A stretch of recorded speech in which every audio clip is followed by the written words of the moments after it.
Ghost the horrors.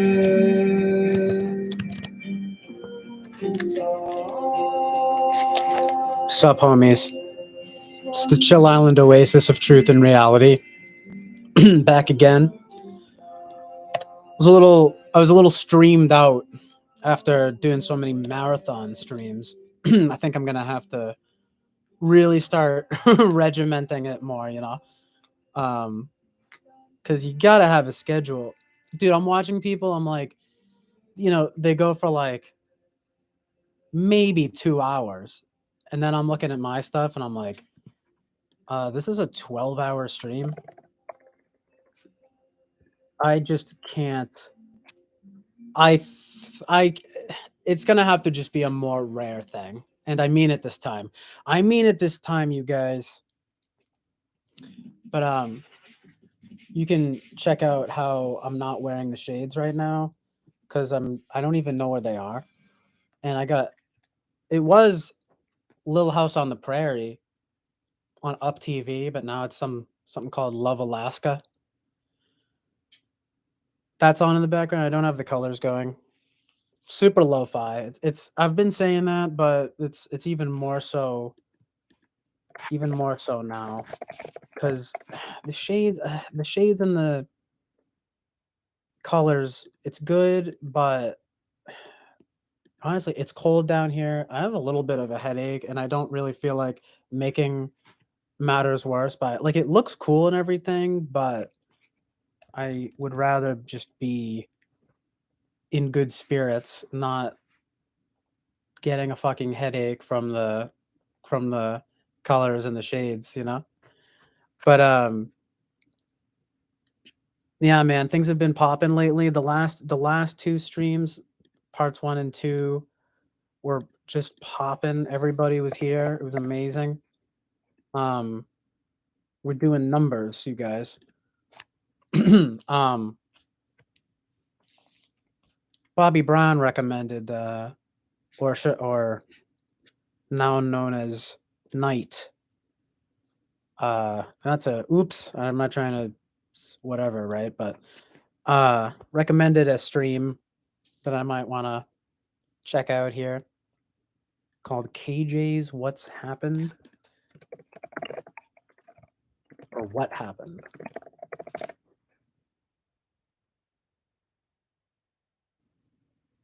So that's interesting.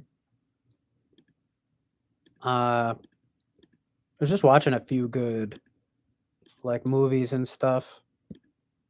Probably gonna check this out, but also it's difficult. I might have to just check it out another time because I don't want to like muck up the stream with other people's stuff and get distracted. More distracted than I am already by random things. And plus it's like it's his I got to be mindful of like copyright and stuff cuz I'm realizing as much as I don't really care, at least everyone has a place to be um or whatever. I'm fine with but a lot of my videos get blocked because of copyright stuff. Even just from the music. So like right now I'm going to try to keep it quiet. I'm going to try to keep it not blatantly copyright infringement vibes. But man, the algorithm is crazy. That's ruthless. I've talked about this but before, but they just snipe that shit. Even with it just playing on the speaker, I'm like, really? I've always been like that though, where I don't it's where I don't really care about copyright and like I'll just put stuff in anyway because I feel like it's necessary for the vibe. But it's not out of some kind of like punk like yeah, fuck whatever. Now that I'm older, I guess I just have to be mindful of that as a manners type thing. But um personally, I just don't see what the big deal is, I mean, Um, and I don't think it would make a difference even if I credit the songs in the info in the description. Doesn't seem to. I don't think it will make that much of a difference because I didn't quote unquote get permission. Look, I'm a badass. I don't ask for permission. I just do. And if I feel like putting on, um, you know, John Mouse's "Head for the Country," I'm gonna just put it on. I mean, isn't it enough that I'm crediting it right now? I don't even know where my shades are.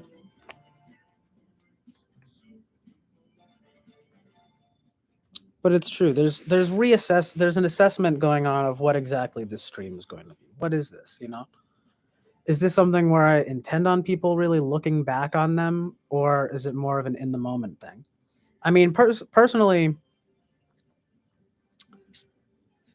you know, looking back on my videos, my streams so far, I feel like the big things for me are the more performance type elements, you know? Like if I have the visuals and audio going, so it's a real problem because I gotta have my music, you know, going and the end of it. Well, both of them you can run into copyright problems, but it's just like okay, like I was playing guitar on another stream, like um, and those are the things I'm gonna look back on. Not some maybe if there's like not so much the chat. It's more of a that's more of an in the moment thing. I find myself more curious, like, okay, like how did it sound when I was playing guitar? How did it look and sound when I had the song and the visuals going? Things like that. Um, Not so much like, oh, how did like this part of the conversation go? I mean, it depends. Like, I was checking out my last stream, like when I was talking about TWFP and Eric, because I was like, well, how did like let me check this out. How did it go down? And it was definitely I hinted at this before, but it was definitely kind of cringy watching myself like be a little bit irritated at first about the drama stuff. Um, but I wound up watching like that whole part of it just to like see like okay, I didn't like flip out, right? You know what I mean? Or like or I'm not super embarrassing here, right? But otherwise I don't really care unless someone you know, the funny thing is that actually if someone points me to something specifically, I'll probably remember, you know? Like I'm not gonna I'm just talking personally, like what it is that I care about with the conversation is more of like a natural consequence of the streaming, if you know what I mean. Like,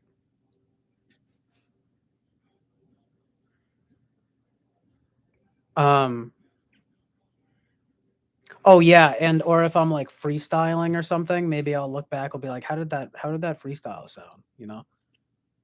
But I don't know. You guys will have to let me know. Do you guys watch these? Do you guys ever play these back? Do you guys, um, what's the utility of it for you? You know?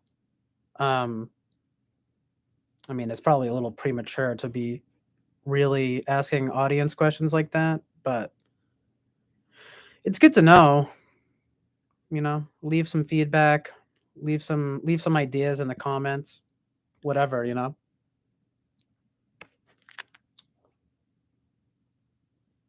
You know, sometimes I want to make it so that I can like I could even cut to a feed or something where if I don't feel like streaming, we can just have it going cuz I like just having the chat going, you know.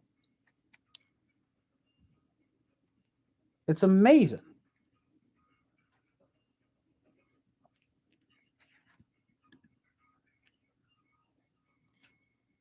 But like Eric himself from TWFP said, you know, the essentially you can tie the quality of the streamer to like not relying on the chat so much. Um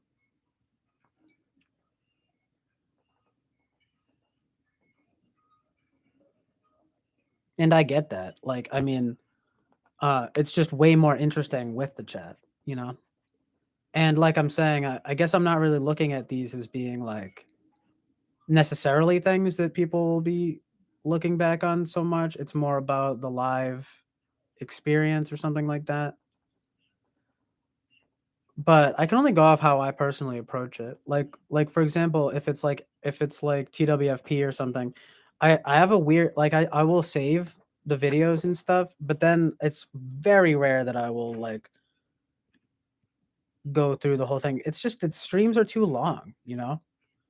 They're inherently long form formats.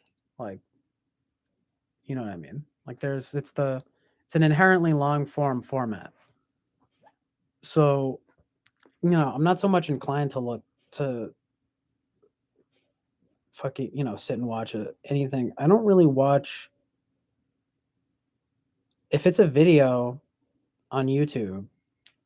It's like if it's like 10 minutes, I will watch that one back and whatever, right? But if it's 2 hours, I that's I'm probably not going to watch it, you know what I mean? Like again, after the fact.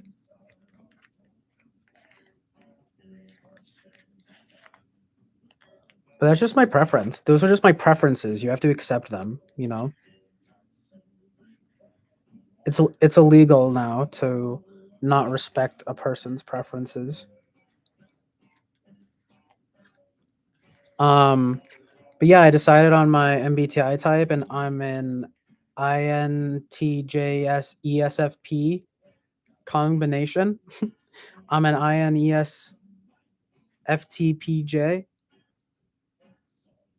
I'm a unicorn Aquarius Maximus. Let uh, explosion. That's what I identify as, and I want it to just be me now. It encompasses me. Um. So what's up, man? You hear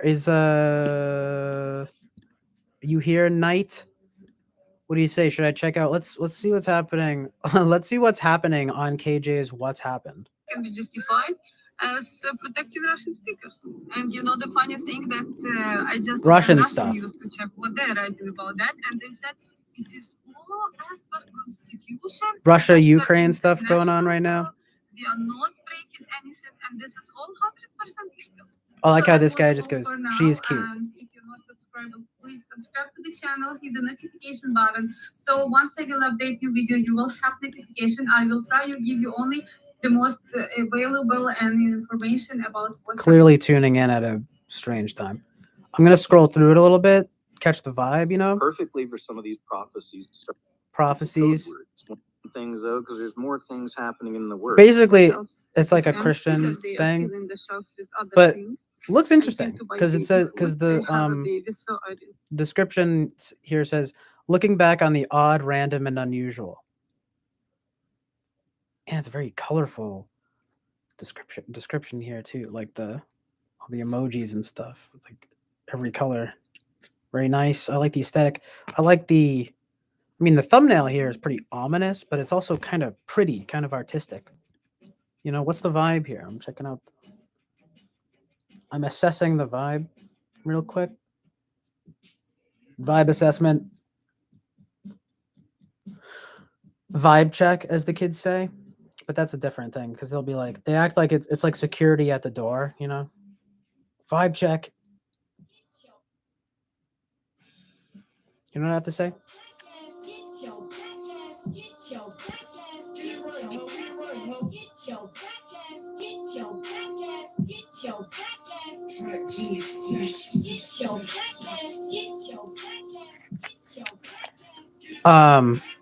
Hello, Winston's mom. Good to see you.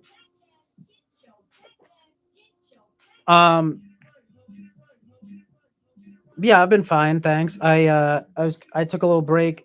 I was a little streamed out. Yeah, and I also wasn't feeling that great for a few days. Sort of more of the same. But I'm finally because I think it's my neck and shoulders. I've just been dealing with some dizziness and stuff, and so I'm gonna finally see a chiropractor about the my neck and shoulders here. That's one thing. Yeah, and then the other night I was just watching a bunch of movies and stuff. Um, it's an interesting thing. Like, oh yeah, I was just talking about the ridiculous run times. I definitely can't be doing like 12-hour streams all the time. It's just not realistic. Um, but it's been very fun. The last time was awesome. Everyone in here at once. It was like uh someone said this, but they were talking about something else. Carrot said this, but yeah, I felt like a Disney princess with all my animal friends, you know. They were talking about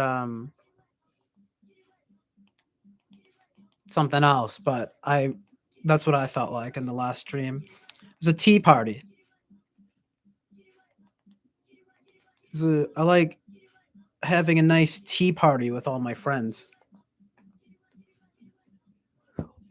What are you gonna call me gay now? What are you gonna call me a girl? Whatever. I like having tea parties with my Disney animal friends. Fuck Disney though. Disney is overrated. Have you? Is that a hot take? Clearly not. Winston's mom says the dizziness is back. You mentioned vertigo once before. I think any inner ear issues or sinus issues, those can cause you feel loopy. Yeah, it does make me feel loopy. Um, so weird. I fell asleep in the basement, which seems to not help. I don't know what it is.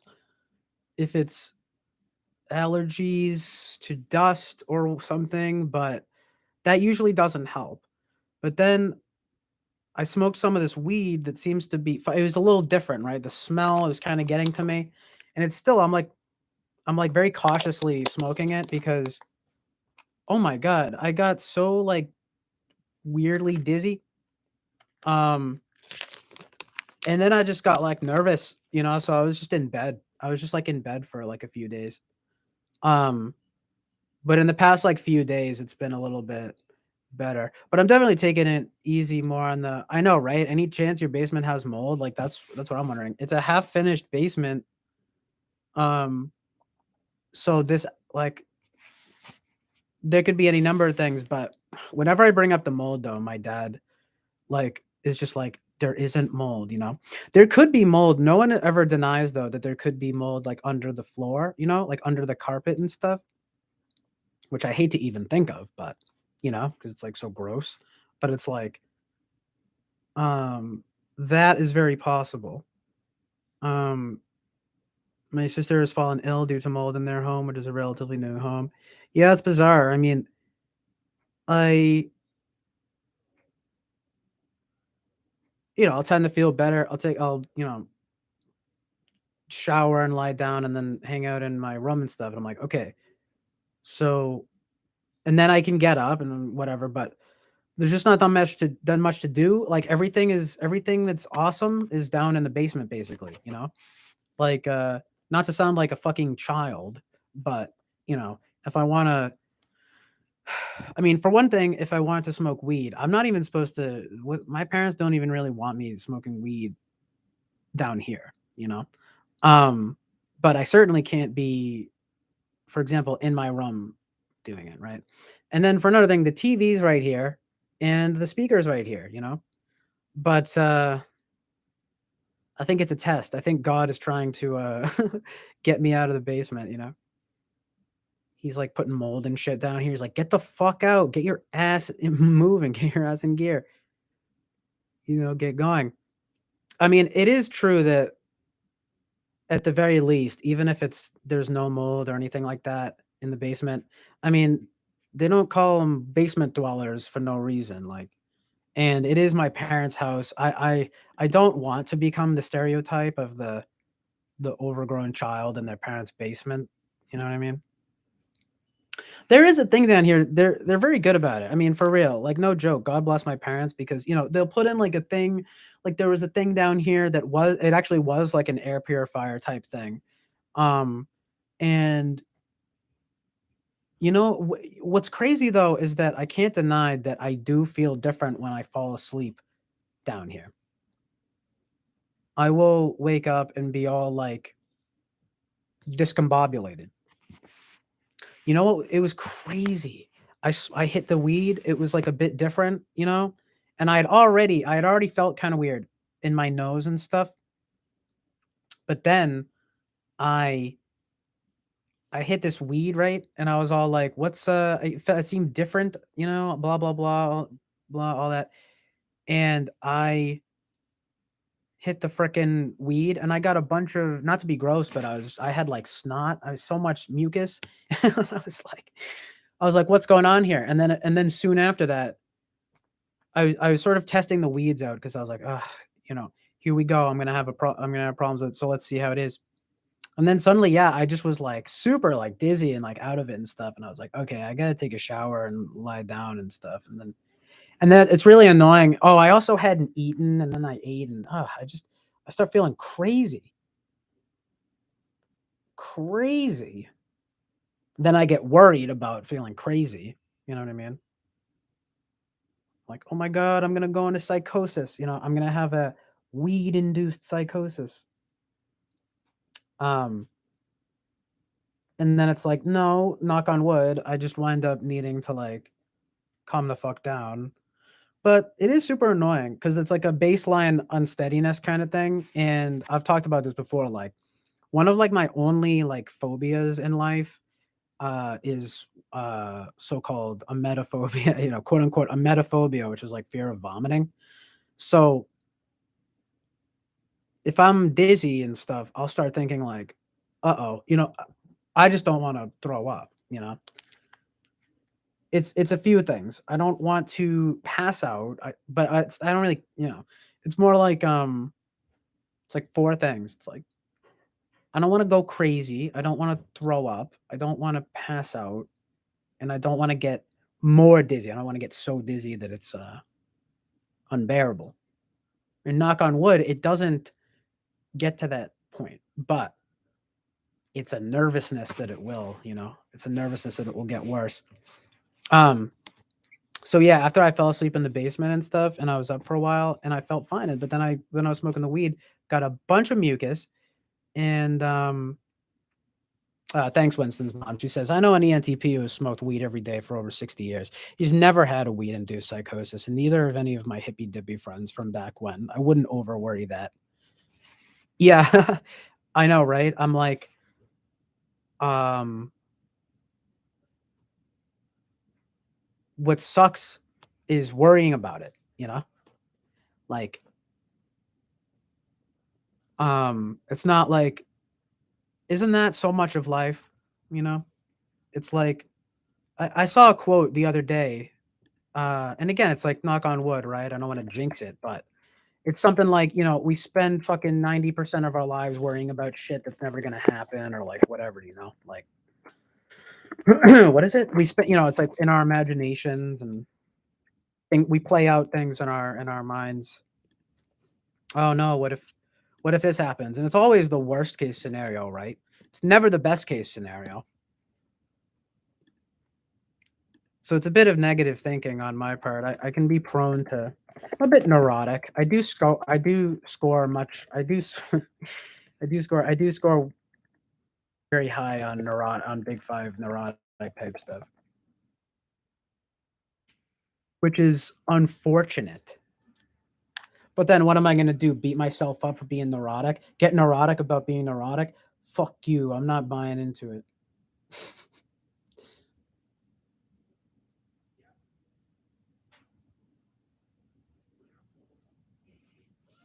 It's more like a baseline anxiety thing. And if you want to fuck with me, like fuck with my health. Um, it's kind of my weak spot. Like,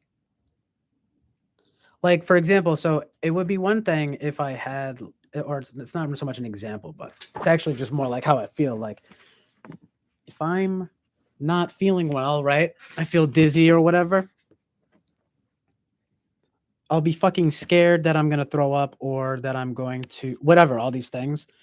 But it's not so much that I'm like freaked out about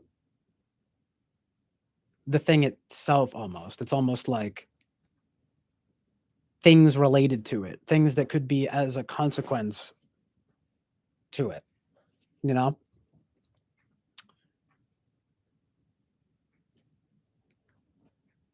Like, um, which I guess is just very human, but it's also just sort of, oh, right. My point being that, like, if I could just be like the kind of person who doesn't really care if they get hit where their health is. Oh, so here's a perfect example, right?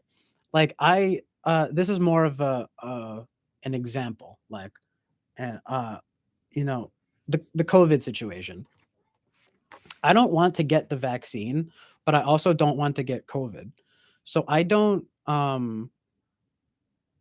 so like I will wear the mask and I will, you know, protect myself. But part of me wishes I could go all the way and just be like, fuck it. I don't even care if I get sick, you know?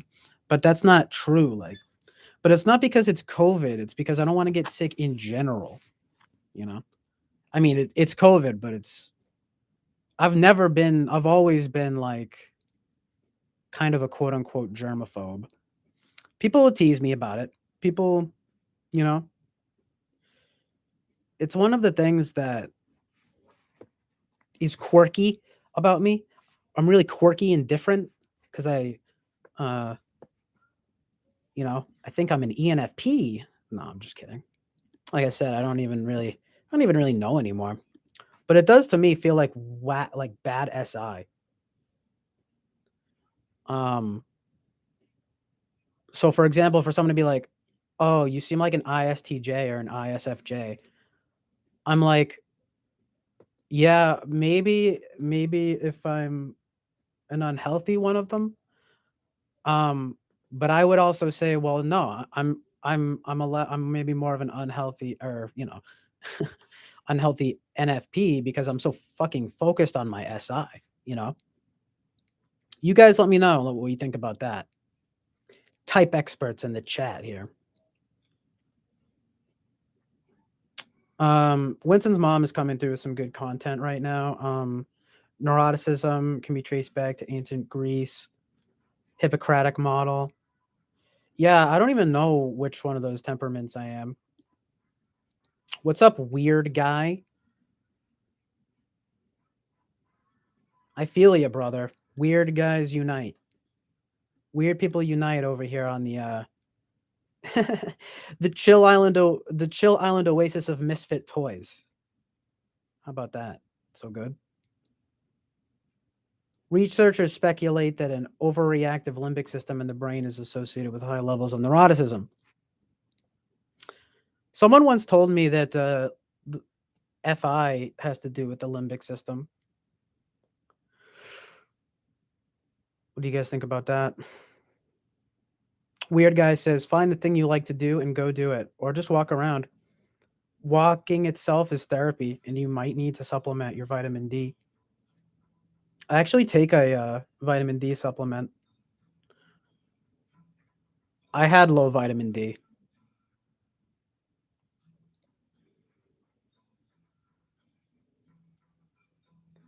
but never low T.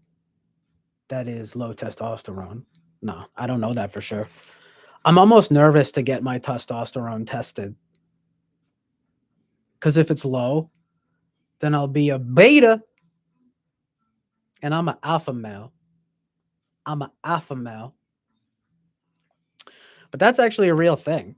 You know, if you're like low, if you're deficient in testosterone and you're a man, I'm pretty sure that can have, effects that even can get down to your health. Not so sure about that though. I mean, like, I don't know that much about the the concepts of testosterone and estrogen. I just know the basics. Testosterone equals man, estrogen equals woman.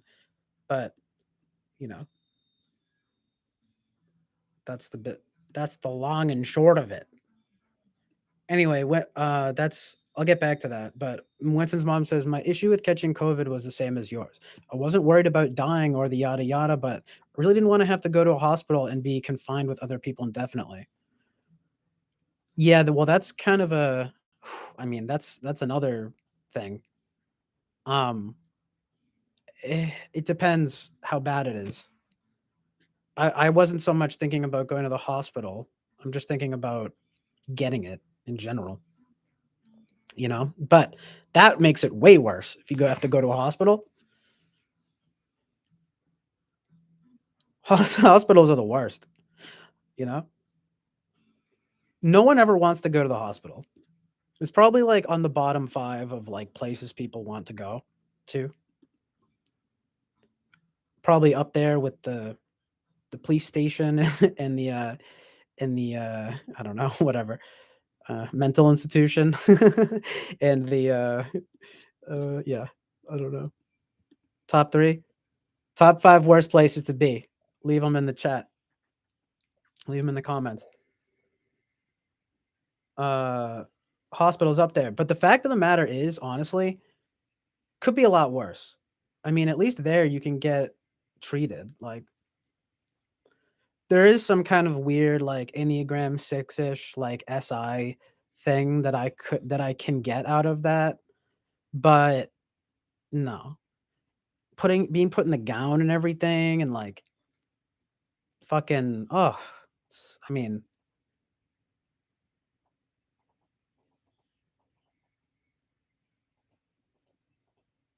but was anyone else a fucking neurotic basket case like me as a kid and did go hang out in like the nurse's office?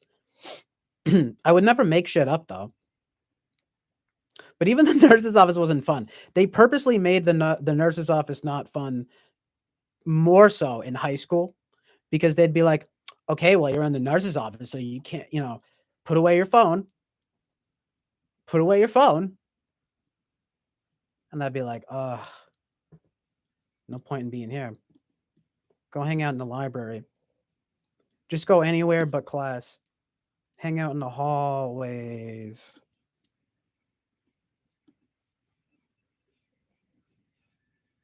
They used to give me a hard time about that. The fucking prison monitors, the prison, systems that are our public schools. Winston's mom thinks I sound like I could be of the melancholic temperament. Me too. Fly Guy said that he thought I was like a sanguine cosplaying as a melancholic. And I actually think it's the opposite. It's absolutely the opposite. But I'm happy that the mask is working. I'm happy that my Leo Rising entertainer mask is working. You know what I'm saying, Winston's mom? Because it's like, no, I'm not sanguine. But I do have at my peak, at my best, I have sanguine tendencies. I've actually gotten phlegmatic before on tests and melancholic and sanguine. I think the only one I've honestly, I'm pretty sure maybe I've even gotten choleric before. I don't know how much stock I put into the four temperaments. But if I had to choose one, let's take a look at a basic list here. I like a nice neat list right here. I mean, I would say immediately you got a fucking weakness, obsessive. It's like, yeah, I'm a fucking melancholic, to be honest. And it's not like I wish I was either. I mean, oh, so good, this part in this song. I mean, like, part of me does because of those good traits, but just hold on a sec.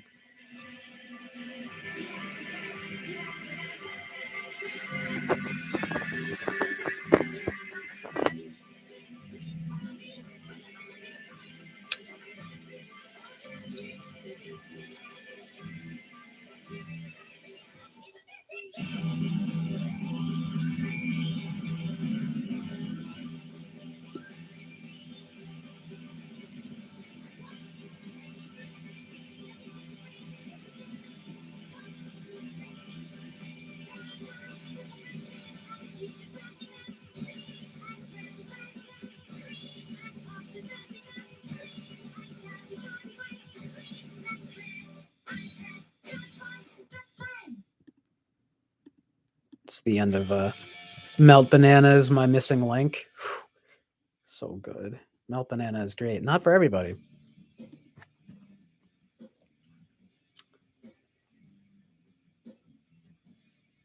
It's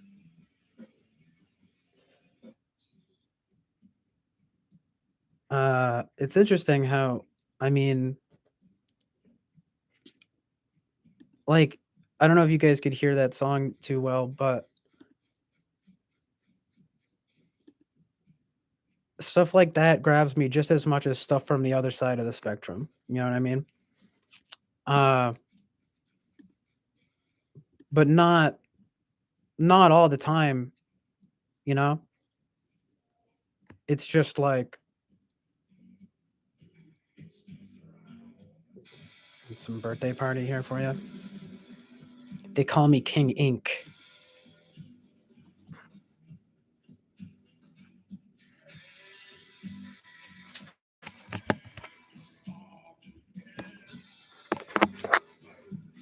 I will have to check out Robert Sapolsky. Yeah, Winston's mom. I'll have to check out Robert Sapolsky and indeed Woody Allen. Woody Allen vibes. I've only seen Midnight in Paris from him. Late era Allen. Says Leo Rising. Dot dot dot. Lol. You know, it's bizarre. My father and my grandfather are both Leo Rising too.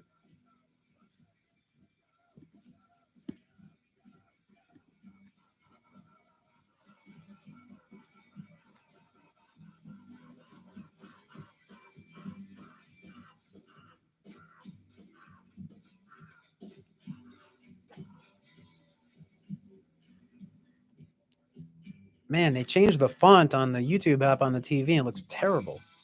Why does it look so bad? That's not how it should look. I don't know if it's just being weird right now, but that font is terrible.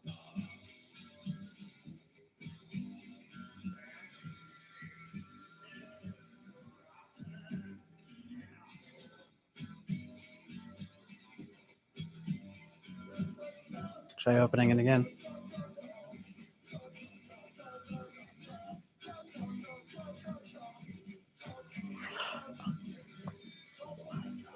Okay.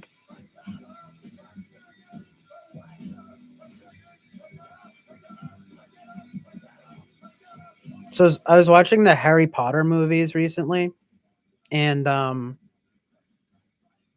there was a scene that I was actually kind of moved by towards the end of the series, where Harry and Hermione dance, and I was completely fucking surprised to hear a Nick Cave song. This is the birthday party playing right now. Is the band that Nick Cave started in, and very odd. Apparently, they didn't even like want to put it in the movie. Like, it's not in the books. It wasn't in the movie. It was like a perfect moment, and they played this Nick Cave song, and it's pretty good. It's like this. It's in part one of the final two movies, and I was moved. Of course, though, I go to find people complaining about it, you know, and it wasn't even originally in the movie.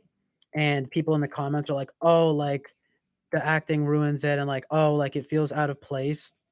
I was like, "You fucking kidding me? That made it good. That was my favorite part." Because like Hermione's upset about some bullshit. You know how women be, am I right, guys? Ha ha ha ha ha ha ha. Cue audience laughter. But she's upset about Ron, you know? Y'all know what I'm talking about? And then like Harry goes to comfort her and he's all like, and then Nick Cave starts to play on the record that she's playing. So she's listening to a record. And um that's the thing about the Harry Potter movies. Is it me or, and this might be a hot take, but it's way too focused on the magic. All I care about are the character moments. That shit, that's what moved me. I was moved in the one before it too when he goes and he comforts her again. It was another time. You want to know why? Because it was beautiful. It had to do with their characters, not some fucking bullshit. Alakazam, abracadabra. That's my impression of Harry Potter. And then but then you actually get these moments of like what they're like as people, and like who gives a fucking rat's ass about Dingledorf's alley and like whatever. Fuck you. Honestly, fuck Harry Potter. I'm just kidding, but um can you guys believe it? I never finished the series until now. I'm on the last one. It almost kind of makes me sad to finish it. You know, I guess this is growing up. I mean, we grow up with those movies.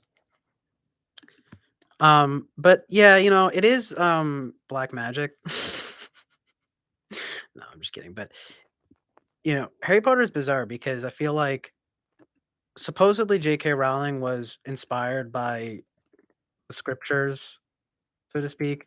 That's what Norm Macdonald said on something. I won't get it. I don't want to get too distracted in the details, but I can see that. I mean, there's dark and light. There's evil and good. It's it might be some bullshit.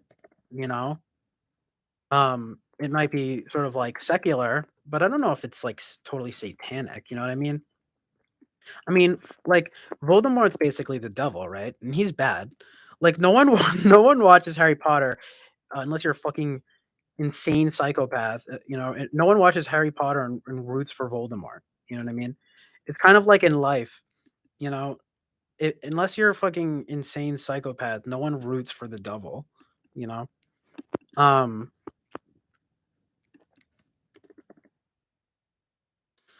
Yeah, but I don't. I find myself watching it and being like, I'm like looking for shit to be um not offended by, but to be like, oh yeah, here we go. Here's the fucking bullshit. And I'm like surprised that there's not that much bullshit because it's like it's not heavily occult. Like you would have like as much as I love David Lynch, like David Lynch might even be like worse. You know what I mean? But fucking Harry Potter is just like CGI fucking bullshit. You know what I mean? I never read the books though. The characters for me, that's what I'm saying. Once it's mom coming through with the truth, it's the symbology, the archetypes, the hero's journey, right? Like Campbell, hero's journey, like and yeah, the innocence, mission, sense of shadows, falling, and then the return to home, sharing of the treasure of the Holy Grail. What's up, Jonathan Basanti? Good to see you. Thanks for being here. We're talking about Harry Potter. Um,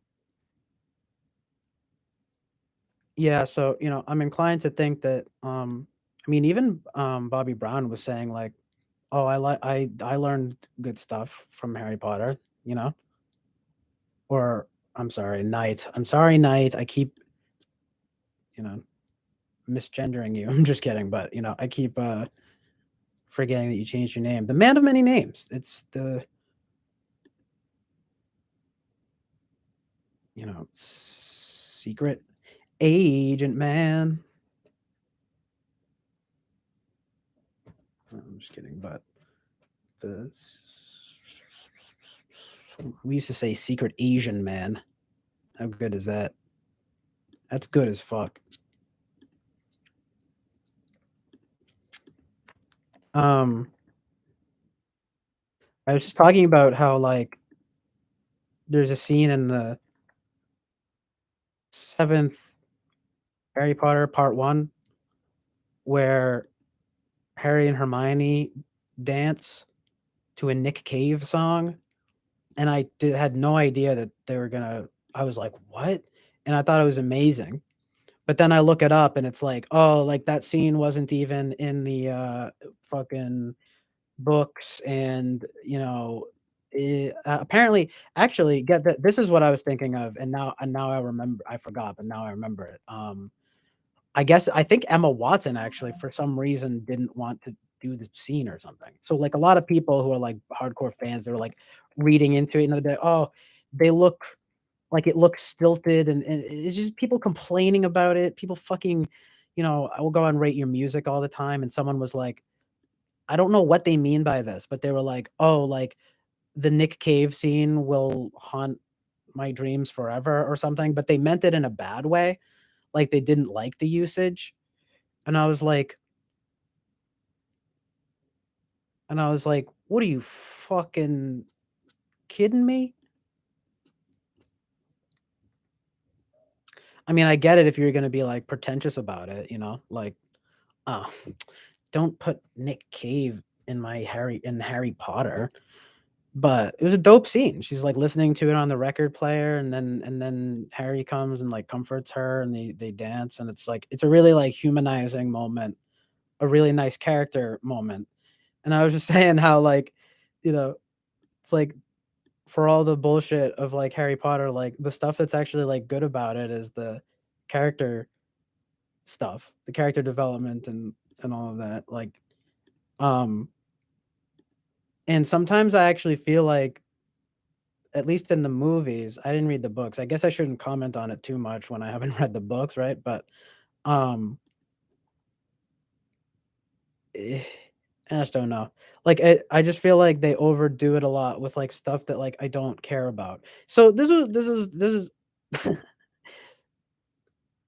was oh, I'm sorry. I gotta check my email. Sorry about that. I did see something. I had to reply. I tend to. I'm sorry. I can be a little withdrawing at points. I was sort of, but that also not all the time. But I was just saying how, first of all, I think I was kind of streamed out, and then second of all, I wasn't like feeling that great for a few days. Like it's all good though. If you want to like hear about it, you can like listen back in the earlier um or like what play back the earlier chat. But um but nah, I was just sort of ducking life for a few days. um but I did see that Winston's mom emailed me. Oh, and I just saw that you emailed me today, Jonathan Basanti. Okay, well this I'm just seeing now.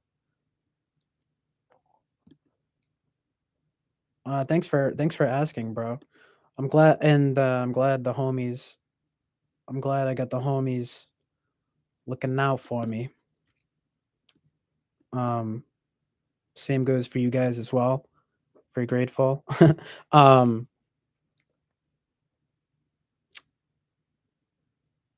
yeah, but yeah, so it was a little streamed out, and I just wasn't feeling well for a few days. Like not because of that, but just as a that didn't help. I almost streamed a few nights ago, and then I was just like, nah. Not that it's not fun. It's just like I've been thinking about what Eric says from it, and he says that he like relaxes when he's streaming, and I get it, but I also don't in a way because I guess in a I hate to always resort back to the functions to explain things, but you could say it's a lot of FE stuff, you know, and I can be good at it, but um it can get a little exhausting. I mean, you guys as INTJs probably understand that because we got two INTJs here right now, and they're supposedly polar FE, which is probably like, see, but I'd almost rather it be. I don't really think I'm polar FE though. Like, but I almost wish I was because then I feel like I wouldn't even care or something. I don't know. How does that work for you guys? I mean, um, is it kind of like you care about it, or you don't really care about it, but other people kind of like make you have to care about it. Because that I will say is kind of how I feel about FE in general. Um,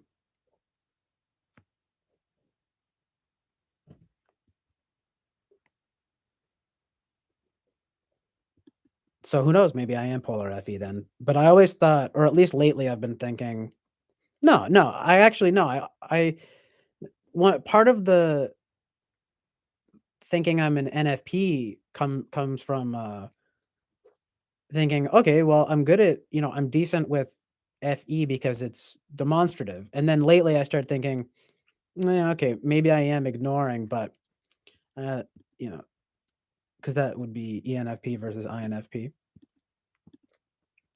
But like honestly, I don't even know. I don't even know anymore. Like I'm every type now. Omni type. Lyndon's mom says life would have been easier if I could have explained why I don't people easily often or well. We did understand the idea of introversion, but I am extremely reclusive. Yeah, I feel you. Winston's mom says, I tried for many years to people with clubs and volunteering, etc. on mourning and and momming and wifing, but it was obvious I needed time to recharge and always needed more alone time than people time. Yeah. Jonathan Basanti says, it is impossible to not FE. It is a necessary part of social interaction. Yeah, I mean, that's true. I guess it just depends on your placement in the stack if you, put any weight on that. You know what I mean? Because I mean that's everyone has to do all of the functions to some degree. But FE, yeah, I mean literally it's the social interaction function. Um, but like contrary to sometimes, I mean I like to like I think it's fun to like play the host and stuff like that. But I think I tend to think that my more conciliating nature is more of an Enneagram 9 type thing. Uh, and just like good FE, but I'm not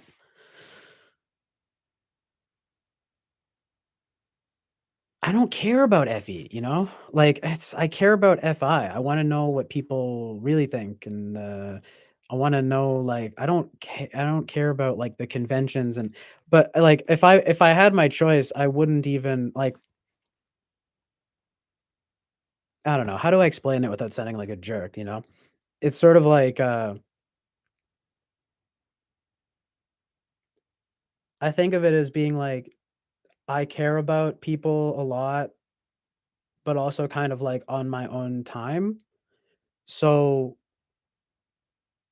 that sounds bad and it's kind of selfish. But like if I'm in here, for example, and like I manifest like way more FE and I'm like, oh, is everyone good? Is everyone good? Whatever. Like that's not me on an average. Like I'm not the type I don't really like to check in with people like that. Like um I mean, you know what I mean? Within reason. Like like if I don't have to care about other people's feelings, I won't. And that's how I'd prefer to be. Like I wish I didn't have to care about people's feelings to some degree, you know? Winston's mom says, well, Jonathan Missoni says, yes. Not sure exactly what to, but just yes. I agree. Winston's mom says Jordan Peterson says we are social animals, and we are. I am even to some degree. Oh, I am even. Sorry, again, I'm fucking up here. I am even to some degree, but I would do far better in solitary confinement than in the general partisan population law. Well, that's an interesting. That's where it gets interesting though, because I have thought about that. I've thought about this solitary confinement. I've always wondered how well I would bode in solitary confinement. Might that be the real test of one's personality? Part of me thinks I would be fine for a while. Then the other part of me thinks I would go insane after a while, you know? Um, if it's literally me in a room and that's it, I mean, I'd be able to entertain myself for a while, right? Um, I don't think it would be it's not so much the lack of social interaction for me though. It's more like the limiting space of it, you know? Like like okay, let's say voluntary. If it was voluntary, how long do you guys think you would last? Wouldn't that be good? I'd love to do like a contest, right? How long you could last in solitary confinement voluntarily. You know, you put yourself in there, like, okay, I'm done now, and then you get to leave. The thing about prison, the thing that's really scary, what I'm getting at here is like you don't have control over that. Like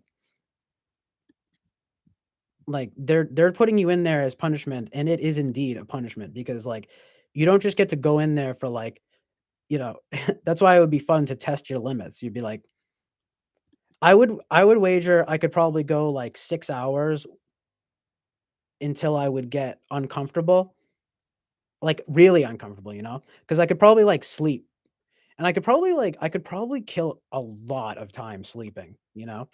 Just sleep and dream. And that could be like a major coping mechanism. But with absolutely no other stimuli, I think it would be very impressive if I could make it 24 hours. You know what I mean? That would be crazy. Because I think it would be a little bit like, it would come in waves, like, after 6 hours, I'd be like, "Okay, I need to leave." But then after, like, 12 hours, maybe I'd be like, "Oh, it's not so bad. I'm just gonna, you know, I'm somehow I can w have fun with it or something." Then another 6 you know, then it's 18 hours goes by, and then I'm like, "Okay, I'm fucked up again. Like, now I don't like this. I wanna get out."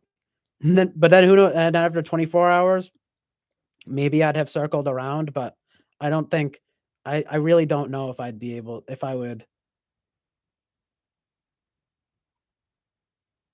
eh, after 24 hours, it's like that would just be a lot. That would be too much, I think. Jonathan Basanti said, "Oh, what's up, Boba Fett?"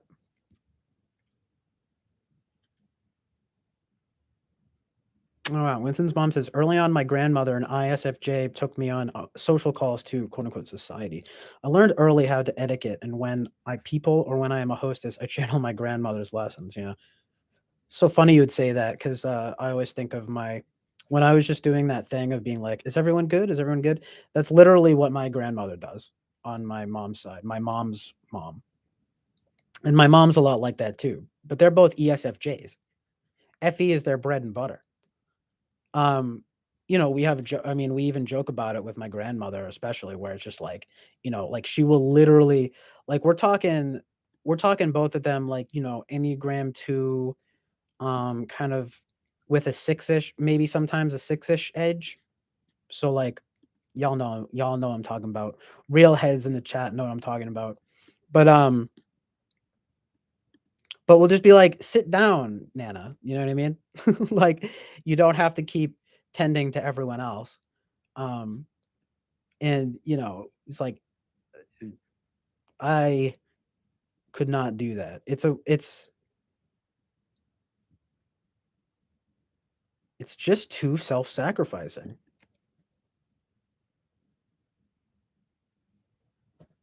Um it's nice, but then also I can't help but to think like, isn't it annoying? And then you'll find that, right? Like, what do ESFJs always get pissed off about when they're like if they drink or something, right? Or if when finally something goes down, it'll be like, I do everything for everyone. Like, I do everything for everyone around here, blah, blah, blah, blah, blah, blah. And it's just like, okay, but no one asked you to, you know? Of course, there are the times when they are literally asked, you know? And of course, who do we rely on more than anyone for those things that, for literally the providers, right? We look to the SFJs, and to a lesser extent, the STJs. But at least the STJs know when to say enough is enough. People with that FE and ENFJs too, like my aunt, she, I noticed a funny thing with her, because like, and I think it's something to do with it's burning the candle at both ends. Like, she'll spend so much time tending to other people's needs and not tending to, literally polar SI, right? Crazy. It's amazing how it all works out, That's why typology, like, as much as I try to be like, oh, I want to just like address them as they are and not use the functions. It's like it's such a helpful language though, because it's like that's exactly what that is, you know? It's like in ENFJ, for example, right? Um, fucking no sense of how their body is doing. So then they get run down. Same with the ENTJs. I bet that's what happened to Jordan Peterson too, right? Et cetera, et cetera. It all checks out. It's amazing. But anyway, Jonathan Basanti says, well, some people who go into solitary confinement become so comfortable that they never want to leave. When removed from solitary, ooh, interesting. When removed from solitary is when those people, quote unquote, lose it. Wow.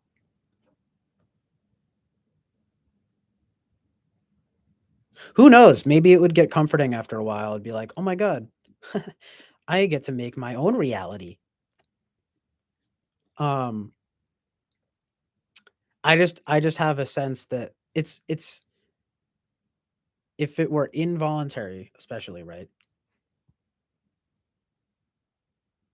It's a really fascinating idea because I feel like personally, solitary confinement would have the potential for me to be either hell or heaven, you know? I don't know if everyone else feels so extremely about it, but I could see a scenario. I can almost see it being like a psychedelic experience, you know? Like, this could either go really badly or really well.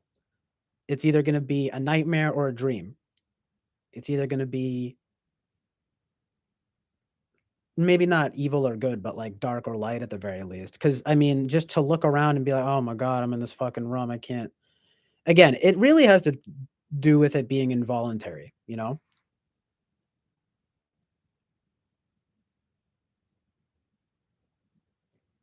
Y'all trying to do some sensory deprivation tanks with me, though? I might fuck with that. I might fuck with that, y'all. I'm just kidding. Was that an offensive impression? I don't know, because I don't know what that was. But that's just my ghetto voice. But see, people, they don't even want you saying ghetto anymore. What do I say? What do I do? Winston's mom says, I grew up during the Vietnam War. I read the stories from the Hanoi Hilton, wore a POW bracelet, and studied Morse code in case I needed to communicate through walls. Crazy. Jeremiah Denton ran with Ross Perot. Read the story sometime. He Morse coded with his eyebrows the word torture in press releases. Scary. Providers and protectors, yes. Well, it's a situation in which their cell is the only place where they want to be. Hold on, am I reading that right? Solitary confinement seems to typically screw up just about everyone. Yeah, I've always wanted to float out float in a sensory deprivation tank. Sign me up, blah. Yeah, like that's what I think of too. Like,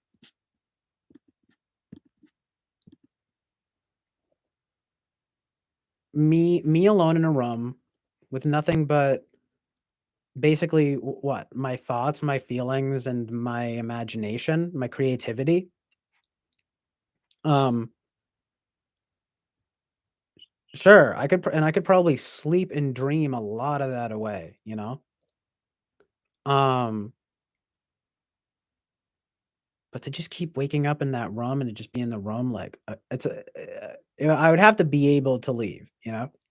If it was involuntary, I think it would turn into torture. But if it was voluntary, maybe I would never wanna leave. I'm just kidding, but you know what I mean? This is kinda nice. I could create my own chill island oasis of truth and reality by being totally detached from truth and reality. Create my own truth and reality. That's that's just where I feel like you become insane though. And it's like, but when we say insane, right? This is deep, but um okay, it's there's being detached from reality, right? And then there's being detached from reality and having an awesome time. Feel me? So I think I would probably be hit by both. I think I'd be like, "Oh fuck, this is scary. I don't like being in here." But then I'd also be like, "This is kind of fun. I can create my own chill island oasis of truth and reality." That's what I mean. You say, "Oh, going insane." Well, honestly, sometimes going insane, that's an interesting idea, isn't it? Is going insane always bad? Because you always you always think of going insane, right? And you're like this, "Ah, I'm going insane." But what about if you're going insane and you're like, "Ah, I'm going insane." Yeah, it could be a nightmare or a dream. Because all being insane really is like being detached from reality, right?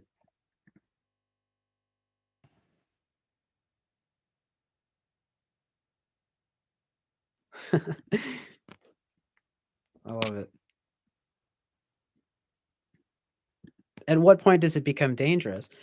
You know, I mean, you could even go as far as to say that it only becomes dangerous when you're subjecting other people to your insanity. And in solitary confinement, in the case of something like solitary confinement, you're not harming anybody. I mean, you're probably harming yourself though. It's definitely not healthy. Like Jonathan said, you're not most people I don't think would handle it very well. But it is an interesting idea because you could you could by all means be peacefully insane, right? As in, okay, more like peacefully detached from reality. But insane implies, you know, just insanity. No, but insane implies like a bursting. You're like bursting with insanity, you know? So many definitions of it though.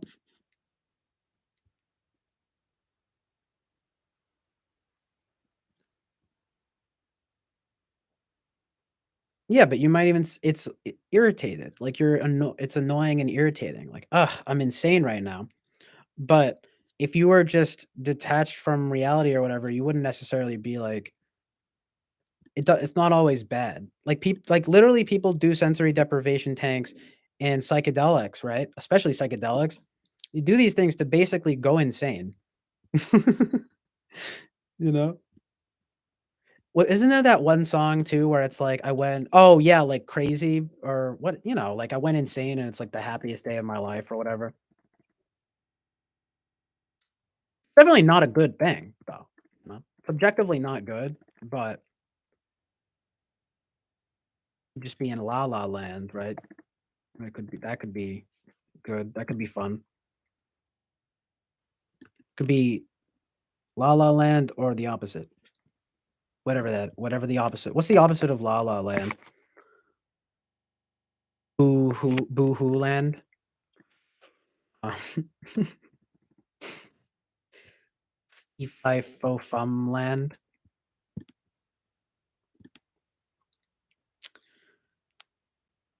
Jonathan Basanti says, I might not be describing the situation in enough detail. The people who become attached to their confinement generally, quote unquote, lose it when removed. Yeah. No, I mean, I get what you're saying. So when officers try to remove them from their cell, they start panicking and raving. Yeah. Like, well, yeah. I just assumed you meant, yeah, it would just be like the opposite. Be like, no, don't take me out of there. That was awesome. I love solitary confinement. Of course. Well, that's true though, but you're talking about being attached to it too, so that is a little bit different, you know. That must be what happens with a lot of people too. You get used to it. Isn't that amazing? Amazing. The human spirit, you know, you can become used to, you can adjust to things like that. And that to the point that you actually don't want to go. That makes me think of when you're like a little kid and it's like you'd be like, "Well, I don't wanna go," and then, you have a hard time leaving because it's like, "Oh, no, I'm having fun now." I mean, that's a little different, but, you know, if you get used to something or if you learn to love a situation, that's when it gets crazy, right? Like, people who get kidnapped and stuff, like Stockholm syndrome and stuff. You're like, "I actually like being kidnapped now." It's pretty dope. 3 square meals, that's literally what happens with prison too. Prison's dope. I have all my stuff taken care of, like 3 square meals a day, paradise. Take me down to the paradise city where the something something and the girls are pretty. That's what jail is like. Except there's no chicks, only dudes. That's something that's unfortunate. I would say that that's unfortunate about prison. For uh, separation of the sexes.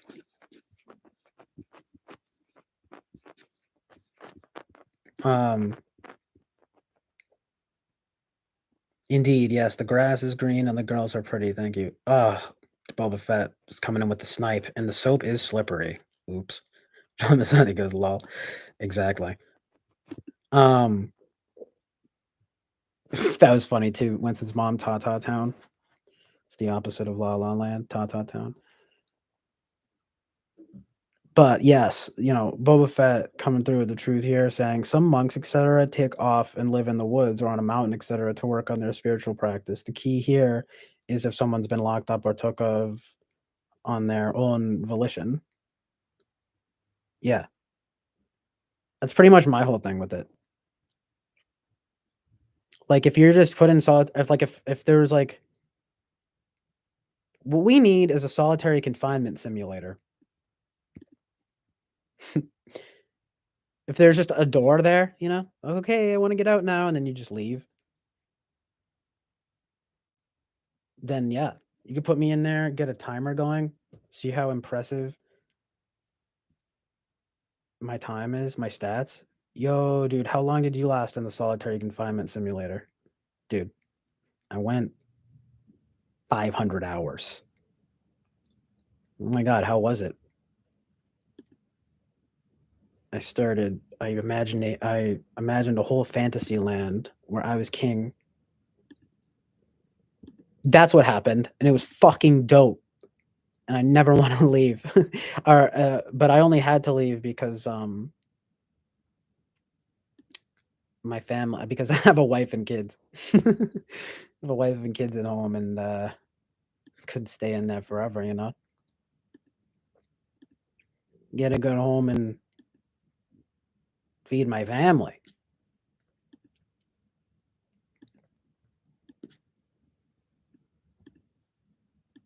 It's kind of cold. Hold on, let me make sure the vents are open. Yeah, they are. It's just cold down here. Oh. Anyway, solitary confinement sounds fun, and I'm trying to do it right now.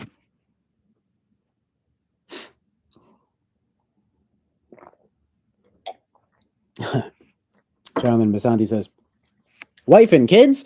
Well, now we know why you went into the chamber in the first place." Ah.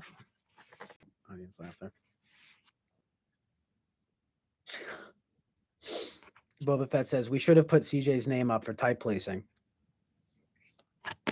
You want to know the God's honest truth right now? I saw, I came, I saw, I conquered. That's what it is. No, but I saw Eric post that and I scrolled through it a little bit. I couldn't see the chat for some reason, but I was like, this was an instance of me being like, I wonder if anyone did. I was like, I wonder if anyone did put my name up for consideration to be nominated. But I couldn't really see the chat, so I only scrolled through it a little bit and didn't see if anyone did. You guys suck. I'm just kidding.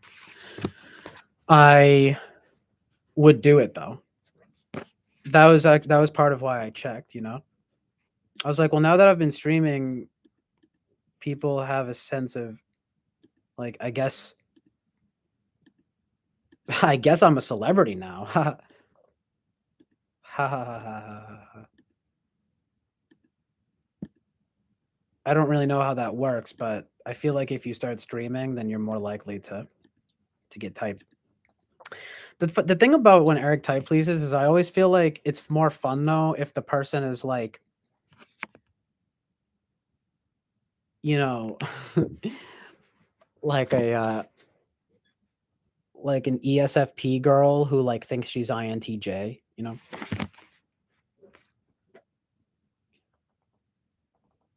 In other words, people who have radical misconceptions about themselves and need to be put in their fucking place. No, I'm just kidding.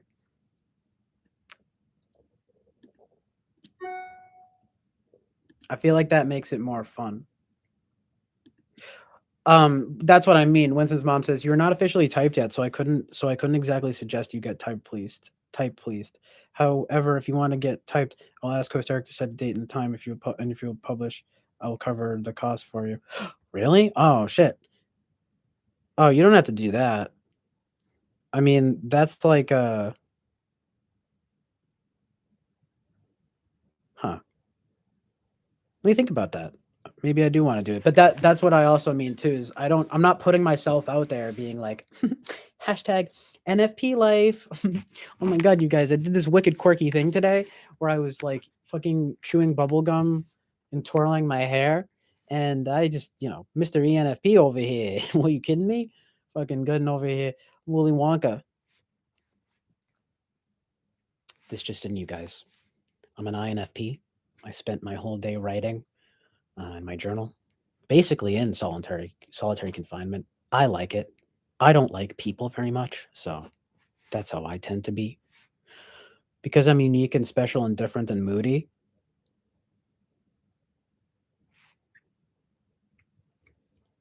Hey, what's up, you guys? I'm an ESFJ. I love just tending to people. How's everyone doing? How are you guys? Hello. I'm an INFJ. No one is more deep than me. I spend so much time not only thinking about things, but considering people's feelings. I'm objectively the best type, and I think I'm Carl Jung, reincarnated. I'm also a Buddhist and omni-religious. I'm an omni-religious pansexual pan flute player. I am everything.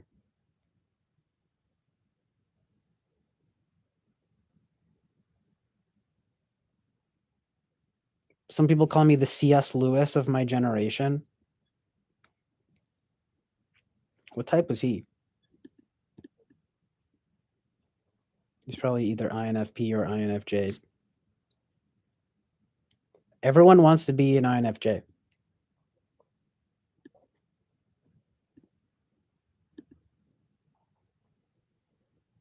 Everybody wants to be INFJ.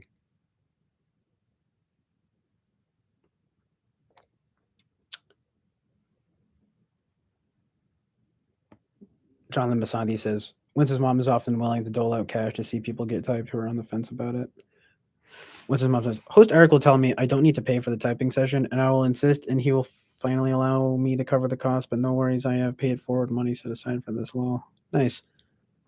His mom says, and he likely would cut me a friends and family deal if I ask nicely. And nicely. Nicely.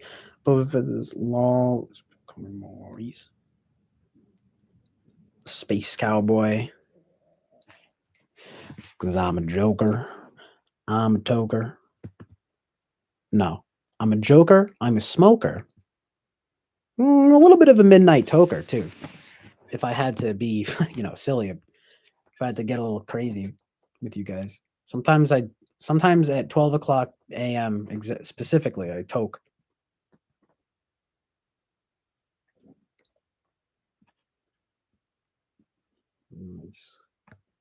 Hold on. I'm going to put on just something in the background.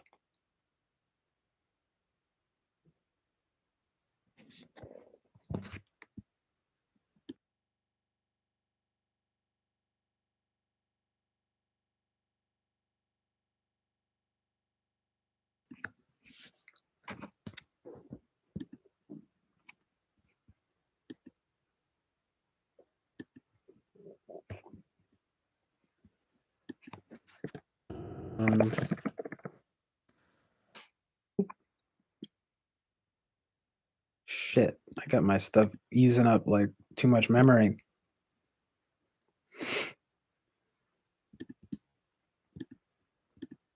That's not good.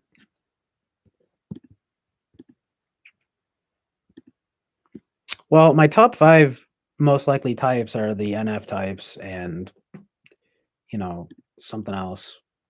What would be my number 5?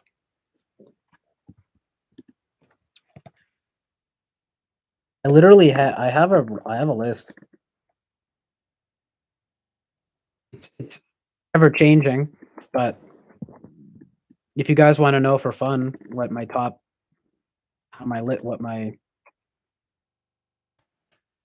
yeah, let's do it. Hold on. I'll tell you guys. Of course now I can't find it. Fuck you. And then we're gonna watch Shrek 2, starring Mike Myers and Eddie Murphy. I just saw that Shrek 2 written down. I got some movies. Got some entertainment.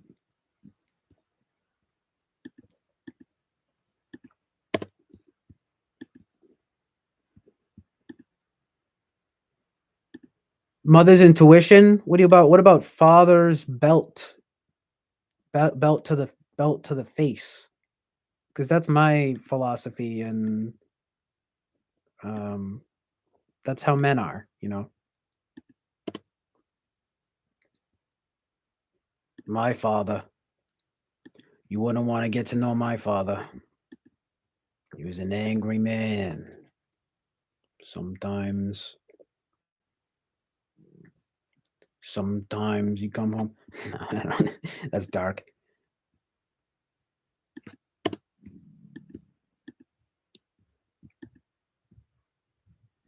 Pa's belt to the face. Very ESTP. Yeah. For real.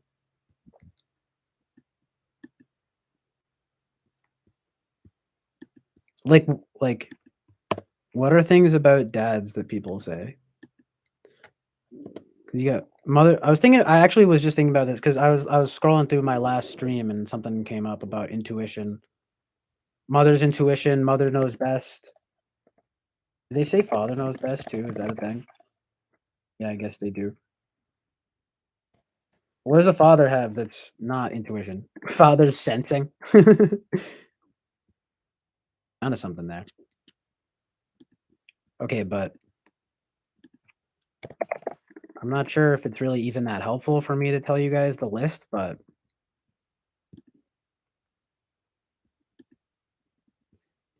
If I could fucking find it. Oh. Oh, here we go. All right, nice. So yeah, the two systems here. I mean, it's like I don't know that much about socionics, but I know a little bit. I know the model, like the. Let's just say, after years of being into this stuff, I know enough to have a pretty good idea about these things. Okay, so just, but I could be wrong. It's there, but I think I have a pretty good idea of what are most and least likely. I think the things that are more interesting are the ones that are in the middle. Like, but you might say, okay, so consider this list as being going from closer to what I think or closer to what, as we go up the list, it becomes farther away from how I think I am to closer to how I think I am. So my MBTI types, the least likely personality type that I think I am is ESTP. That is number 16, ESTP. The number 15, least likely, again, ISTP. Not very surprising. 14, ESFP. And then 13, ISFP. So those are my bottom four. They're the SPs. They're the SP types. Both SP types, I think, are my least likely possibilities. Now, it starts to get a little, like I said, it's like in the middle here. It's a little more uncertain. So like, I definitely think it makes a lot of sense to have number 12 be ESFJ. And then number 11, ISFJ. But those could be flipped. You could flip those. I think I'm just more inclined to think I'm introverted these days, so that's kind of how it functions on this list. It kind of there is kind of an order to it, like, and it switches. It's kind of like E I, you know, or IEIE, depending on how you read it. But at at so I got number 12 ESFJ, number 11 ISFJ. Um, Now again, it's like, you could switch these. It's just basically alpha quadra, you know. So I got number 10 as ENTP and number 9 as INTP. Except that's actually funny because I might switch that. I would actually think ENTP is maybe more likely than ENTP.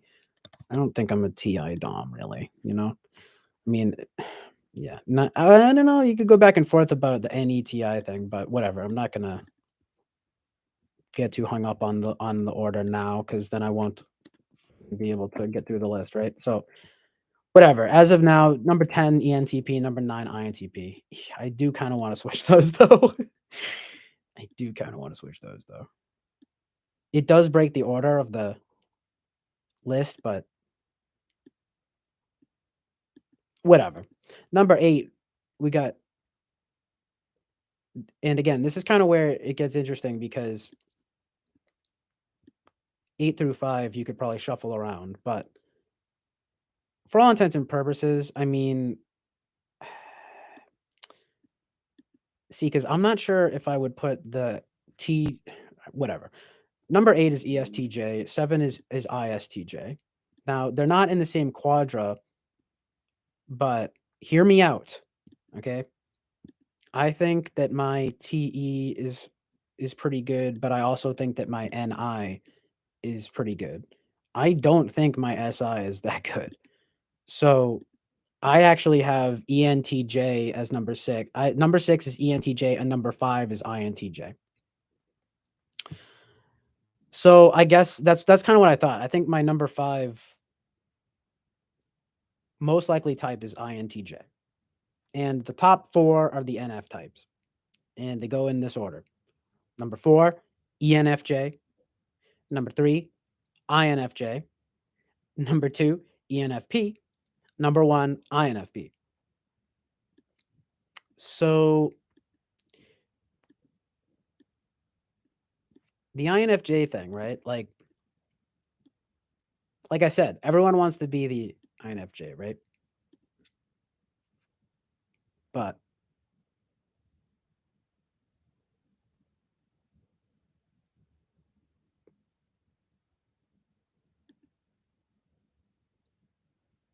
um but I feel like it's kind of fair to have it be my third most likely type. Like I'm not going to lie, you know? This list like I said, mostly in the middle here is kind of like there's a lot of room for interpretation, I think, because like but on a functional level, I do think that INFJ is much more likely than ISFJ. But that's mostly based on my feelings that I'm decent with SI, but I'm not as good with it as I'd like to be.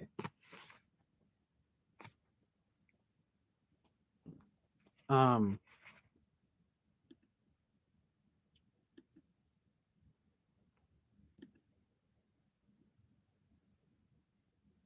Funny enough, like as I'm saying this, okay, so now I'm realizing I'm like, okay, I'm hungry. Like I need to eat this right now because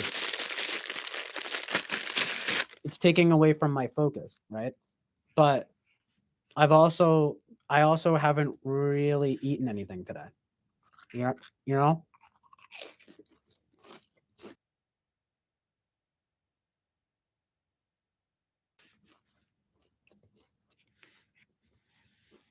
Like, okay, I'm gonna tend to my SI right now and chomp on some of these saltines. But it's only because I haven't really eaten anything in like 24 hours and I just had like a bunch of coffee and like smoked weed and now I'm hungry. Like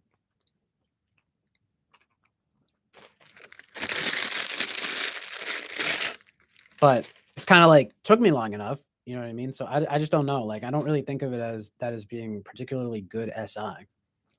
But could be wrong, whatever. I'm open to suggestions, but let me check out the chat here.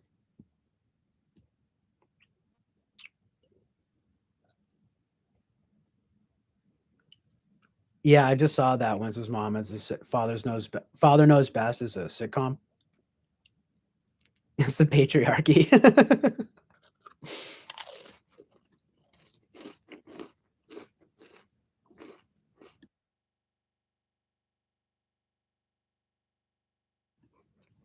Something like that, right? Did they remake it? Oh no. I don't know. It's just a color photo. Nice. I'm about to watch Father Knows Best and preach its values. I don't know.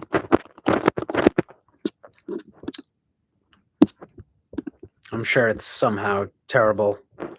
There's a scene where I would love to see though how they frame it. You know what I mean?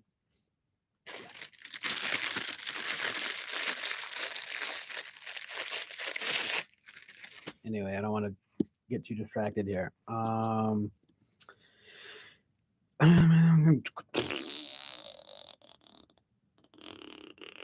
Lol. I remember watching a Todd Grande, the most obvious INTP video, in which he speaks about MBTI, mentions that he types as an INTP, and then proceeds to talk about how he doesn't believe in MBTI, the most typical INTP response. That is very INTP to not believe in the MBTI system.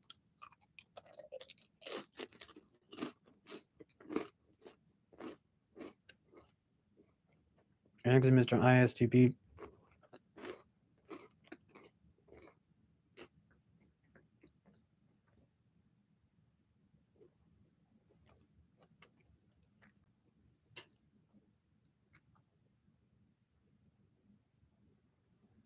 Interesting.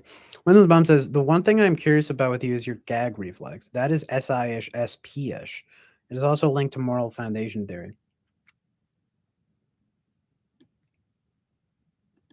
So Jonathan has a good. This is kind of how I'm trying to approach it, right? Like when I did this process for myself, I didn't rank them as numbers. Oh, you didn't even do numbers. Okay. Anyway, I grouped them into as follows: likely, possible, possible if I'm deluded / ignorant, frankly impossible. That's kind of how I approached it. That's cool too because you've got four sections, and I noticed there are 4 sections here. For me basically, and I would say the last ones are me if I'm completely deluded. Those are the SPs. Then you basically have alpha quadra for me as what would you put it? Okay, no, you have frankly impossible. Now I would say my bottom 4 are pretty much frankly impossible. I do think the SPs are pretty much frankly impossible for me. Now, if I'm deluded or ignorant, alpha quadra, I don't know if I would go as far as to say deluded / ignorant, but I would like, but yeah, closer to that. And then what's your possible?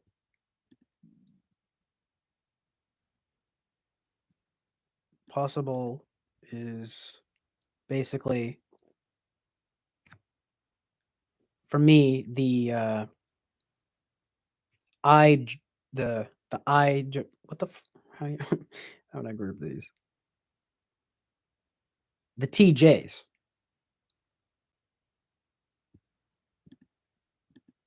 Pretty good, right? So if the TJs are possible, then as the likely,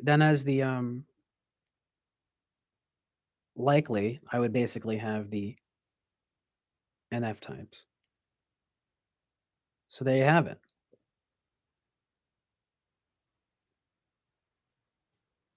I'll do the Enneagram ones next. Hold on one sec. I mean, that's where you get real broad with it. You know what I mean? Like type to me is a lot more cut and dry, you know, but Enneagram gets kind of broad with it. So it's a little easier to just kind of rattle through the list. Although it can sound confusing because it's a numbered list with numbers as the topics. So just to get that out of the way real quick, I will say I will go through those really quickly because it's very easy to get through. I think the least likely type for me, I think the least likely Enneagram type for me is 8. So number 9 is 8. Number 8 is 2. So I think the second least likely number 8 here would be 2, Enneagram type 2. Number 7 would be Enneagram type 5. And number 6 would be Enneagram type 3. So getting more into the middle here, the top 5 for me are number 5 would be Enneagram type 1. Number 4 would be Enneagram. Actually, I might at this point. Okay. 7 and 6 could be switched. But for the sake of just getting through the list, I'm going to say number 5 is Enneagram type 1. I'm going to say number 4 is Enneagram type 6. I'm going to say number 3 is Enneagram type 7. And then my top 3, just because I've been so like set on them and for some reason, as my tri type or something, is number 3 is number 7. Wait, I already say that. I guess number 3 is whatever. Number 3 is number 7. Number 3 is Enneagram type 7. And number 2 is Enneagram type 4. And then for me, the most likely type that I think that I am, the most likely Enneagram type, I think for me is 9. So I have it fitting so that it's, 9, 4, 7, but that could be interchanged with 7 and 6. And I do think I'm a 9 wing 1. So the one-ish tendencies are, they're there, but it's kind of fitting, right? I mean, I think it's least likely that I'd be an 8. And second least likely that I'd be a 2. Um,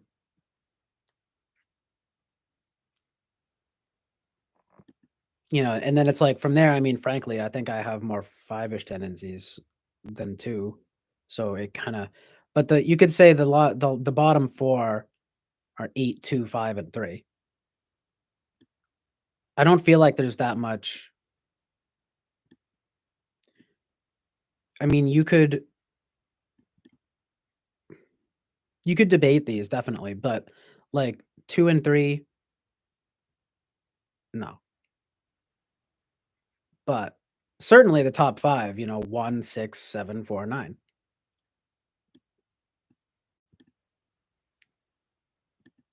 You basically have 1 right in the middle. And the rest of them going up.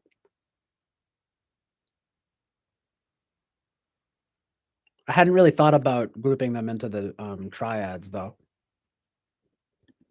There doesn't seem to be much rhyme or reason with regard to that, so maybe I could rethink it, but it seems pretty obvious to me. I'm also interested. I'm interested in the gag reflex thing. That's sort of strange. Uh, what is my gag reflex? Well, I told you guys I have sort of a thing with puking. I have like I'm always sort of a metaphobia. It's one of the things I'm kind of phobic about.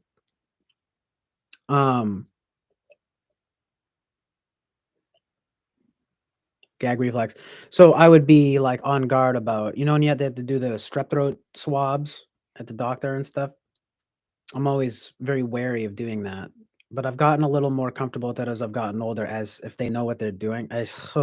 Even thinking about it now, I'm just like, ugh, you know. you could say it's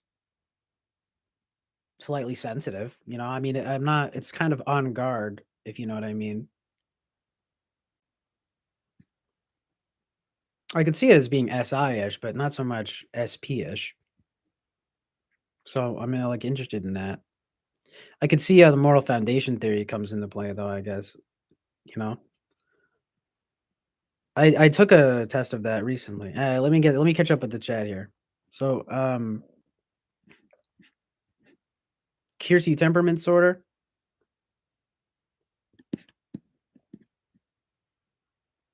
Thanks for the link, Winston's mom. I could probably go through that now.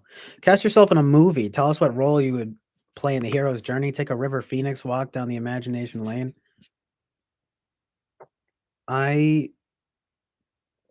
How like that's a little too broad,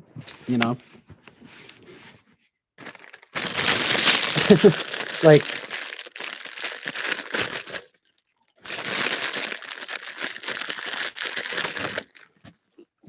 honestly, I think I could play anything.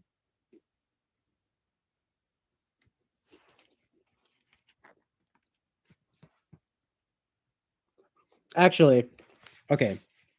I could tell you what I probably wouldn't be, I guess. Actually, no, I could probably play that too. I'm sorry, it's too broad. You have to be more specific. It's a fun question, but as far as like actually, I mean, what role I would play in the hero's journey? I would be the hero. Yeah, I'm the hero who takes a journey to become a hero.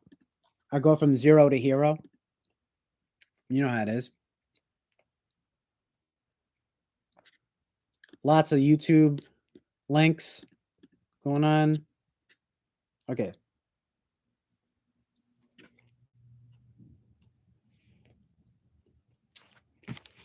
Jonathan says, for me, likely was INTJ. Possible is ISTJ. Possible if I'm ignorant was ISTP, INTP, ENTP. Possible if I'm deluded was INFJ, ENFP, INFP. Frankly, impossible was all the rest. That is really funny because, first of all, that sounds about right. And then second of all, I mean, just from the, the relatively little bit that I know about you, right? But it looks like you had Frankly Impossible as being the. Oh no, you have the ISTP. You had an interesting metric there.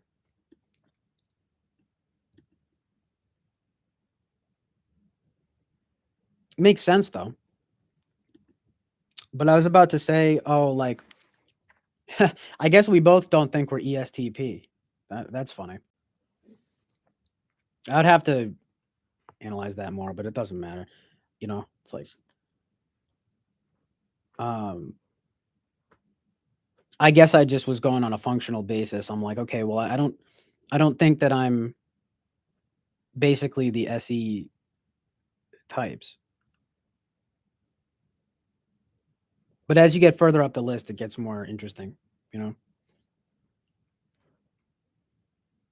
like INTJ. I mean, it's like, I guess I could see SE fourth but INFJ as well, you know?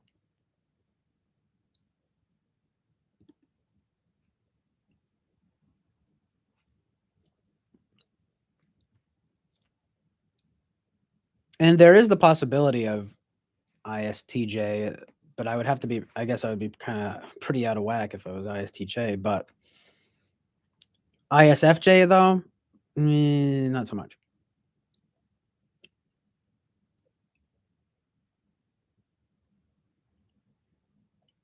Not completely impossible though, but lower possibility, definitely. Kami9 asks, "What is your relationship with anger, CJ?" Boba Fett says, "Probably toxic." Tongue face. Yeah, it is very toxic, honestly, my relationship with anger. Kami9 says, "Is that why your name's Kami9? Are you in the Enneagram 9?" Nines fall asleep to anger. Feeling comfortable is key to type 9. Well, yeah, that's basically me. I don't have like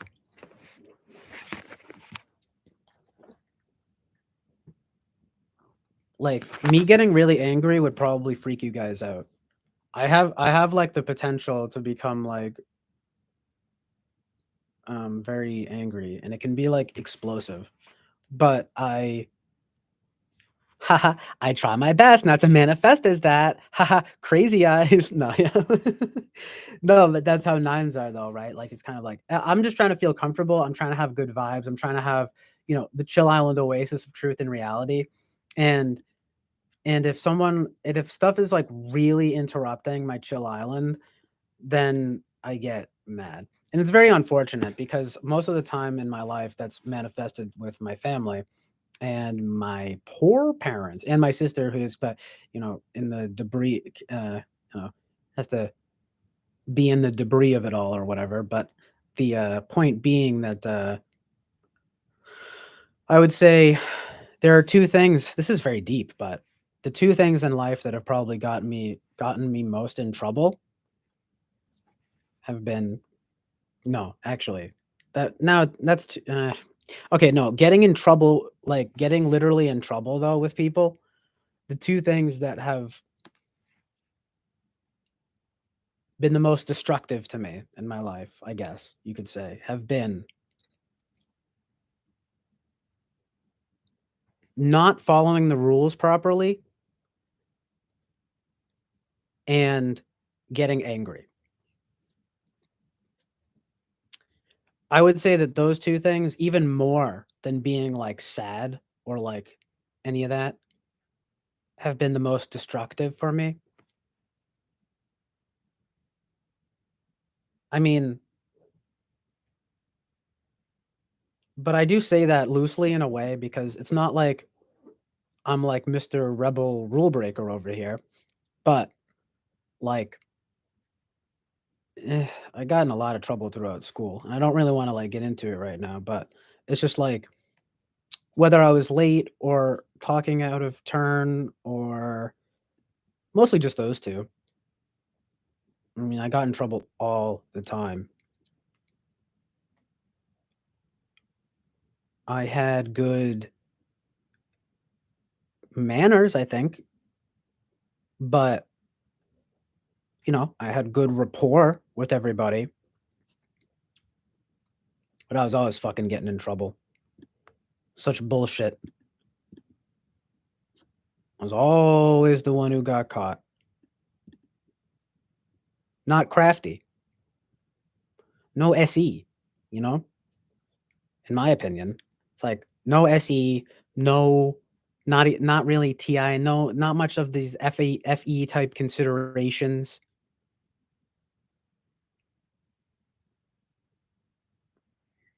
Got me in trouble.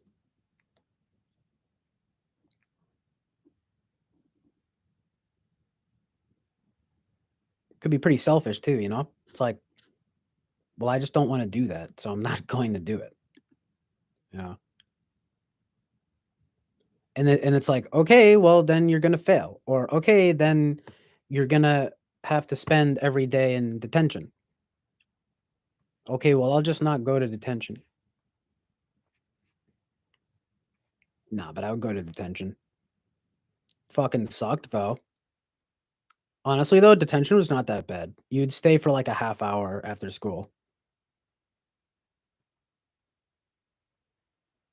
Like, okay. Ooh, I'm really scared. But then I would miss them sometimes though, and then it'd be, oh god, there were a few times I had to like clean up after school. I had to like go around cleaning. Anyone else ever have to like bond with the janitors because they got in trouble and they had to talk to the I had this janitor who had like his eye all fucked up, and he like told me like his whole life story about like something about like how he got his I don't know what it was, like his leg. He was he was like a fucking pirate or something. He got his eye and his leg fucked up, and he was telling me his whole life story as I'm like cleaning the school with him for like punishment, because I missed too many detentions. And it was actually really interesting. I don't really know what his point was telling me about his whole life, but I felt like I learned a lot. It was sort of I don't remember it, but I feel like I learned a lot. That's fascinating though. It's things like that though. I like that. I like to be on the outskirts with the eccentrics. Like fuck yeah. Tell me about your crazy pirate story. How you got like ran over. I think it like a train. I think he got like hit by a train or something. Like real dramatic shit. He was like going to find to his wife or something, and then he got run over by a train. I don't remember. But the shit you learn, when you're on the fucking, you know, like I was like, when you're doing them, when you're just working with interesting people, I guess. Like there are all sorts of characters when I was working at the public access studio. I was one character after another. There was this Italian guy, rest in peace. He passed away, I think, a few years ago. This like old Italian guy who would come in. And I mean, he was really Italian, just really old and really Italian. But he was one of these like performer type guys, who was just like, "Hey, what are you doing?" He was not like a tough guy type of thing. But then there was a time though where he did show up like in a suit with his wife, and she was like younger and like she's kind of sexy. No, I'm just kidding. I don't know what the deal was, but I was like, "Whoa, he's kind of a badass." His name is Andre. Andre's a badass. Yeah, but then you just have people that come in and like there's this one guy who's like he like made the girl there kind of uncomfortable because like he asked for her number once. There's a woman who worked there, but he was showing me. He was like, "Oh, dude, you want to hear my beats?" And then he was like ripping cigarettes, like showing me his beats out in his car.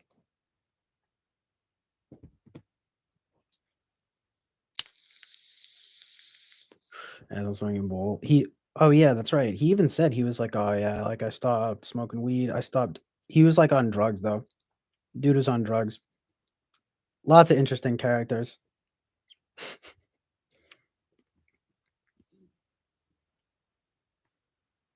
Cigarette drug guy. Good times.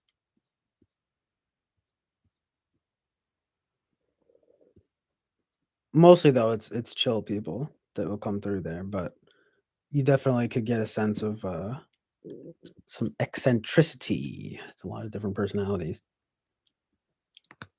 Yeah, Jonathan Bassani. What can you tell me about your gag reflex, DJ Winks?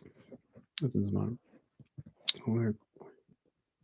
Would you rather start your own business or teach guitar to middle schoolers while playing at an art theater at night? Could I start a business teaching guitar to middle schoolers while playing at an art theater at night? How about both? I don't know. It depends on what the business is. I'd love to, like, it'd be cool to run my own record label or something.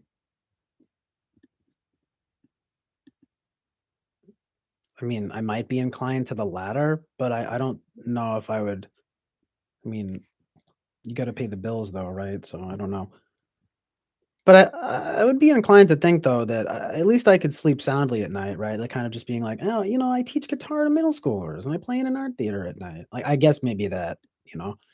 I think the business life, the true entrepreneur lifestyle could be a little hectic for me. It could be a little too much SE. It could be a little too much TI or whatever.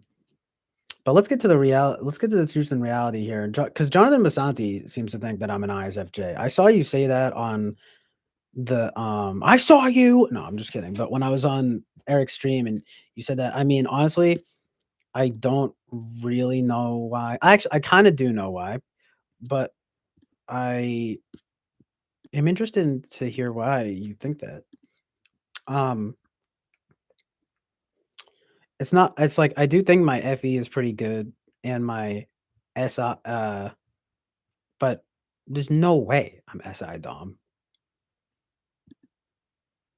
And if I am, I have to fucking get my shit together. I mean, hold on one second.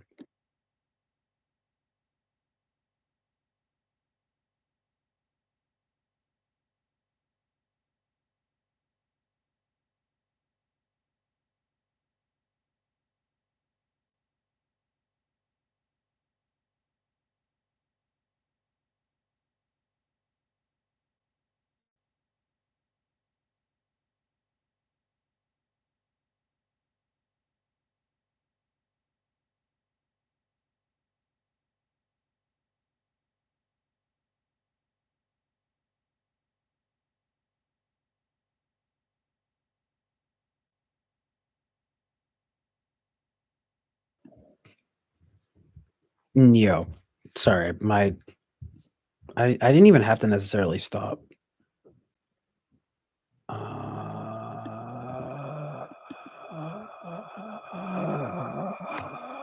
Streaming for a second. I didn't necessarily have to stop, but my mom had to cut laundry. Okay, there's a lot happening here, but no, I just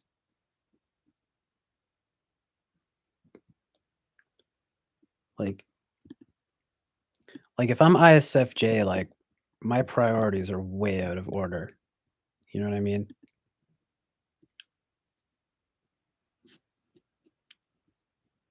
Um,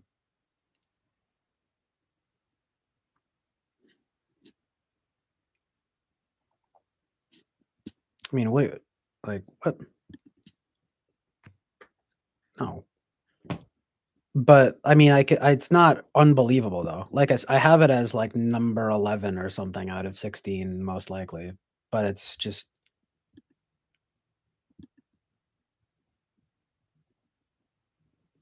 wait, where do I have it? Yeah, I got it exactly right. That's where it is. But I mean,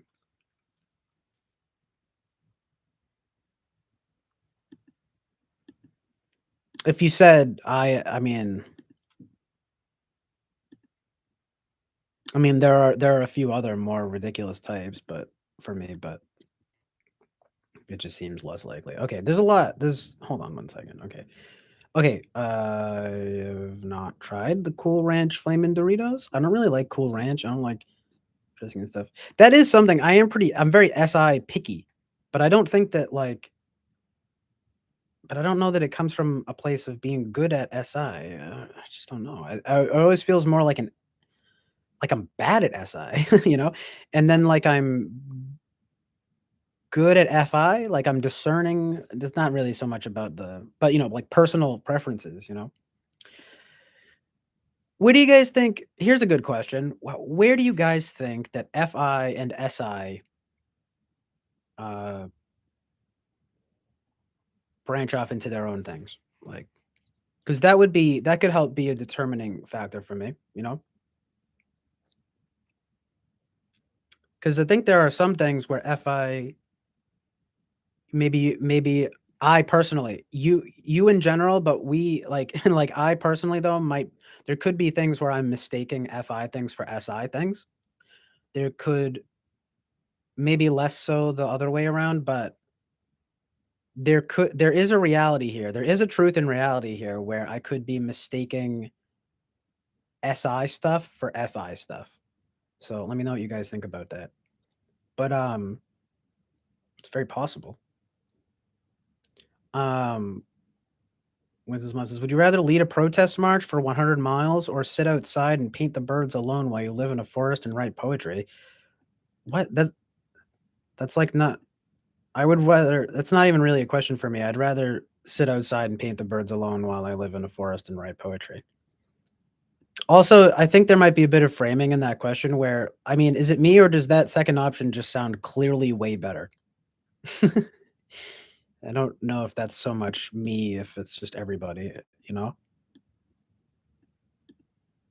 But maybe me, especially. Teehee. But anyway, would you rather be a blacksmith shoeing horses or a cowboy roping steers and then leading his church and choir? I'd rather be a cowboy roping steers and then leading his church and choir. Sounds dope. Actually, well, the roping steers is not so much, but that'd be cool to lead a church choir.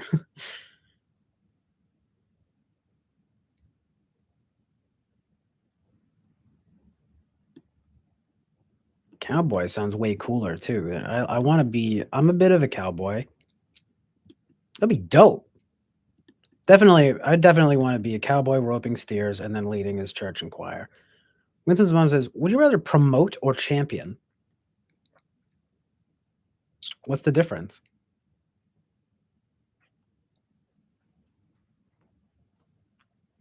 Well, one thing that I liked about the ENFP label was sort of like, the uh the championing aspect.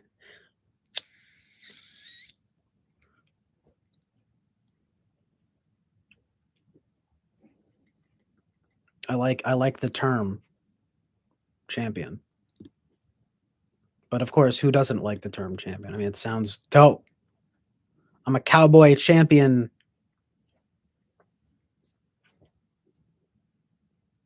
That sounds way better than being a blacksmith promoter.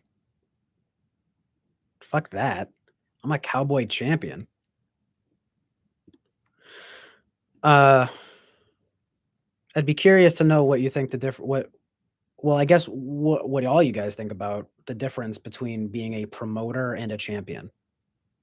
Then maybe I can answer more accurately, more specifically, more accurately. Would you rather be a robot or a half human? What? What would be the other half? I don't mean to answer these questions with other questions, but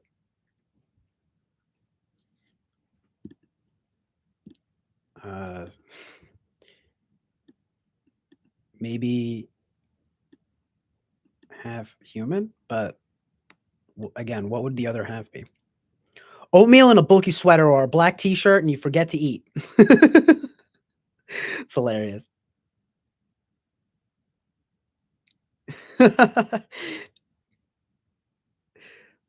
I feel like that's a good question because I guess the ISFJ in me wants the oatmeal and the bulky sweater, but I feel like the real me is black t-shirt and forgetting to eat. So what does that mean? And also, to me, that's another one where I would say, okay, well, why? Okay, maybe maybe a oatmeal is pretty boring. but I do like it's decent, comforting, very comforting. Um, but a black t-shirt in its own way is pretty boring. I don't know. I'm getting hung up on the details, I guess, but like oatmeal and a bulgy sweater, that's comfy cozy. Black t-shirt and you forget to eat. I don't want I want to wear a black t-shirt, but I don't want to forget to eat. You know what I mean? Or at least I know I shouldn't. I would I maybe more realistically be the second choice there. But like aiming towards some oatmeal bulky sweater vibes. You guys know Joe Pera? Like it'd be dope to be on some Joe Pera vibes. Like check out I always forget the name of it because there's a few different iterations of the Joe Pera, quote unquote universe. It's like wow, why am I blanking on it so bad right now? I always want to call it like talking with Joe Pera, but it's not. It's how to Joe Pera talks with you. That's what it is. Yeah, it's a show that he does, and he does a lot of comfy cozy stuff. He's probably an ISFJ, but he's like a caricature of an ISFJ. Um, the whole thing is just like how wholesome he is and everything. Um, that'd be really funny though if that was me. I think it's an aspiration, like aspirationally. That's again why I thought I might be ENFP because I was thinking I'm seeking SI, you know, but they say it usually comes in the form of like others kind of. So I like there's that thing. I know that it's not good, but like when Eric has said like, oh, thinking that you need to like find someone that's gonna like take care of you and like tend to your SI needs. Um, I've literally thought that verbatim like many times, but I know, especially now, that it's not good, you know? But anyway, I don't really know what that means, but it's sort of related to the my conception of my relationship with SI as not being particularly good and being like, yes, I would love to have a girlfriend who does classic SI stuff, you know, like for me. Is that bad? Does that sound really bad? Because what I want is a pilgrim. Because what I want is a pilgrim housewife. It's terrible, but like. But I realize though that that's not good, if you know what I mean. You got to be your own man. You got to take care of yourself. You can't have people. You can't be like relying on your partner, your significant other to take care of you in that way. I mean, it's a little bit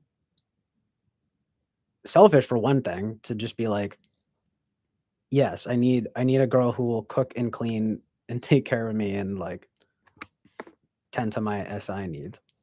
But the reality is the reality is that I just need to have like a better relationship with my SI and do these things for myself and not, you know what I mean? So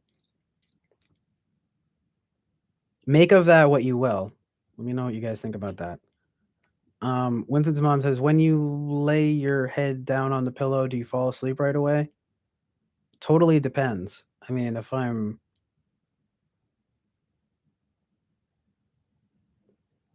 This is fun, by the way. I love answering questions about me. Me. No, I'm just kidding. It is fun though. I love stuff like this. Like, you get to think about like, tee, what do I do? What makes me special and quirky? Oh my god. How do I like my toast? Do I like it well done? I don't. I It really depends if I'm tired, like I'll just fall asleep. That's kind of SI of me, I guess. You know, I don't tend to be like maybe more when I was younger, but I'm not really a tosser. Like I don't really like a tosser. No, but I'm not really like a tosser and turner type guy. But that's usually because if I'm in my bed sleeping, I'm very tired. Like I probably actually need to sleep. You know what I mean? I don't go to bed. I don't do things like I said, like I'm saying, like I don't do things like because I'm supposed to do them. Like I do them because I have to do them, you know? Like I don't like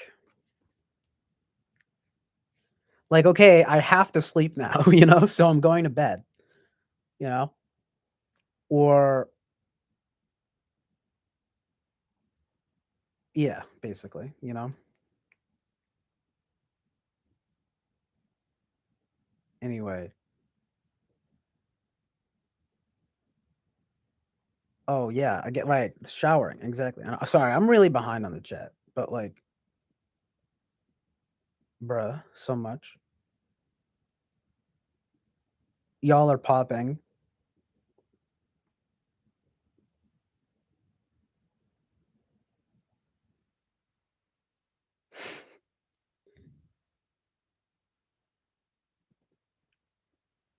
What the fuck? Okay. Yeah, like do you shower every day whether you go out and about or not? Right, I know, I was thinking of that too. Like, oh wait, I just totally ignored. Running Fox asks what makes you angry at CJ. If you guys want to know the god honest truth, I think that what makes me angry is being pushed out of my comfort zone. So that is pretty SI of me, right? Also, KME9 is not a 9. SX487. Wow, feisty. KME9 is feisty. That's cool though. What is that like for you? How does that 8? How do you feel about having an Enneagram 8 in your tritype? Yeah, but I do feel like that though. That there's a general sense that every time in my life where I've gotten mad enough at people to get very angry is when I feel like I'm being challenged in some way that I would prefer not to, which is usually going to be something like SI-ish or SE-ish, you know? If I feel pressured in some way to tend to SE especially, but also SI stuff. I know it's a little bit like just relying on the functions to explain it, but it's a pretty good way of explaining it though. Like I'm saying, these things are very like encapsulating, all encompassing and encapsulating. Tends to be those things. Of course, I guess if someone says you're a stupid idiot and you don't know anything, like that would be like a TI critique, which I don't particularly like either. Again, though, doesn't it kind of make sense? Like these are the things that I'm bad at or that I feel like I'm bad at.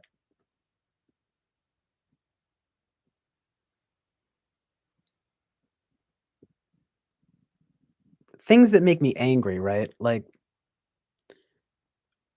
if someone infringes on my comfort zone or if, or if I feel like I'm being like critiqued unjustly, I don't know. I mean, everyone hates that or both of those things, but that especially. It's not like I don't. It's not like I care if I'm told I'm wrong about something. Like, but if there's, it really depends on what it is, you know. Which again, I always chalk up to more FI type stuff. I'll be like, well, that's what I believe about it, um, or something. Like it's not really a discussion. You know what I mean? Like Cape How Confetti says, FI rebels for life. Yeah, we'll see. Unless I'm a boring ass ISFJ. No offense to any ISFJs that might be watching. And again, I don't completely put it off the table. It's just lower. It just seems lower likelihood for me. But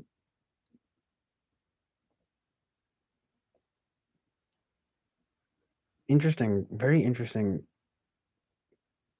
like conversation prompters. Yeah. I'm sorry. I have to just like scroll to catch up. Like, there's more. Yes, all day detention. Oh shit! All day detention sucked. Did I ever have to do that? I might have had to do it one time. That was horrible. Um, you get triggered, feel hurt, and then get mad. What is the process? Yeah, sure. I do get like triggered by random things.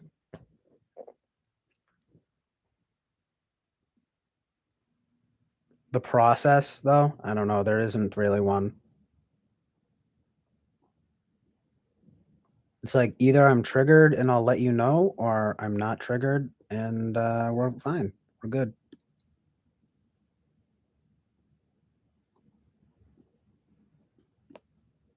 Um,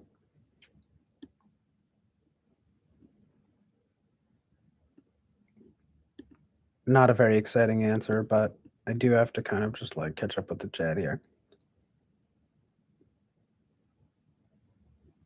Times, but oh yeah, well the shower one, it's like I like to shower, but it's like, but I'm not necessarily like, yeah, like if I didn't do anything, like meh.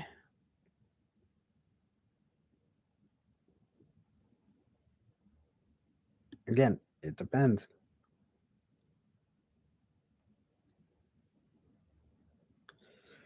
How the sign says, I know this guy. The story wasn't that he got hit by a train and lost his wife. His story was that he was married to a train that left him for another train. He got hurt in a freak skiing accident. Drink beats, man. I join your label. Nice. Thanks, Cape How Confetti. Yeah, that would be something where that would be having something like a record label or like a venue. That'd be cool. From Sunny says, that might be a point for INFP. Can I do both and all of these things? Is a dual stroke response? Methinks? Yeah, true. Yeah, and I've heard the whole thing about FI being very it depends too.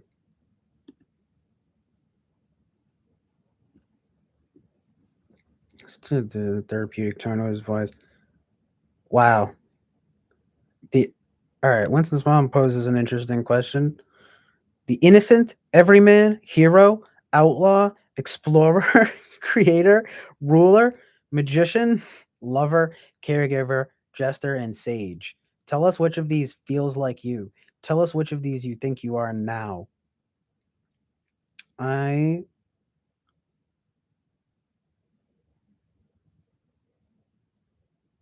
I made it sound like she said that all forcefully, but I know she means right now. Like in this moment, like who do I most identify with now? If I had to choose one, man, that's tough. Okay, like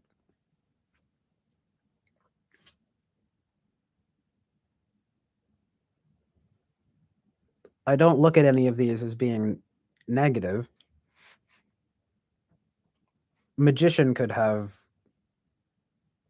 dual contexts, but everything else is pretty objectively good. Maybe not ruler. Ruler and magician are pretty like debatable. Mm, I don't think I would want to be just the jester. You know, I think there was a time. I think I played jester growing up a lot, and it's fun, but it's not. I don't. I wouldn't want that to be like my life. You know, I don't really want to be known as like the jester, like a little imp, like tee hee, going around and like tickling people. Like no, like no thanks. I mean, the innocent's not so bad, kind of boring. Same with everyman. Everyman would be cool. Hero is awesome, right? Outlaw is awesome in a way. Depends on what for, right? Explorer is also pretty awesome. Creator is pretty awesome. Lover is pretty awesome. Caregiver is awesome in like a noble way, you know, um, in like a guardian way. Uh, but that also can mean like being a nurse or a doctor or something, and like I don't think I could handle that very well necessarily. Uh, of course, maybe emotionally, I could maybe be good with people like emotionally, but not so much with like dealing with gross stuff. You know what I mean?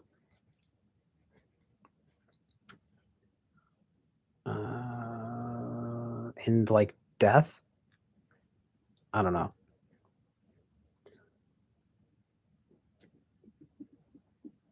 But that's an interesting one. Caregiver is an interesting one. But yeah, jester, you know, that's like that's fun. But I already kind of said, you know, it's like I don't want to be just. I don't want to just be the jester though.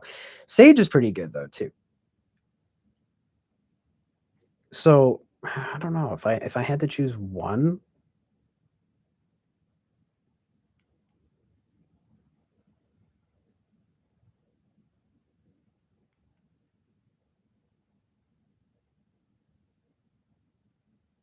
Mm, I don't know if I could choose just one.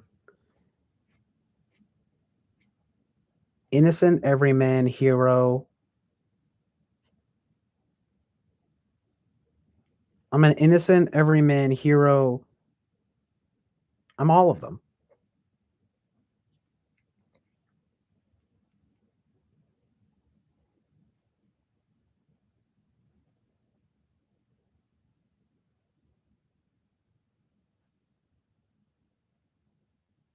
I mean, hero is good.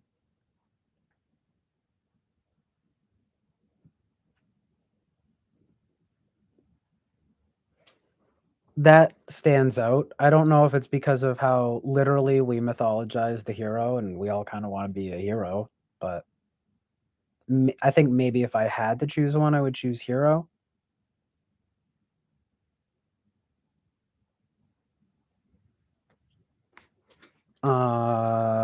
But a lot, but you know, other ones stand out too. But yeah, how about that? Let's see. I'd say hero. I mean, again though, that's very like aspirational, you know? Like for someone to like who wouldn't want to be called a hero, you know? It's everything.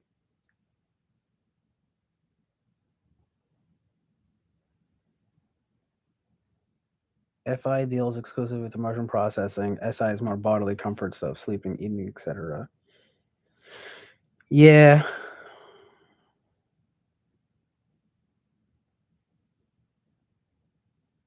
that doesn't really. I mean, I know that, so it doesn't really. You know, I'm more interested in. I mean, I'm more wondering like where to discern, like discerning. But I know I appreciate it though. It's just like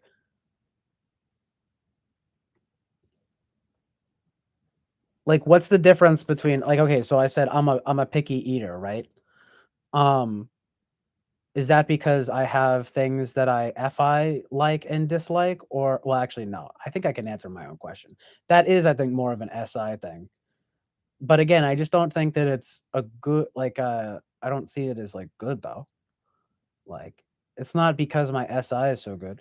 Maybe another thing would be like taste in art and stuff. Like, isn't that a little more FI? Like, you know, this is like this, liking likes and dislikes. I really gotta just like catch up though here. Keep on getting INFP is doing bullet journals with tons of doodles and personalized graphs and not practical at all. Which function do you play with? Which function? Oh, with his mom. Which playing with which function is just fun to use as a tool function. Second and then third, please. I mean, I think that I play with NI and NE and FI.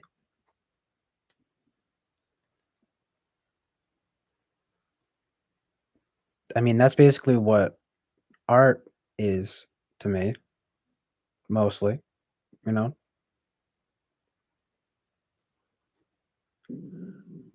Fun to use as a tool function, though? I mean, yeah, I don't really know.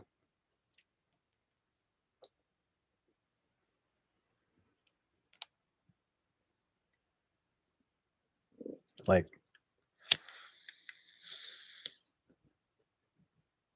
I think it's better.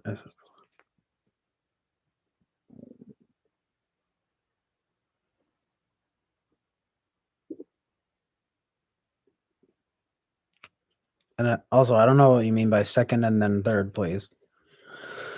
Who's it better? As I pull or low, will often forget to eat. Routines are just not a thing. Molly, the person, Russell Brand, about as ENFP as it gets. Maybe Kurt Trials. K-Pow Confetti, that sounds awesome. ENTJ Promoter, ESTP Champ. In a boxing frame, say. Well.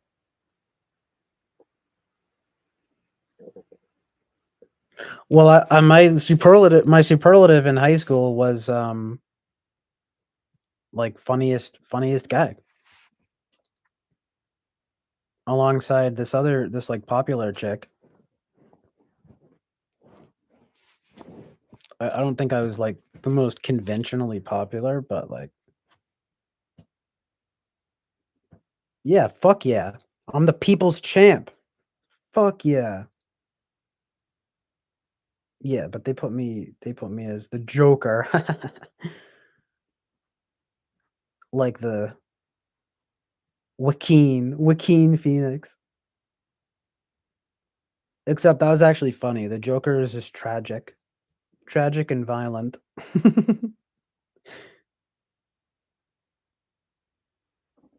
uh, Forgetting to eat could easily be SC polar as well. Well, that's would add to that INFP vibe for me. It's zoned into two types for you, INTJ or ENFP. And again, this is just for grins and giggles. We, lions and tigers and bears. Oh, my hardly knew we. Indeed. Appreciate the disclaimer. It's like, yeah, sounds right. I mean, I would say you're not far off. K-Pac Confetti says, being an INFP, I do admire ESTPs and ISTPs and wish I could be like them as I sigh longingly through a foggy window as the rain gently hits the glass. Yeah, I know what you mean. Definitely. Like, I it's not like I find them detestable or something. There's not a single type that I'm like, oh, they're the worst, you know? Um, it's just not likely that I would be an STP, you know? And yeah, it would be nice though, in a way, to have just really good SE and TI. I was actually just thinking about that too. I was like, man, that'd be dope. I feel like I'd be able to cut through all the bullshit. Like all of my problems in life would be solved in some ways, you know? I mean, like if I could just have amazing SET and kind of also like SI and then TI. Yeah, basically. I think my TE is pretty good.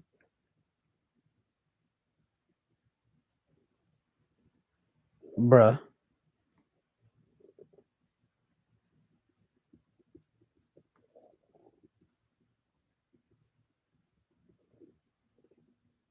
Glad everyone is here. Thank you for being here. Epic, amazing turnout. There are girls out there. Okay, wait.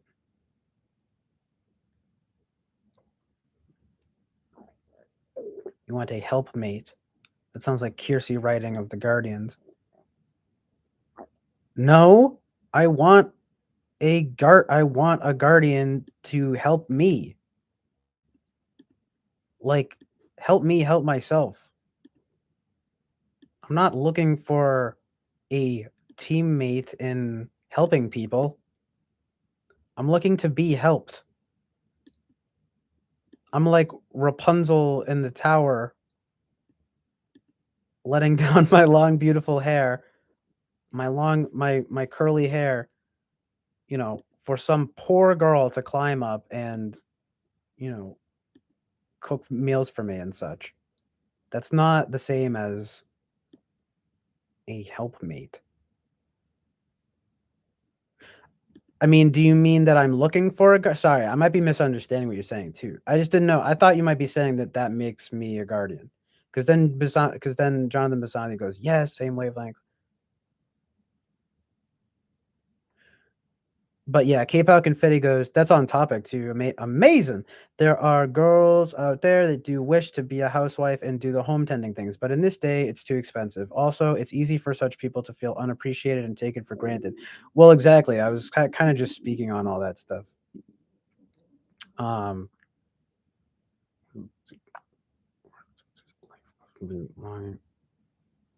yeah, goals though. You know, more black tees. New one. All right, this is too much. Too many. It's like I gotta catch up with the chat here. Um,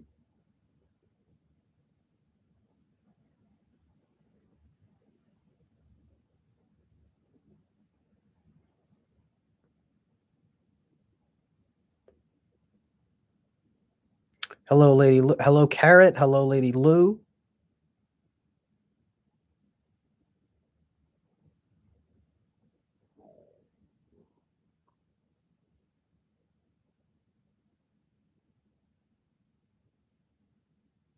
Oh yeah, Jonathan. Me and Jonathan are in the same area, so yeah, we just had a snowstorm. Which, by the way, how crazy is that? Small world, huh?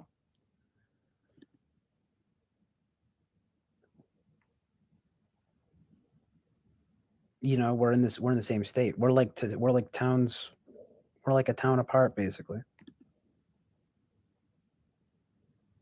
Uh, I think a magician.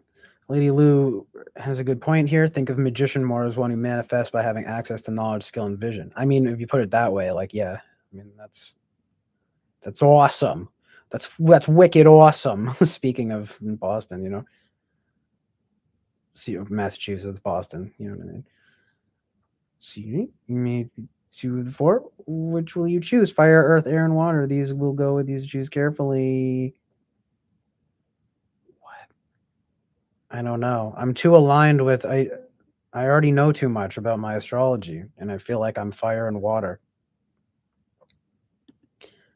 I wish I had more earth and air going for me. If I could choose,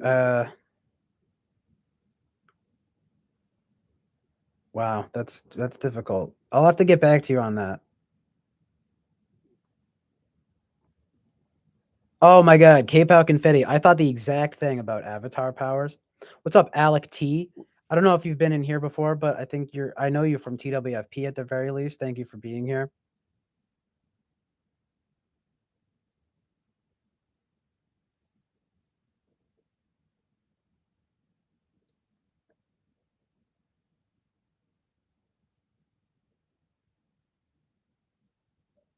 Sage received the most enthusiasm. Well, Sage stood out to me. It just, if you're talking to about what I said, I might have said it a little differently because I was like, in Sage. It's because it was the last one, and it was just Sage has a good connotation though. It's not. It's like, you know looking to a sage for wisdom and stuff. So like, yeah, it's pretty good. It would be. I wouldn't mind it. Certainly wouldn't mind it if he is not feeling exactly someone else's poor way to put it. Like, yeah, just bulldozing through this chat right now.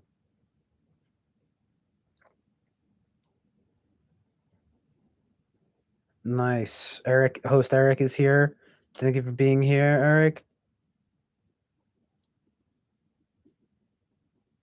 Uh,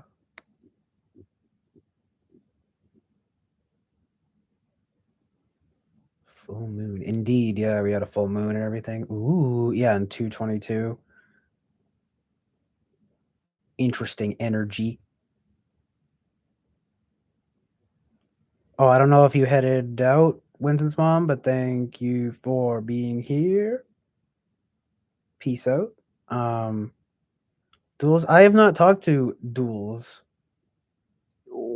Um, Mostly healed foot. Oh wow, nice, Jonathan Basanti. I know you had your foot was bothering you, so I'm glad to hear that's healing up nicely. um, Eric in the house. Sweet. I'm all caught up now. Amazing. Yeah, can you guys hear? I know my stomach keeps rumbling because I'm hungry. I was hoping nobody would notice, but it's happened like 50 times.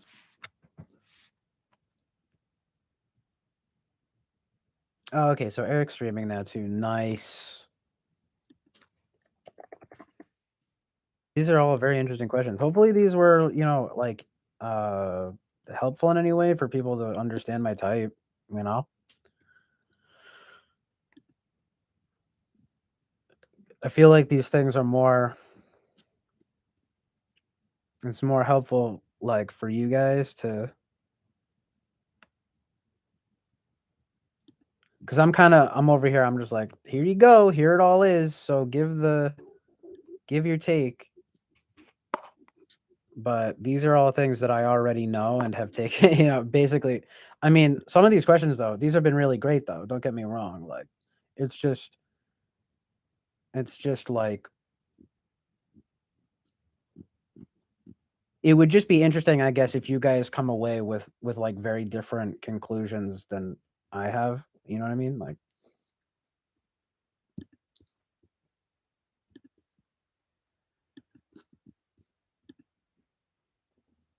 that's why it was so fascinating to me when Jonathan thought I was ISFJ. I was like, no way. I was like, but I could also kind of see it because I've been pretty like conciliating in this chat and so forth, and like it is pretty nine like. There's been a lot of like conflict resolution, but that was actually part of me getting on stream the other day and being like, okay, I'm not looking to do conflict resolution stuff though. Really, like, yes, we dig here on the Chill Island Oasis of Truth and Reality for the gold that is truth and reality, and I'm happy to, I want everyone to have good vibes and everything, but I'm not it's like way too much um pressure honestly to get, like I said about streaming and stuff in general, it's way too much FE work. I don't really like to do that,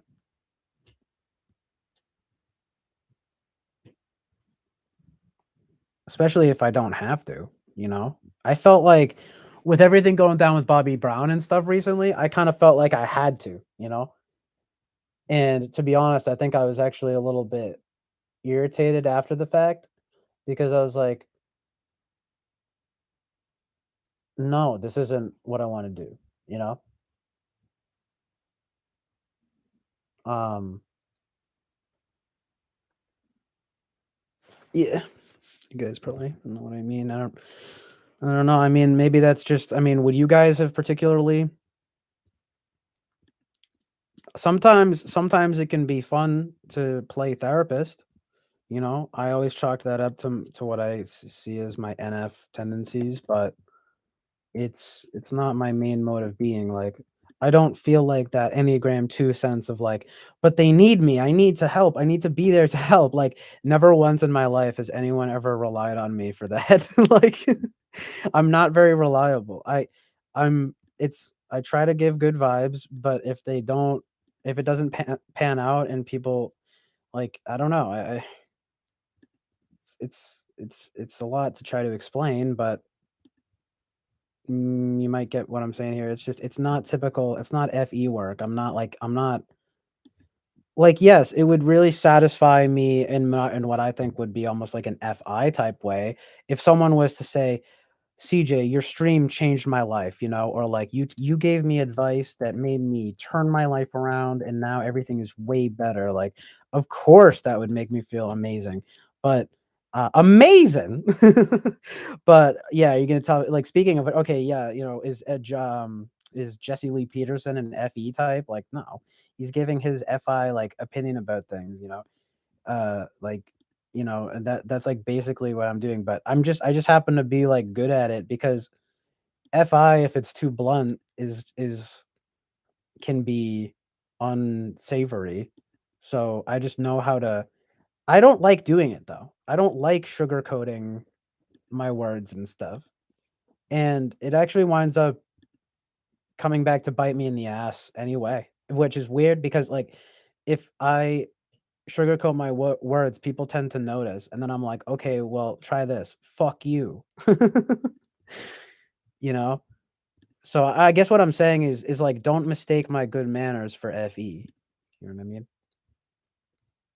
Anyway,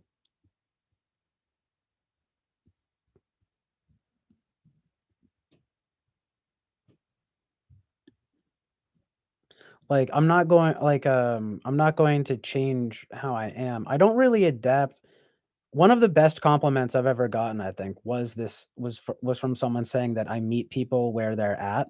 And I think that is something really good that I want to be like proud of and all of that. But I don't see it though as something where I like adjust to people that much. I do, but I also am very consistent. Like, you're not going to really catch me like, you know how some people are. I don't know if it's an FE thing, but necessarily, but it's like I don't like really change who I am like with different people, you know?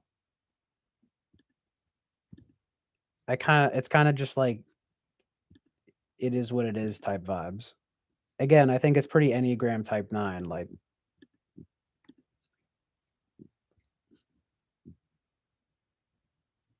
Alex, he says, what type do you think you are? I missed it. You know, I don't know. I think I'm some kind of NF type.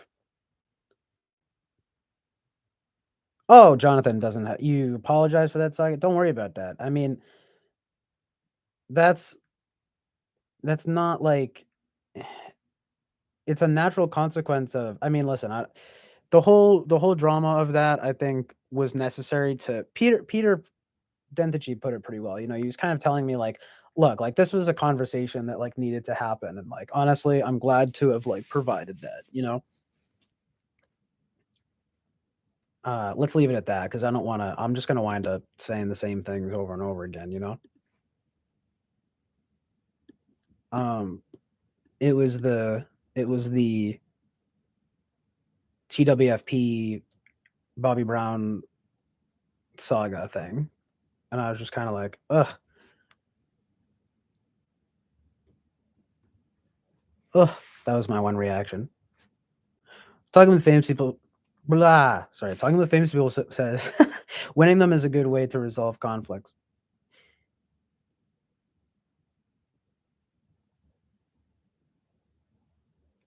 That is a good. That's exactly it, though. You have to win the argument.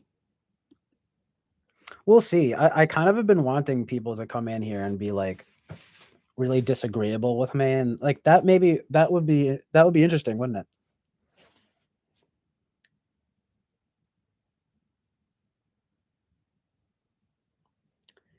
I mean, you guys have all been pretty great, you know. Plus, I don't really like conflict that very much, so.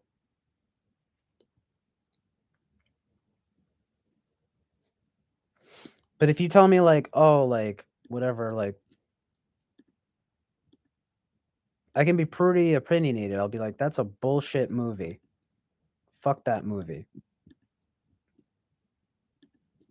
I might say there are lots of things where I get pretty like opinionated, but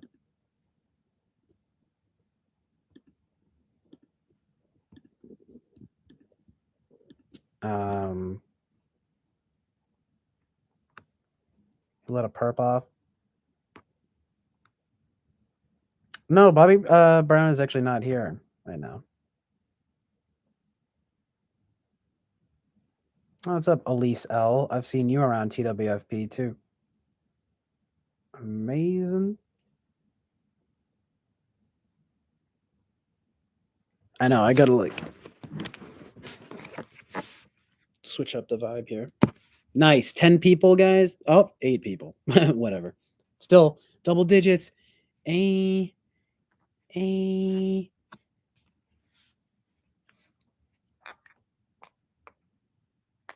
We ballin'.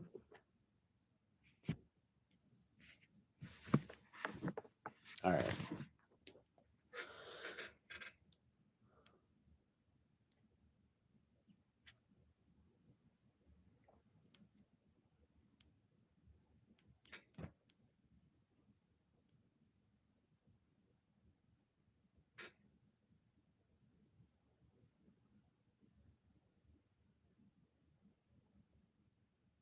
It is. And it is now. Now it's double digits again.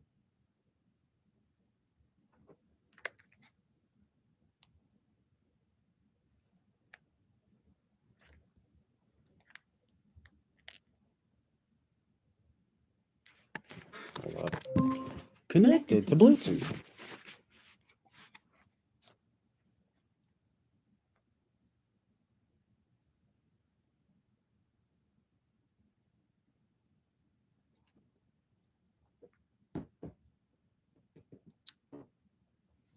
I love rock and roll. So put another dime in the jukebox, baby.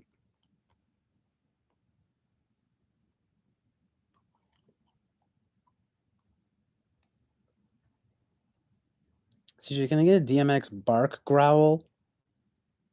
How does he do it? Like Ow! I don't, I don't know what he does. What does a DMX bark growl sound like?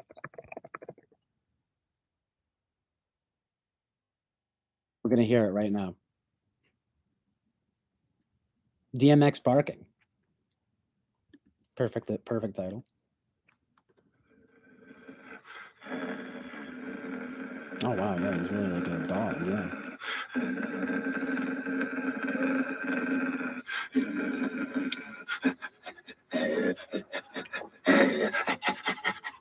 Bam, bam, bam, go down. That quick acting like the truth was gone. I didn't say I deal with the ruthless one. There's 2 pieces in your faggot ass toothless son. I go Yes. hard, don't do it too late. It's done. Hold up. Done. Done. Wow. He said the F slur. Do you guys get offended by that? I feel like it's less. I feel like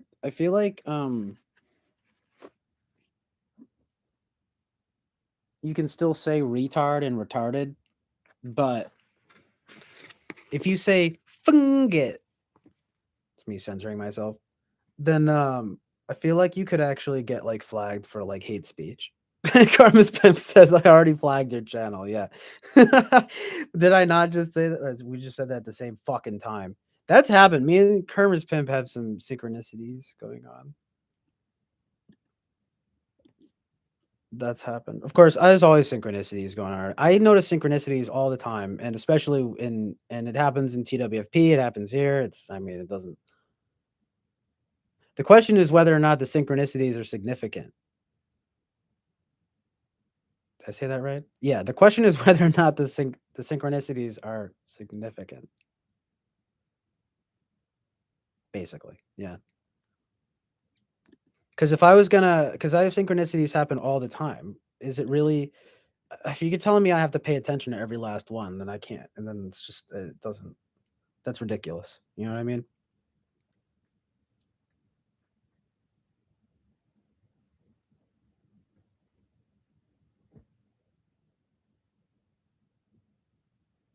Oh yeah, but I don't even think I could imitate that DMX growl. That shit was hardcore. Bam! Bam! Bam! Bam! Bam! Blow! You could do like a Waka Flocka thing. You guys ever seen that video where he's just in the booth? Hold on. Bow, bow, bow, bow, bow, bow, bow, bow, bow, bow, bow, bow, bow, bow, bow, bow, bow. Ah, they looped bow, it. bow, bow, That's bow, stupid. bow, That's fucking dumb. Fuck you. I need the full thing. There's a full thing. Yeah, is this it?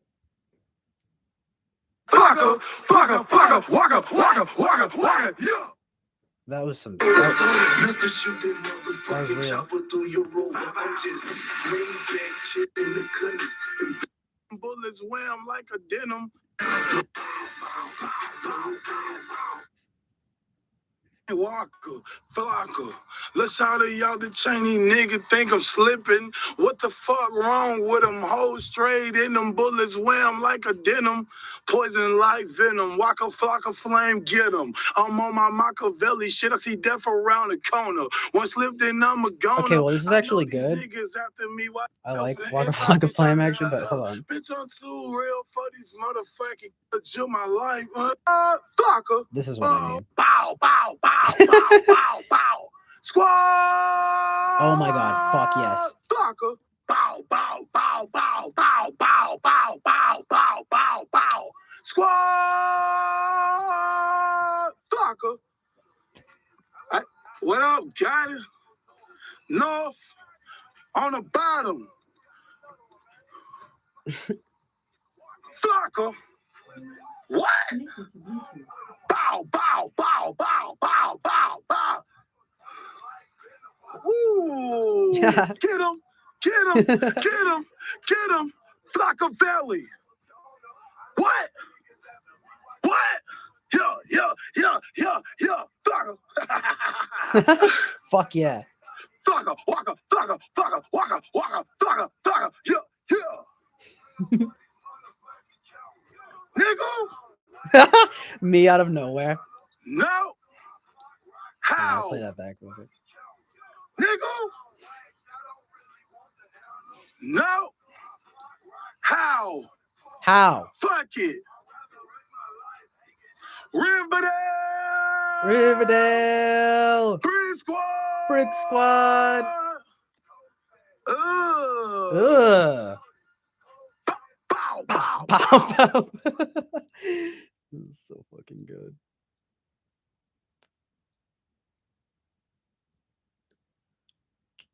Cherry bomb.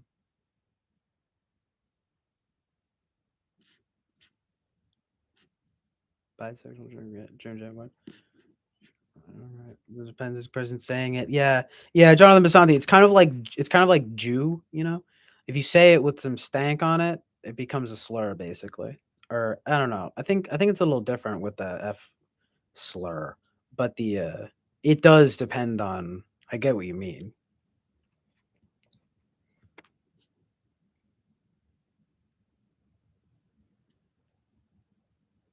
Some people call me faggot and I don't care. Yeah. I mean, it's just it's probably not. It's just I feel like it's rising in the ranks.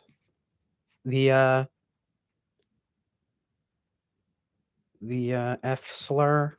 As you can tell, I'm like, do I commit to saying that or do I just say it? Because I mean, personally, I don't care that much, but I just feel like people could be put off by that.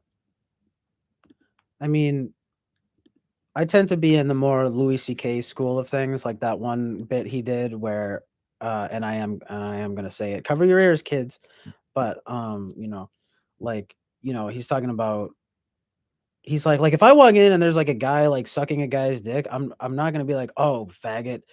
If it's when he takes a dick out of his mouth and says, a peninsula, like what did he say? He's like, an island is actually different than a peninsula or like something like that. He's like, okay, well, you're being a faggot right now. But even then, I'll probably just say fag. Growing up, that was a pretty big thing, just saying fag. Are you being a fag? Dude, don't be a fag. But I feel like faggot's kind of intense, you know?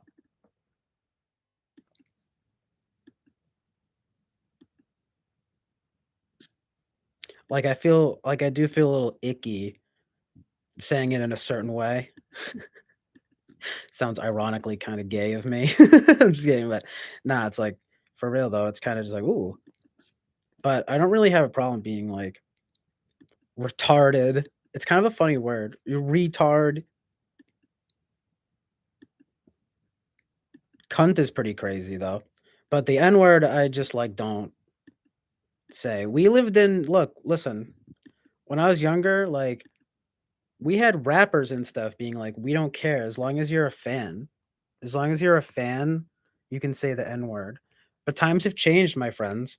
Kendrick Lamar, remember when that teenage girl got up on stage and she said the N word in the lyrics? And then he was like, hold up, that's not cool. Well, that's where we're at now. I kind of lost respect for Kendrick when that happened. You know, he's got this like wicked excited, like, teenage girl fan, like someone who clearly very much so loves his music. And she's just excitedly reciting the lyrics that he wrote.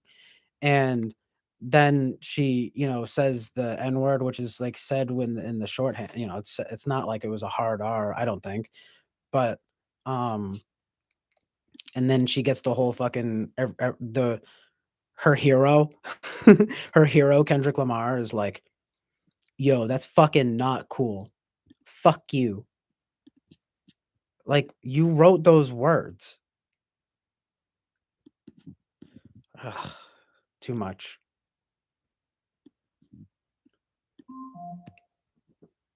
Um, all the ad libs for real. Waka Flocka is honestly kind of good.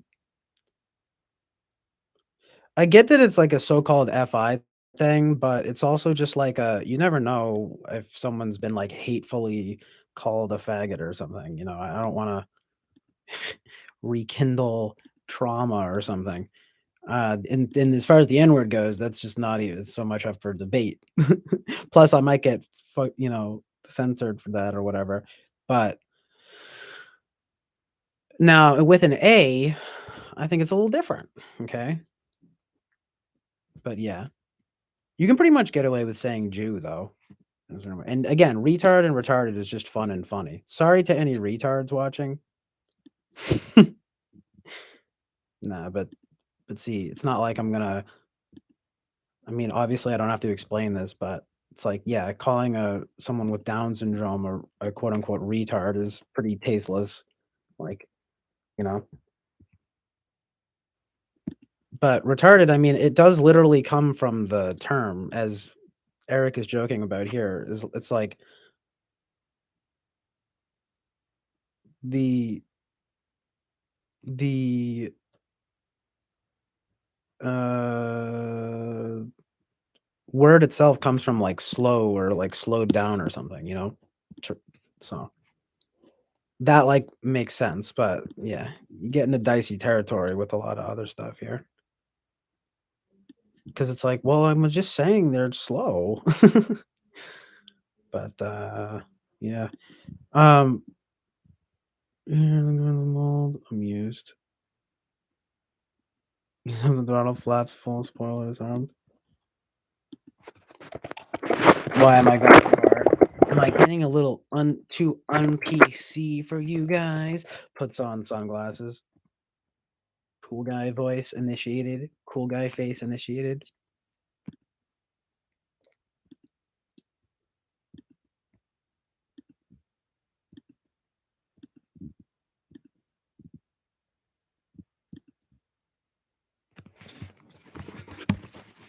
I'm a self-identified cracker, and I am now eating saltine crackers.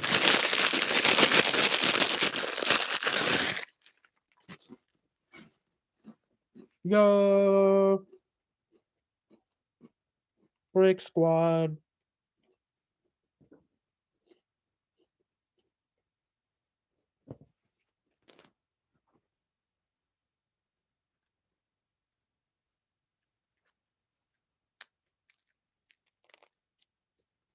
Yellow.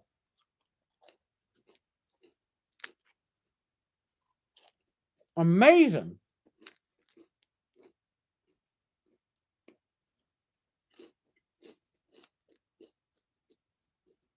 Thomas Pimp says, I don't know, man. I once witnessed some kids from special ed calling each other what? Calling each other retarded and even making cases for why they aren't retarded. One said he knows how to tie his shoes so he can't be retarded. So he can't be retarded. Huh.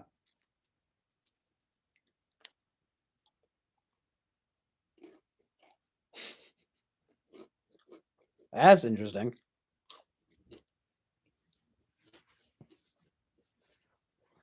So it was a group of retarded people battling over who was more retarded than the other person.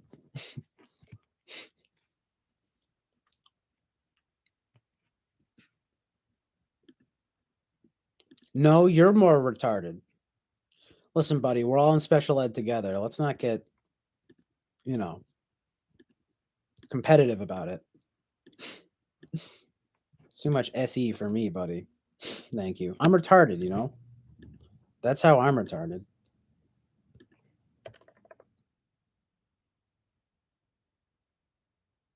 I refuse to believe, though, that I'm fully TI retarded. Full retard. Metacognition, that's the operational definition. Metacognition. My favorite transformer. No, but yeah, I love that word. I've heard you use it, Eric. The operational definition of what? When ties used together.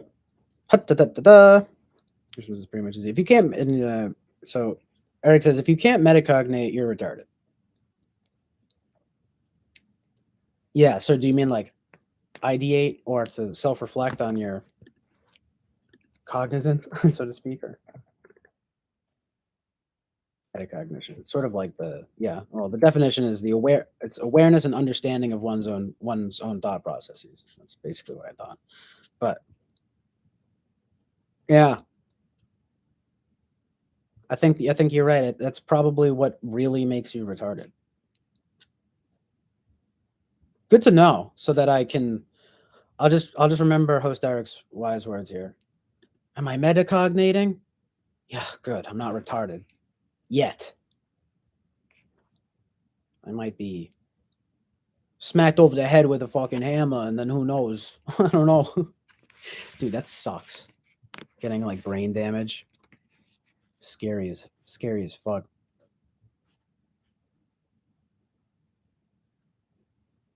Just like, yeah, he got his fucking brains bashed in. He can't metacognate anymore. He went full retard. Nice. Eric streaming too. Nice. I'm gonna stream Eric while I'm streaming. And then stream some more. Because it's fucking crazy. We're getting crazy. Oh, weird. Oh, okay. Saying we're streaming right now. Okay, no, yeah, you're not really streaming. LOL. LOL, you got me. You were streaming before, though, right? I didn't know if you wound up. I didn't know if you were still streaming or something. Yeah, streamception. I've done some streamception literally with putting my laptop in front of the TV and then like filming it as it goes, but it always just turns into this blue blob thing and it's really not that cool looking. Oh, you had a premiere scheduled. That's right. Nice. I'll have to check that out. Taking note of. All right, so yeah, but this yeah, it's Lady Lou coming through here with the truth. Taking note of and not using certain language for me as an FI, I'm not personally offended so much as FE awareness of how language may land with others present, I think anyhow.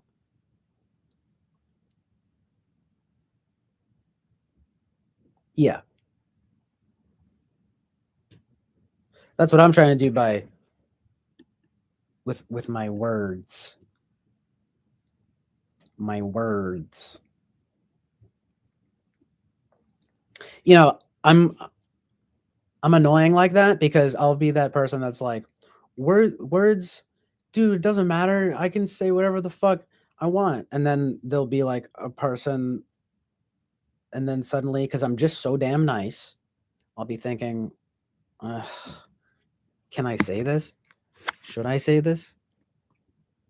It's just because I'm an ISFJ, you know? I'm an INFJ, especially because I'm special and unique.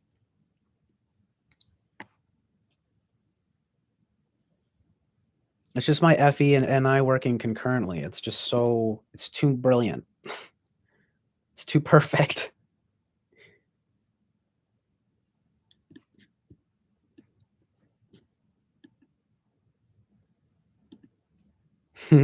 This exhibit meme, Boba Fett sent an exhibit meme. Yo, dog, I heard you like cars, so we put a car in your car so you can drive while you drive.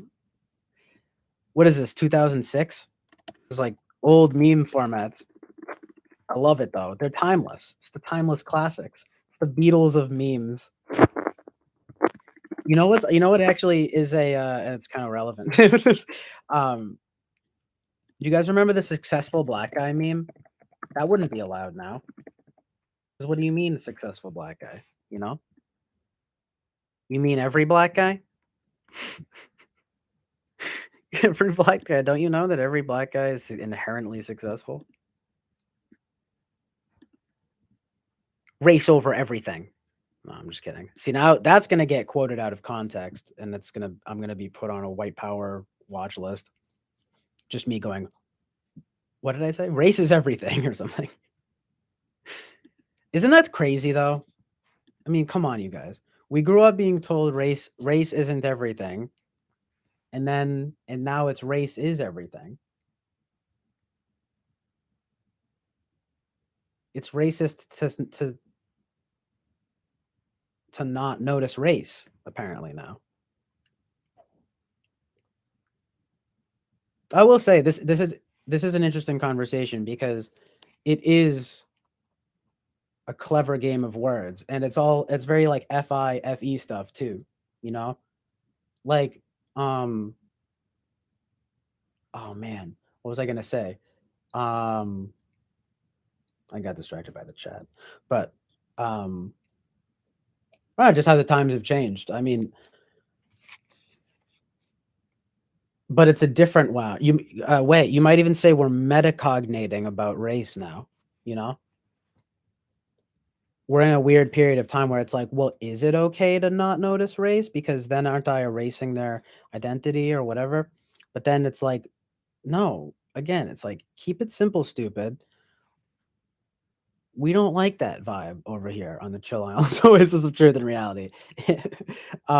If we're going to strive towards truth and reality, I don't think that we should. I like the idea that basically race isn't real. Race is fake. Race is fake. Space is fake. Time is fake. Anything I don't like is fake. Things that I dislike are definitely fake. The movie Twilight is fake because it's bad. But yeah, I'm in the school of TWFP on race. We're taught about race. We're talking about reality, and it's not race realism in the way that it's defined. It's race reality. It's race, truth, and reality. And that's what we learn in the school of TWFP. How are you supposed to? I don't know. I don't want to get. Who cares? It's not like I have opinions that people don't say all the time. you know? Like, I don't want to just sound like a caricature, but yes, people care way too much about the actual. It's because it's about identity. We've leveled up. We're metacognating now. That's basically what critical theory is, right? I mean, that's why people are mad about it. It's like on one hand we're being objective, but on the other hand being totally subjective too, right? Crazy. Amazing.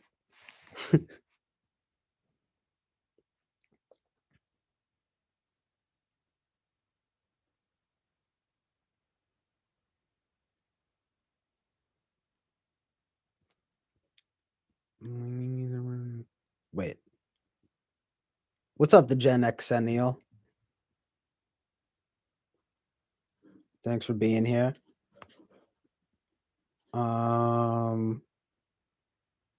Right though. The Gen X Neil says, I don't see color as not empathetic to systemic injustices. Yeah, and like I don't know if you're joking or not, but it's like that's literally what they'll say though. That's actually a little deeper than I was just saying, to be fair. I was just talking more about identity, but yeah, the whole thing of like it also does technically it could be seen as invalidating to the so-called systemic injustices. What do you guys think? What do they mean when they say systemic? Because it's not. I don't. When people say systemic racism, I always think of like when I was like 10 years old and I discovered a word that I hadn't heard before, and this time the word is systemic. And so they're just saying it's systemic to sound smart. You know? Like it's not enough to just say it's racism, like it's actually it has a TI framework. It's systemic racism. And I close my eyes and raise my eyebrows and like do this. Weirdly, ironically, doing a Trump thing. Ooh, I might start working on a social justice warrior Trump character. A libtard Trump character. We're gonna we're gonna let in all the immigrants.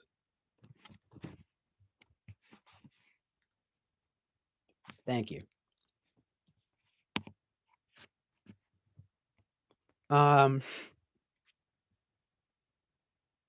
Let's get crazy here, you know? I want to get people coming in and being like, "You're a fucking racist pig. How dare you?" Honestly though, it would probably just make me sad. I'm just going to be real with you guys.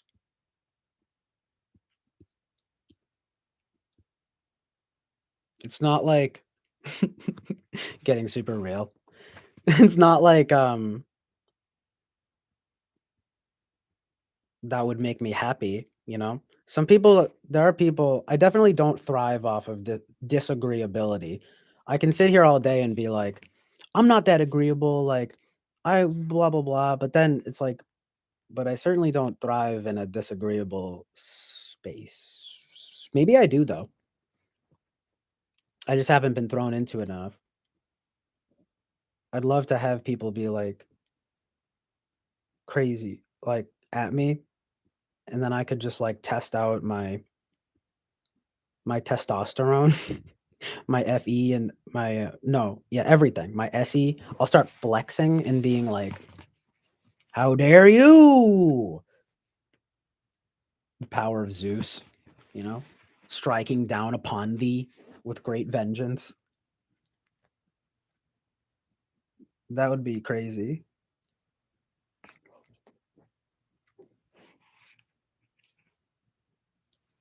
I think the way that you could get that to happen from me is if you came in here and called me the N-word. Start freaking out at you guys, at everyone, even the people who disagreed.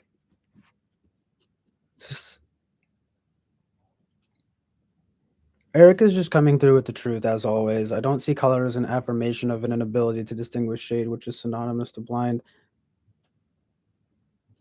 Well, that's just funny. But this other thing though is just truth and reality. Systemic injustices occur, but prioritizing certain communities is inherently bad. Yeah, it's always bad. Doesn't matter who it is. But that's what people don't understand these days. These days with the changing times, I just don't like change. No, but where I consider this period it's like an era of overcompensation and like a period of growth, so to speak. It's growing pains. It's like we know about racism now, you know? We figured it out. We're metacognating now. And now it's time to figure out like the rules of this thing, you know, or of this or with sex and gender and all these things. We're suddenly society is metacognating and it's beautiful, but it's also terrible.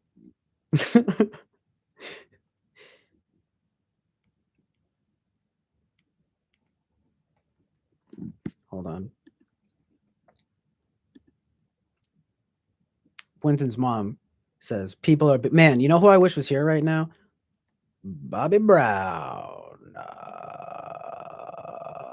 That is the musician, you know, from New Edition. I just wish he was here right now for no reason.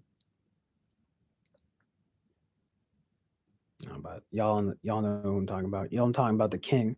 I'm talking about my boy. Because Winston's mom is coming through with a hot button topic here. People are being told that critical race theory is being taught to small children, and this theory makes white children ashamed of being white. This is bullcrap propaganda, social media outrage. Yeah, well, I mean, I would say yes and no. I think it's being blown out of proportion.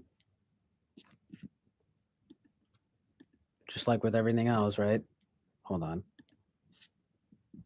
I have some amazing hot takes. I'm very, very political. No, I'm just kidding. I actually need to free up space right now. I don't want the stream to like crash. It's telling me I'm like low memory and stuff, which is not good. It's not conducive to the stream.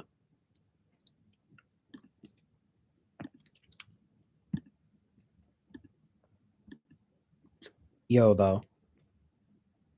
11 people. Shouts outs to the chat. Shouts outs to my gang.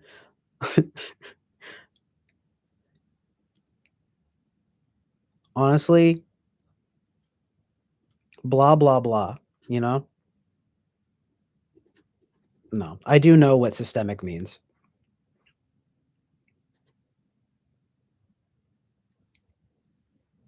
Systemic. Eric says systemic injustice is like when my mom couldn't get officers' benefits as a married officer in the military, even though she technically was an officer because she was a woman. Okay, that's yeah. In other words, the injustice was formally part of the protocols of the organization. Kate Pagafetti is like, triggered. Does that help, CJ, in your dreams? What does that mean?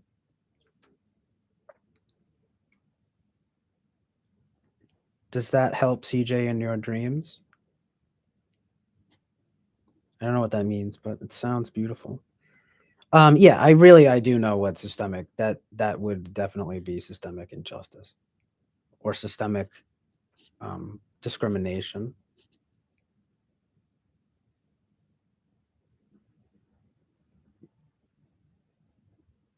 Nice. Now we're talking. Now we're talking, people. Now we're talking with famous people. We're all famous here. That's something else that I love about that name, by the way, is that it presupposes that essentially everyone involved is famous, and I think we all are famous. Everyone has special talents, special gifts and talents, and something about that name rings true in that regard. You know what I mean? We're all famous in our own ways. What does it mean? What does it even really mean to be famous? It calls into question the general conception of what fame really is and what it ought to be.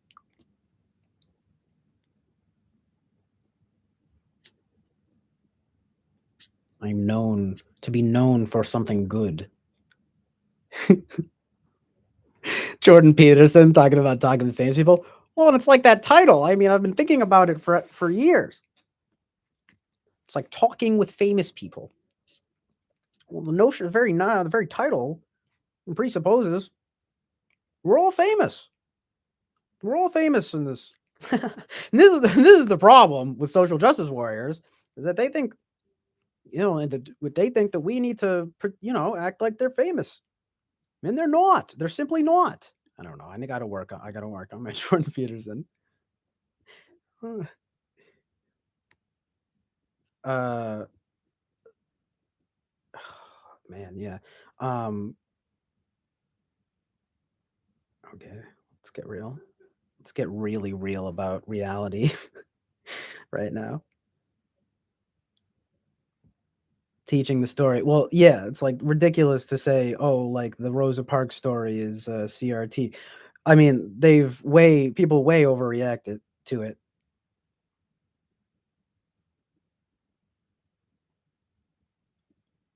Um, you know, how dare you how dare you teach my children about black people?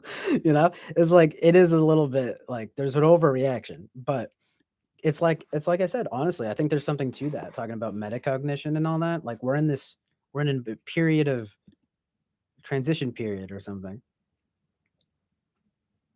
What do we mean when we talk about race? It's like you can say that you're from the Caucasus Mountains or from the Balkan Mountains. What does that mean? It's like, what does that mean?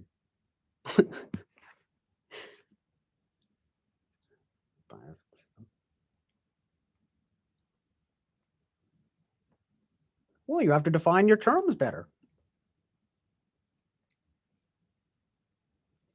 It's like the only way that we can move past systemic racism. I can't even imagine Jordan Peterson saying anything about systemic racism. He's like, well, it's systemic.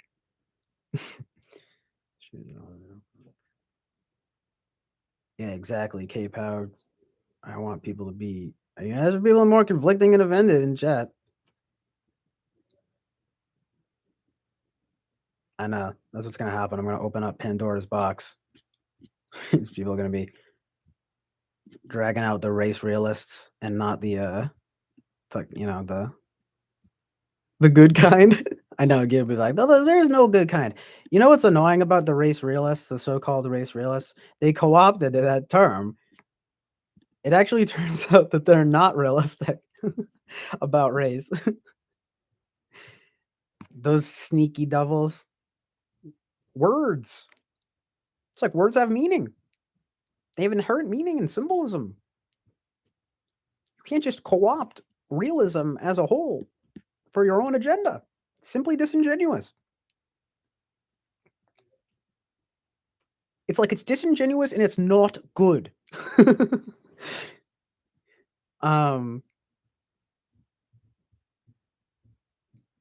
Check it out. When's his mom coming through with the truth with a good quote? It is bad psychology to tell people who do not believe that they are racist, who may even actively despise racism, that there's nothing that they can do. There's nothing they can do to stop themselves from being racist, and then ask them to help you. It is even less helpful to tell them that their own good intentions are proof of their latent racism. Worst of all is to set up double binds, like telling them that if they notice race, it's because they're racist. But if they don't notice race, it's because their privilege affords them the luxury of not noticing race, which is racist. Helen Pluckrose, that's good. Cynical theories, how activist scholarship, something upstairs. Blender gone upstairs. How cynical theories, how activist scholarship made everything about race, gender, and identity, and why this harms everybody. Well, that's a good quote there. Yeah, thanks, Eric. The JV. Yeah, I'm trying. It does presuppose that, and it is true that by talking with me, you become famous also. So that makes everyone around here double famous. I don't know if you meant to feel like JP, but yeah, that's hilarious. JP, you know, stay put. He's gonna move. For real. Rosa Parks was a bad bitch, as they say, in the, as the kids say these days. Is that proper lingo to say that Rosa Parks is a quote unquote bad bitch?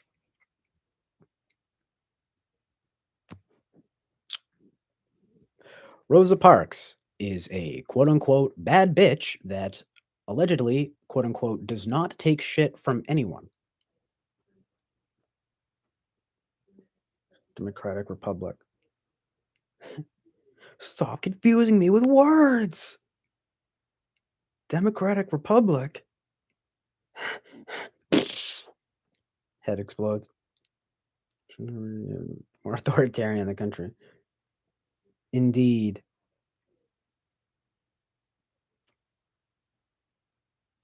Jordan Peterson. So the critical race theory began at the pond when Mrs. Ugwhite and then to invite Mrs. Black Ugg to high tea. Papa Ugg climbed down from his tree and said she will bring you germs. Bruh. Oh, that Rosa facepalm. You went down to Jordan Peterson. Yeah, Jordan Peterson. I know I'm sick of Jordan. I'm sick of Jordan Peterson. I was just thinking that when I said it, when I just said his name, I'm like, oh man, I'm so sick of his name. It's just stupid ass name. I mean, look, it's like there's Carl Jung, Friedrich Nietzsche, Sigmund Freud, and Jordan Peterson. Which of those names sounds least epic? It's clearly Jordan Peterson. the newest, you know, the greatest philosopher of our time, David Davidson.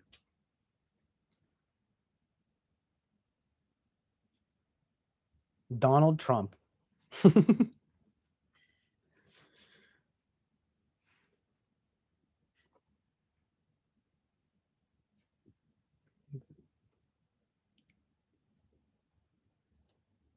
Do you guys remember when Donald Trump was just a guy on Twitter? That era? That was epic.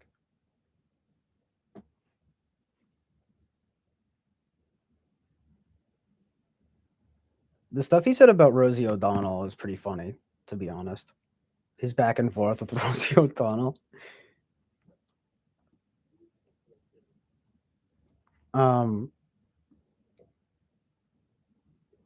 Yeah,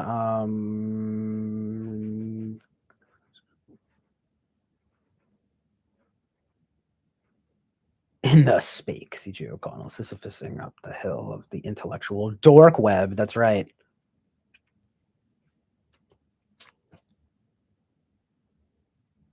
You know, I can't stand Sam Harris and like his new, quote unquote enlightened atheist fuckery. Get the fuck out of here.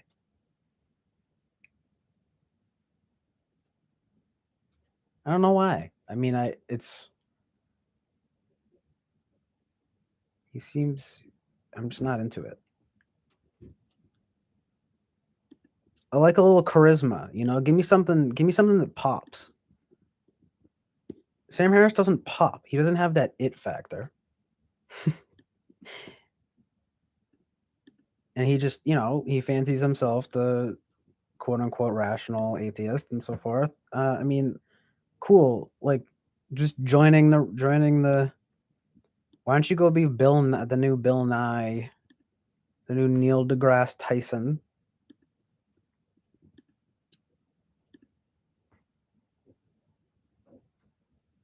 Good old Bigly. GB.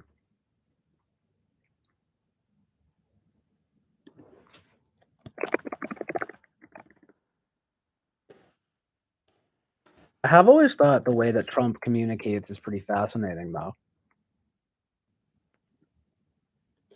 I always felt like when even like back in the day, like from the very beginning, I've always felt like that all of my main problems with him were something like him not being a man of words and not being not being fe conscious. Like And I would always feel like I would read stuff that he would say, and I'd be like, yeah, that sounds pretty bad, but like this is what he's saying, you know? Like, and then like explaining it in my own way.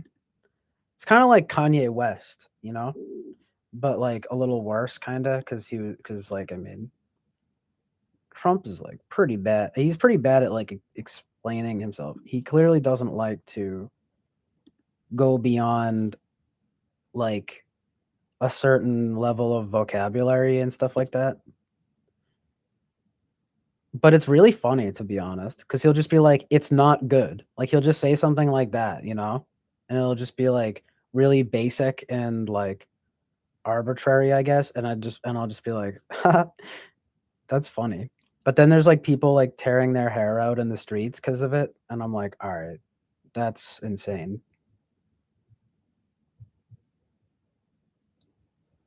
I have tremendous respect for women. Like, who says that? Who says things like that?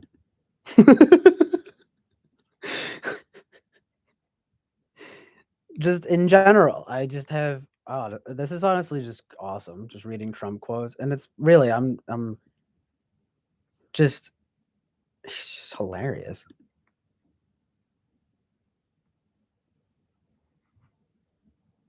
Oh, Mr. Man, leave Sam Harris alone.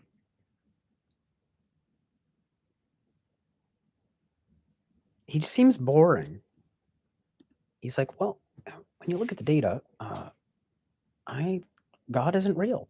It's like boring.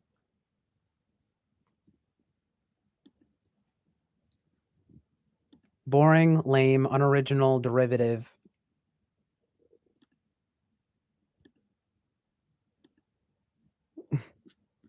Yeah, I think that's an actual quote from Sam Harris too. When you look at the data, God isn't real. He probably has said some shit like that. But what I want to bring it to back, but what I want to bring it back to right now is the successful black man meme, because the meme itself presupposes that black men aren't usually successful, and this was a popular meme in like 2010. But you know what's funny though? The joke of it actually is that the first the first like line of it will be something that seems it's misleading. So it'll be like, I'm trying to find one that's like funny. I'm just on knowyourmeme.com. Okay, this is a pretty good one. He'll be like, I'm gonna kill time with a game of Monopoly with my kids. This is pretty funny. Never had a job I didn't love.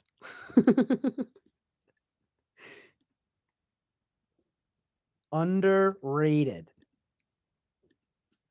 It's doubly good because you've got the like it's a bait and switch. They explain it. It's a successful black man, also known as successful Negro, is an advice and animal image macro series. Blah blah blah blah blah. But it says the jokes typically employ a bait and switch format, with the top caption appearing to set up a stereotype about African Americans, followed by a bottom caption rendering the phase innocuous. Started a riot of laughter when I presented my comedy routine without a hitch.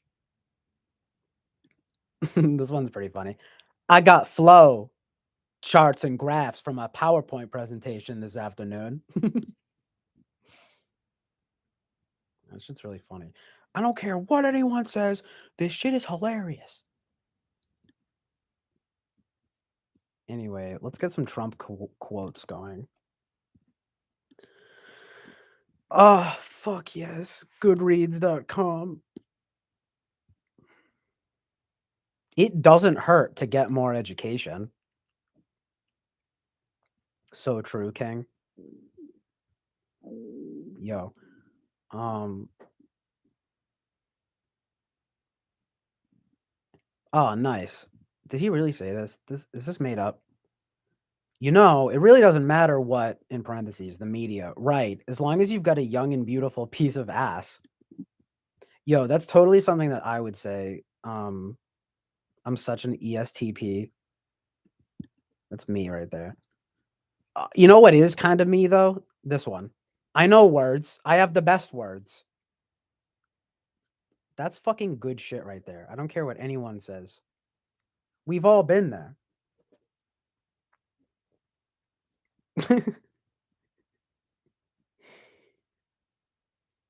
Donald Trump in Trump Art of the Deal says, and if it can't be fun, what's the point? Such an Enneagram 7. Okay, Mr. Fun guy. When I think of Trump, I just think of immediate just having fun, like going down water slides and giggling.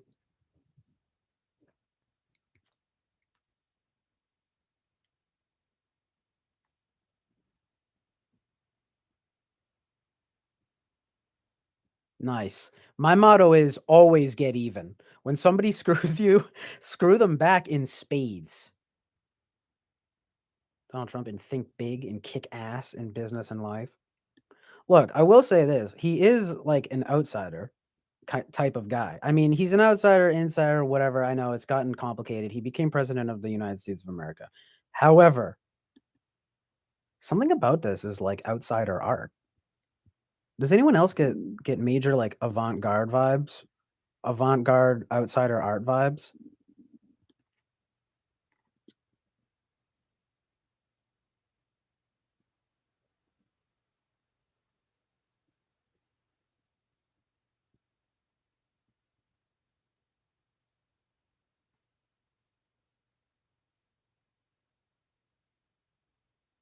Being stupid. That Eric says Trump committed the ultimate crime, being stupid and thinking you're a genius.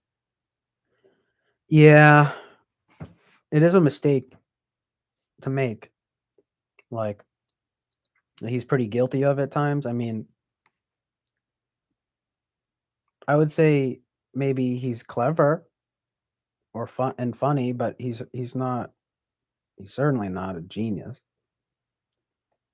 You might even say in some ways he is traditionally smart, but he isn't intelligent. And he isn't a genius.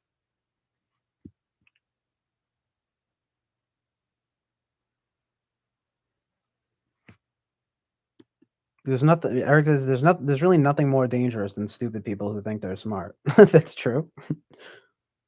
So rural farm consistency.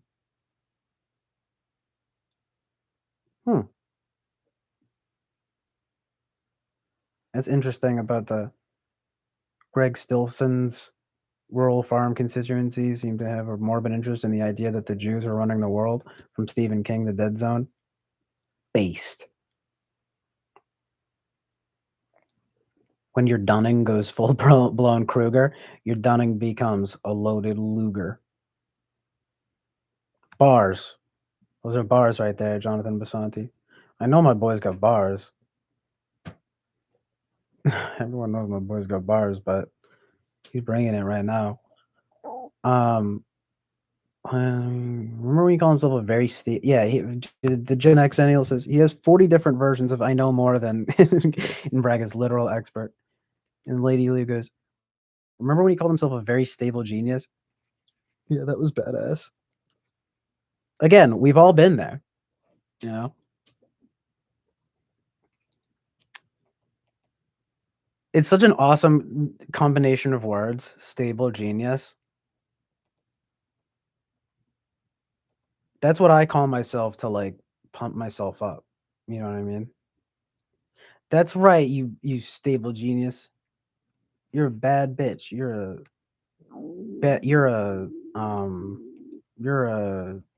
a stable genius. Look at myself in the mirror.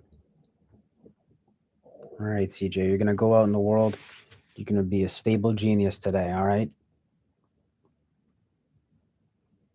Don't be an unstable idiot. Be a stable genius. Straussian bars. Did I have some Straussian bars? I probably did. In the Straussian school, the German postmodern theorist. I don't know. Not postmodern, but the modern German philosopher. I was hoping you would receive. Oh, I was kidding. Talking to Lady Lou.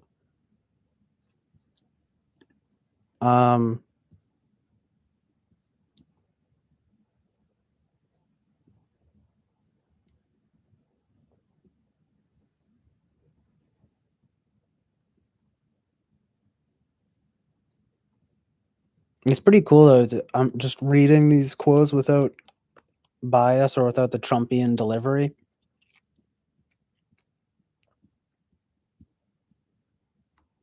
Like, where's another good one?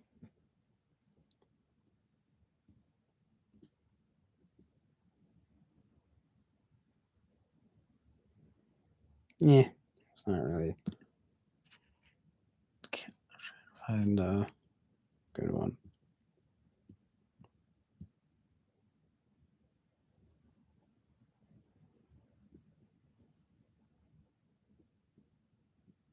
It would be interesting. It would be an interesting experiment to just like say the things that someone like him says and just see what people say back to me.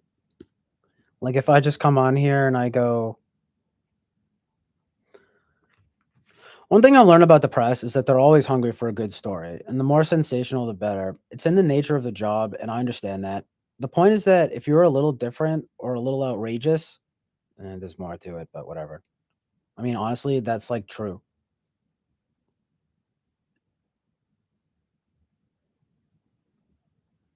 You know, what if I said that to you guys and then you guys were like, you know what, CJ? So true, King.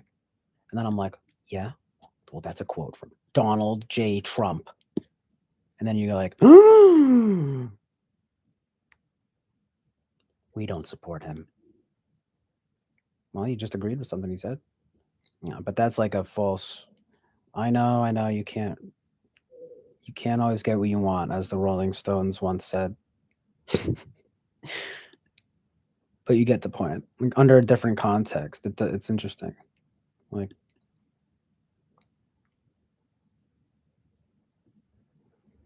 what if I just went on here and was like, yeah, America is one of the few places in the world where a quote unquote poor person can still be obese.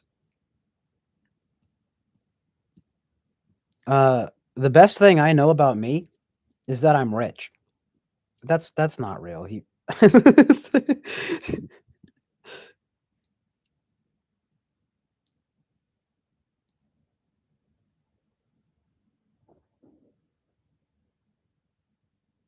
an extremely genius was the perfect thing. A highly unstable idiot. Well, yeah, it's kind of funny because if you call yourself a stable genius, I'm gonna be a little specific. I'm gonna it like makes me think you're an unstable idiot. I mean, he was clearly just responding to people calling him unstable and an idiot, but it just comes off really funny. I'm a stable genius.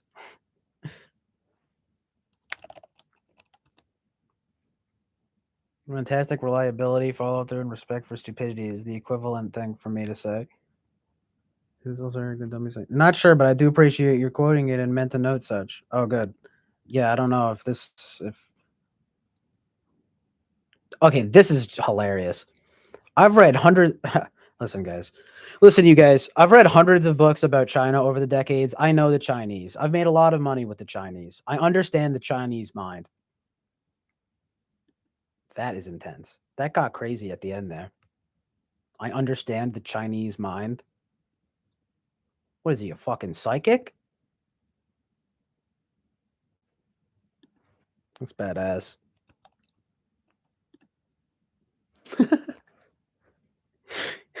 It's un-PC as fuck.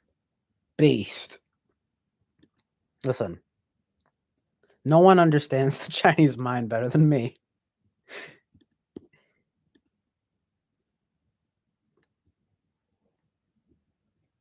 He didn't say that, but I'm saying that. I'm saying that right now.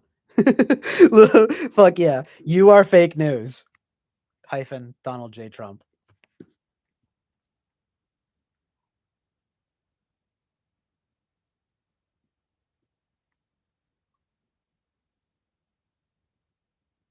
I do like that though, how he always calls out the media and stuff.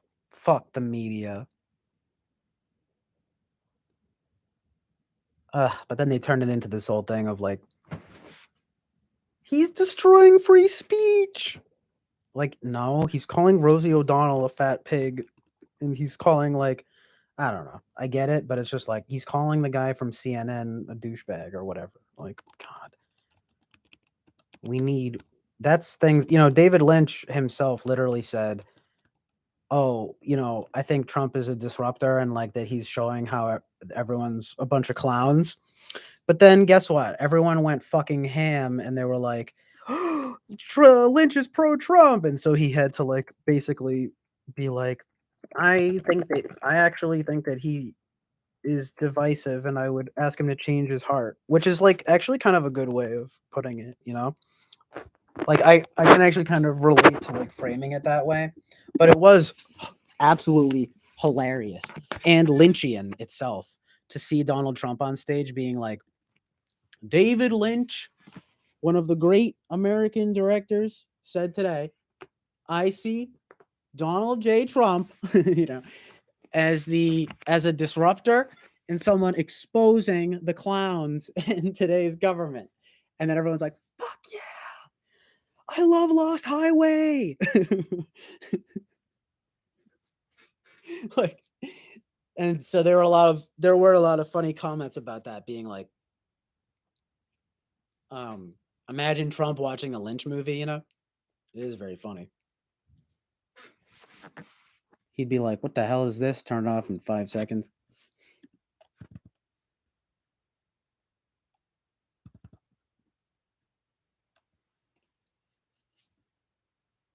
Generic. Moran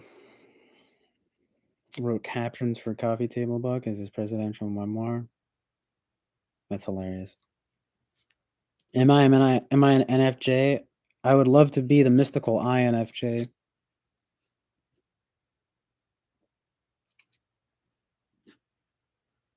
And there's sending people that have lots of problems, and they're bringing those problems with us.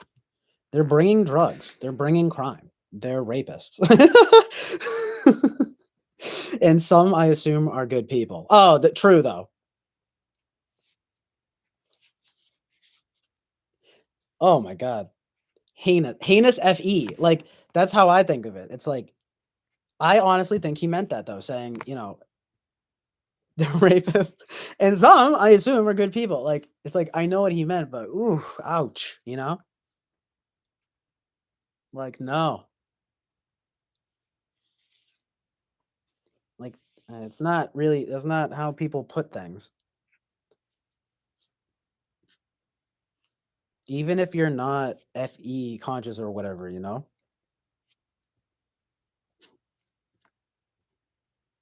Like, that kind of goes beyond type, I guess.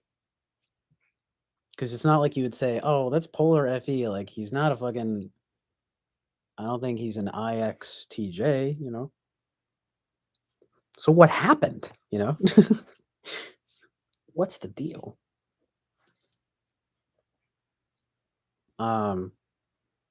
Let me tell you, I know streams. I only watch the best streams. I mean the best. The Chinese have terrible streams. Trust me, I've watched them. They're terrible. I only watch the best streams. That's something that I might actually say in my real life. Then she'll run down again. Oh, peace. Oh, peace out at the Gen X NL. I'm a little late on that. Actually, no, I'm not that late. 2 minutes, but whatever. I guess you probably already left. Romance. Well, it's an interesting idea to think of being ENFJ because it could be. I think my SI is pretty bad. So what if I'm polar SI? I don't know. INFJ. Where's that put my SI? INFJ might make more sense though. I have that as my third most likely type.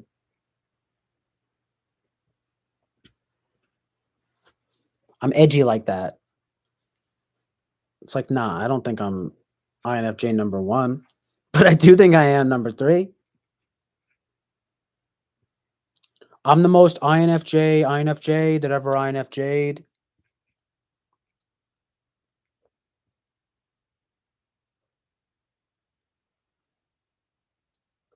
Listen. Oh wait, hold on. There's more. Winston's mom is bringing the good stuff.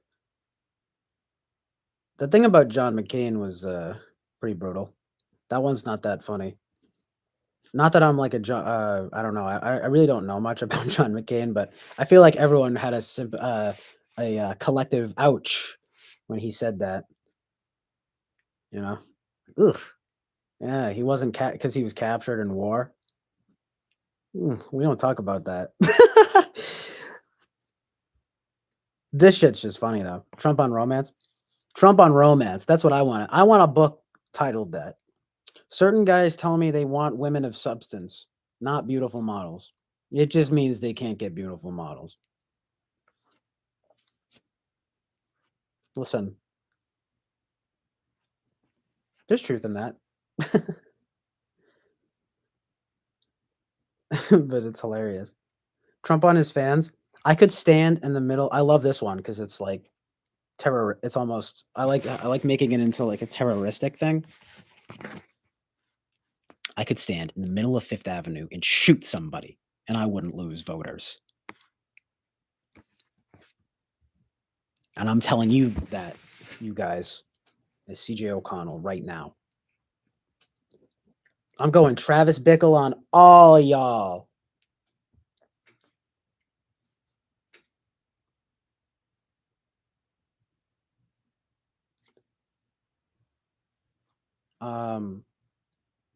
Most likely INFJ, maybe ENFJ. Nice. Interesting. I mean, I'm not so sure about ENFJ, but it's not far off, that's for sure. It's literally my number 4th most likely. I mean, yeah, my number 4 most likely type. Although I'd be kind of surprised if I'm FE Dom.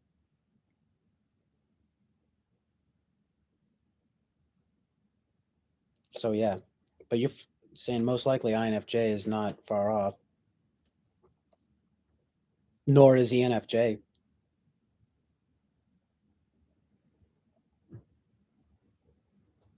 At least to my conception of it. My top 4 are the NFs basically. I thought so too. So Boba Fett seems to agree. That's cool. John the Basanti can see ISFJ. I could actually see INFJ. Nice. Okay. Yeah, we were talking about that for a while. Certain men tell me they want models. I'm like, don't you anticipate course beyond hors d'oeuvres?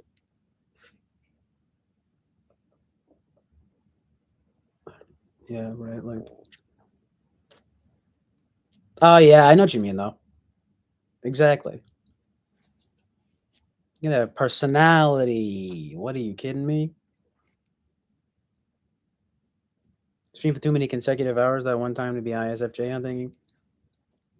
Yeah, I mean, Polar SI is ridiculous. I mean, sorry, SI Dom is like ridiculous.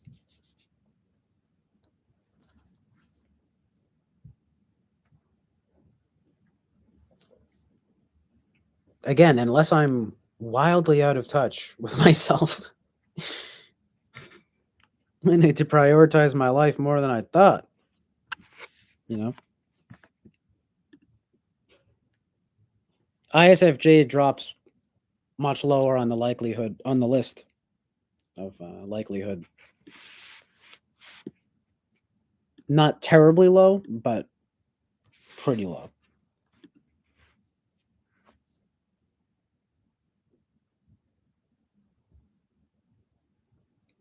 So weird. You said Sean because that's my dad's name. You guys start typing my dad somehow. We found my dad. We know everything about you now. Wouldn't be hard. I do have my information out there. Oh no, it's gonna turn into a Taken type situation. You shouldn't have put your information out there. Remember that? No one cares anymore.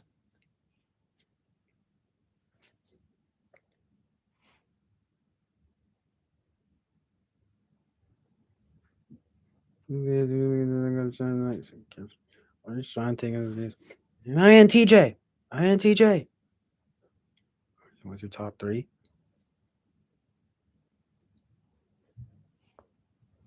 What? What? My top 3? Top 3 most likely types I think I am are basically number 3, INFJ. Number 2, ENFP. And number 1, INFP.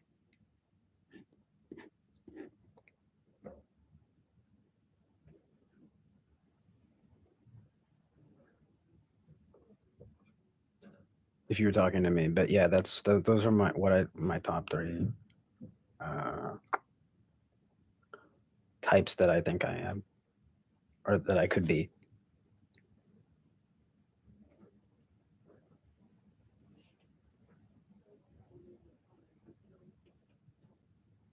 95. Eric is pretty confident here. CJ's 95% INFJ. Wow, amazing.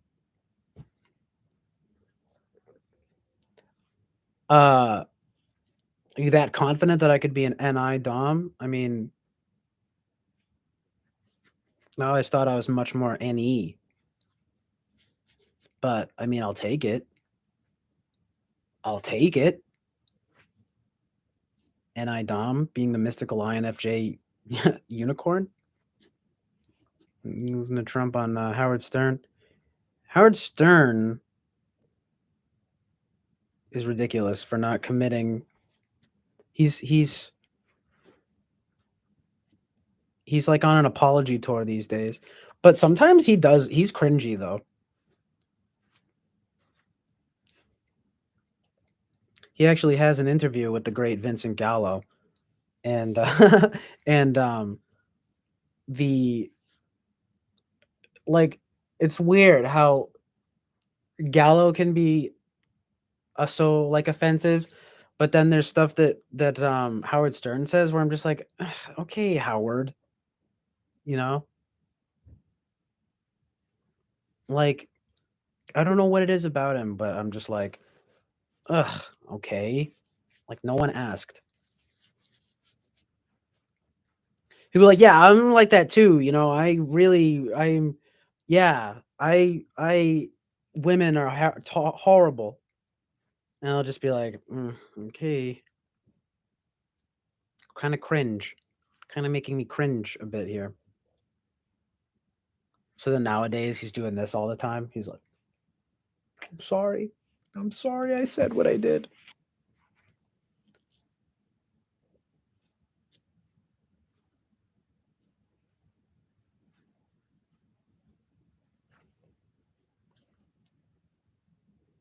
Anyway, Trump on Howard Stern, yeah.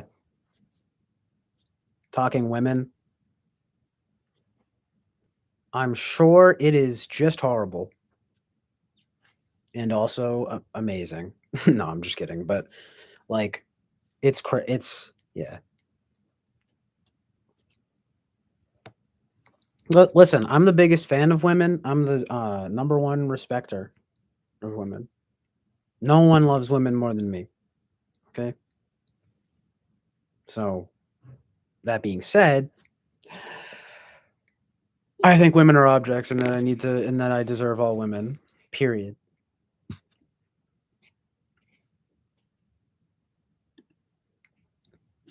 That's my vibe. Both at the same time.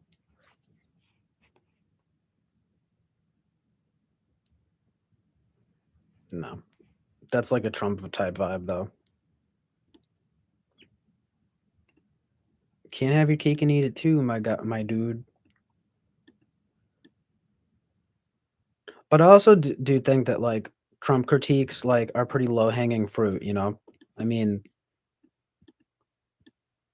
it's like, no, of course I would never say something like that. like in all seriousness, but like 90% of people wouldn't, you know? I mean, he didn't say I was doing a bit just then, but like, you know, it's just again, it's just back to the thing of like Trump being an anomaly. It's people just don't say the things that he says. It doesn't really. I don't know if it has to do entirely with like bad fe or what and all that. It's like just a Trump thing, a person thing. That's pretty good. Have you checked for ghosts around? You see, you check for ghosts before starting a stream. Then just be okay with this. Always check for ghosts. The murky mist around CJ. I'm finding a lot of things that might or not be ghosts. Sometimes the ghost might be his arms. So, there's a lot of like light, and this camera's not amazing. The TV's changing visuals and stuff. It's not the it's. Oh, I hope not. Not gonna be worried about ghosts. Thanks a lot. No, I'm just kidding. But the it also uploads the stream in less good quality than it shows up to me, which is unfortunate.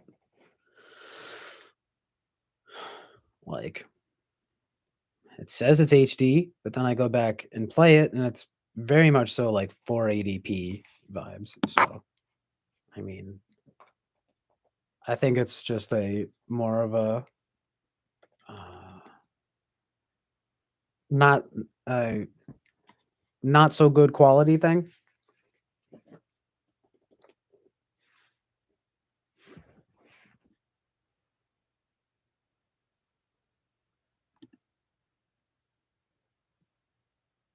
Was the amount that CJ moves a part of the calculation? My God, you guys got me thinking about air thing. No, I'm just kidding. But what is that? Do I move a lot? I guess I kind of do. I just moved just now. I also have like neck and shoulders problems lately, so I have to move around a lot. I'm like, I mean, you hear that shit? Cracking around. Fly Guy is always like, don't crack your neck. Like, I have to.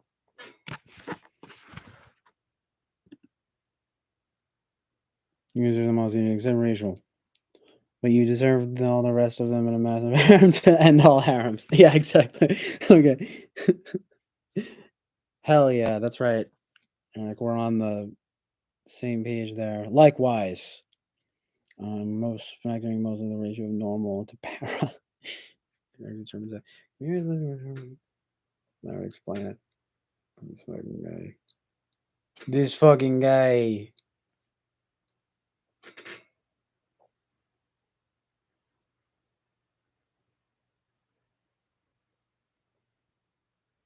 Boy, I need some more coffee.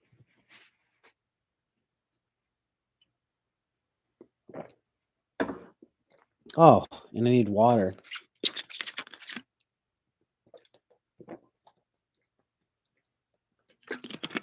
Yeah.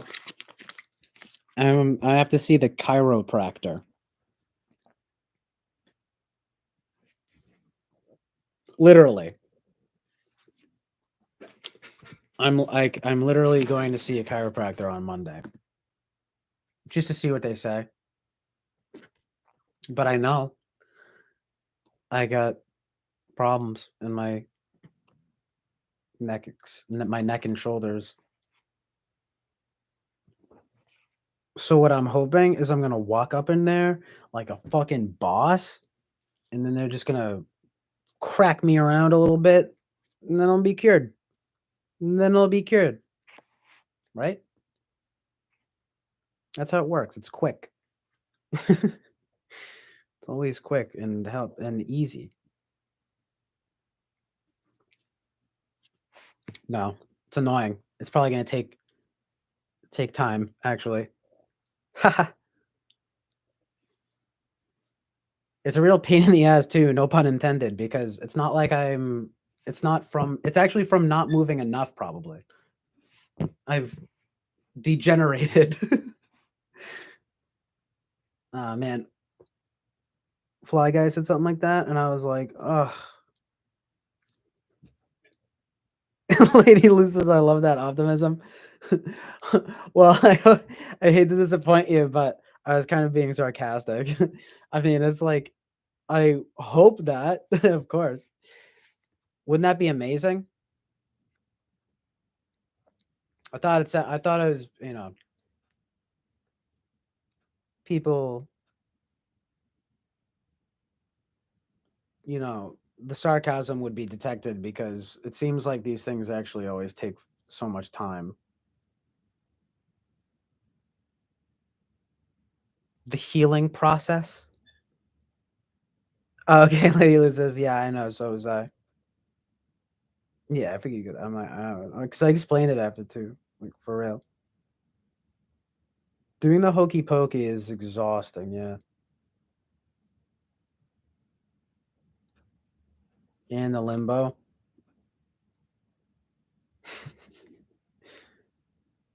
You do the hokey pokey and you turn yourself around. That's what it's all about. It is what it's all about. People don't talk enough about how the hokey pokey is what it's all about. Connected to Bluetooth. Brand new videos of the day. Mitigating your headline anxiety when absorbing information regarding Ukraine events.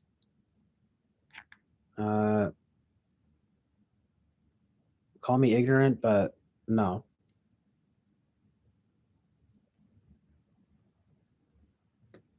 Turn off your news notifications. I'm not saying it's not a serious and scary thing, but anyone who gets quote unquote headline anxiety is literally doing it to themselves. You're literally doing it to yourself.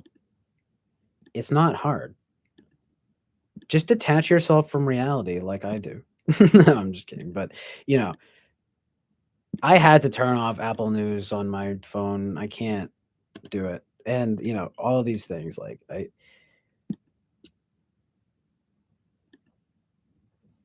I guess that's what some people do though. I guess they just watch the news. Sounds like hell. Sounds like hell to me. Really on any given day.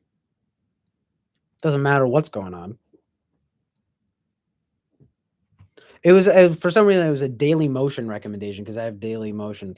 I got Vimeo and Daily Motion to try to get to find movies like if they're ever streaming in full.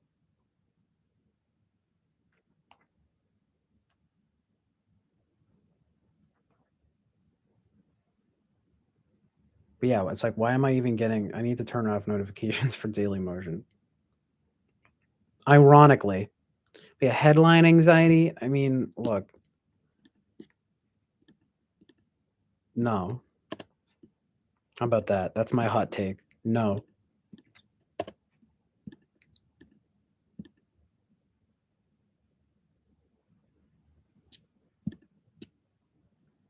Need to know what to put out. Yeah. The step-by-step analysis of the hokey pokey.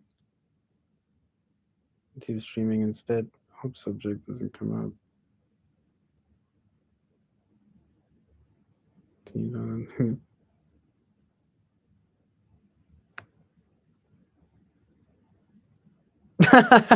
Yeah, true though. Now it took me a second to get what you're saying, but like, yeah.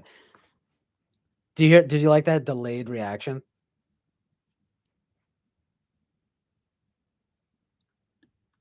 For real. Somehow, Russia, you guys.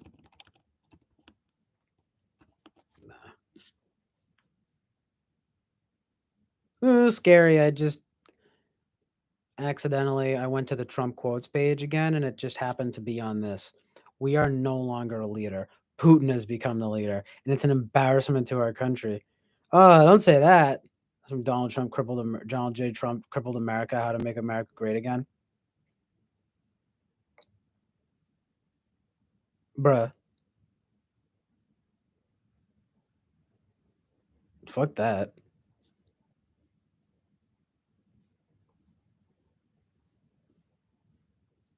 Putin is fake somehow. Okay? Russia's not real. It's not a real country. People don't talk about that. Did you know that Russia is not a real country? It's true. Scientists have been debating it for years. And there's still no definitive proof that Russia is a real country. Real country.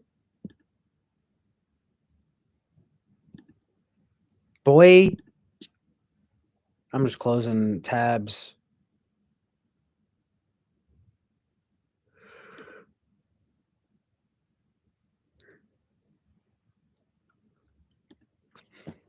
All right. Some vibes. I need to cultivate some vibes real quick.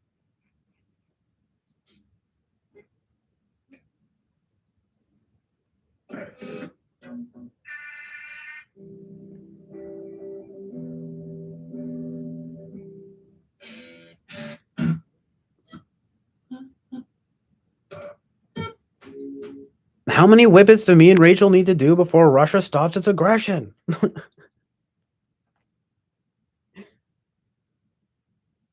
10. 10 whippets.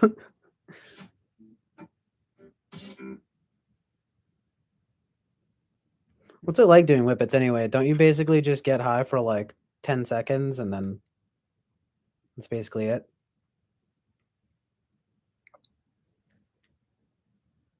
I only know about nitrous from whipped cream cans.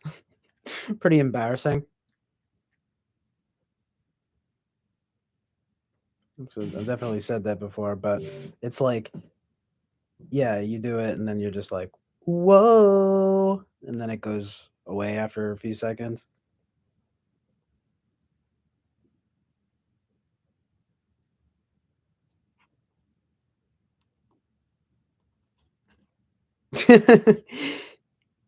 Well, yeah, but just is the problem. 10 seconds is 10 seconds. That's true. It's a fun little 10 seconds, right? Like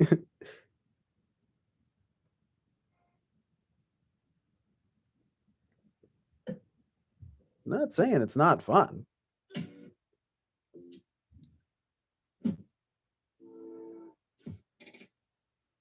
Do you at least get a lot of bang for your buck? This is getting irresponsible. It's an irresponsible drug stream. We're getting crazy in the on a Saturday night. Oh yeah. Talking about drugs. Talking about race.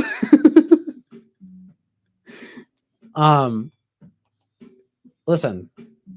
3 ingredients for life. That's my Jordan Peterson book. 3 ingredients for life. Sex, drugs, and rock and roll. People, okay?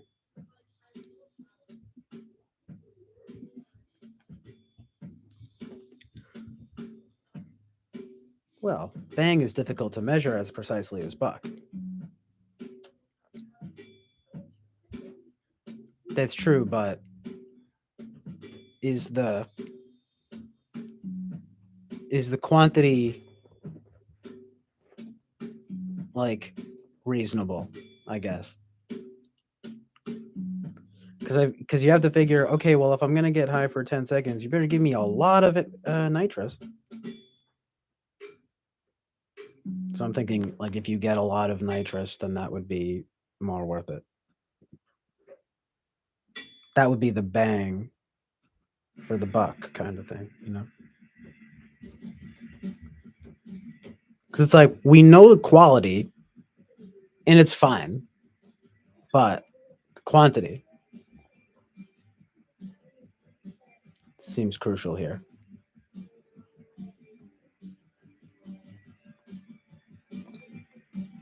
You know, it's like, do I have a lot of nitrous?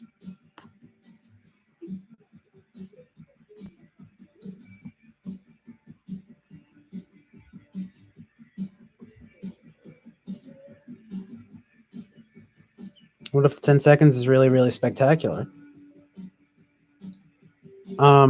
True, yeah.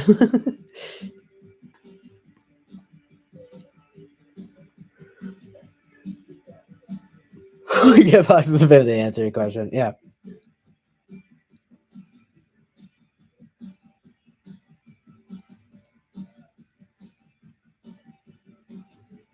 I guess I'm just saying I feel like it would be worth it if you have a lot. That sounds like a lot. So good. That's good. It's good to have a lot of whippets. Because one of the old axioms is getting bang for your buck. It's like that's how the dominance hierarchy functions.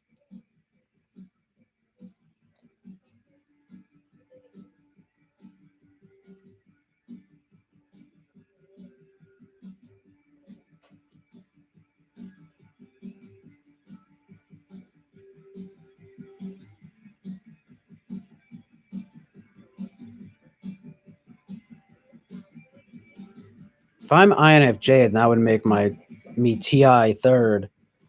But I don't think my TI is that great. But it also kind of is.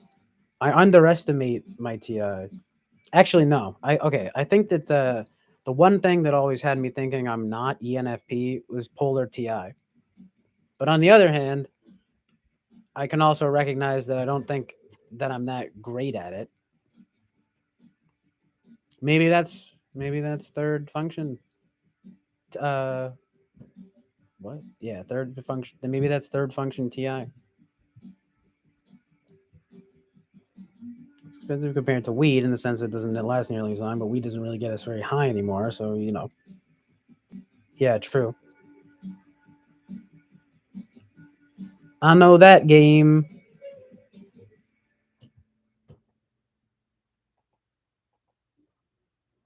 That's what man. You concentrate all of the orgasms you have and will experience into a 1 second long moment. That'd be the ultimate drug, I guess.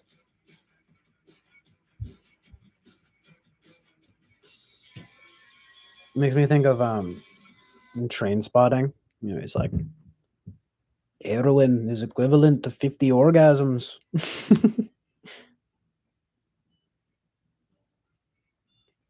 But yeah, heroin is bad. Feel me? Hot takes. Hot take. Heroin is bad.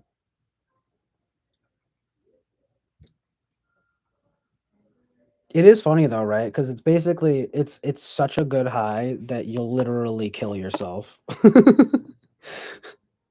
Heroin is so awesome that you die. It's kind of badass. Sorry guys, but heroin? It's kind of badass.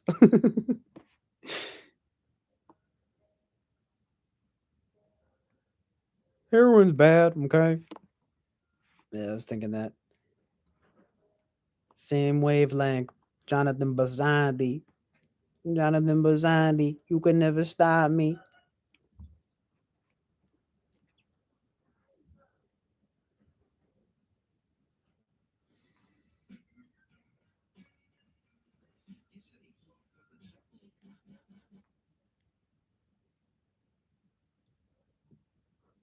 Do I freestyle right now and try to like prove my NE? That sounds dangerous.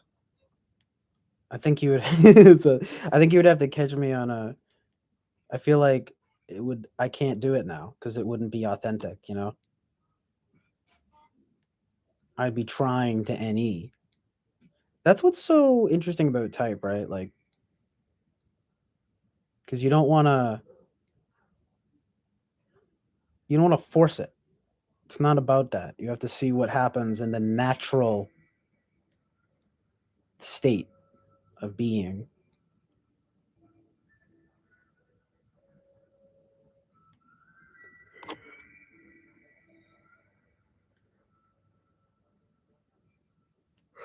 INFJs can do it. Shit. Maybe I'm an INFJ.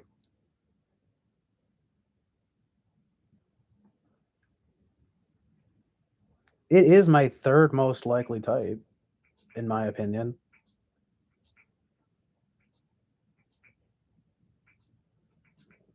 Why not be number one? INFJ number one.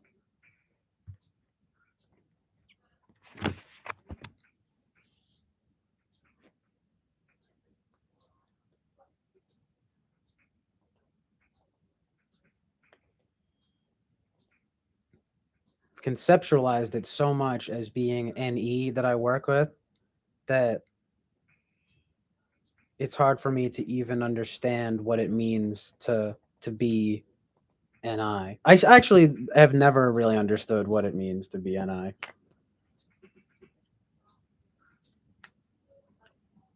How it feels to be NI. It's who does though? That's the thing. We've talked about this before. NI users don't even know what it's like to have NI or whatever. You know what I mean? Oh Lord. Oh Lord.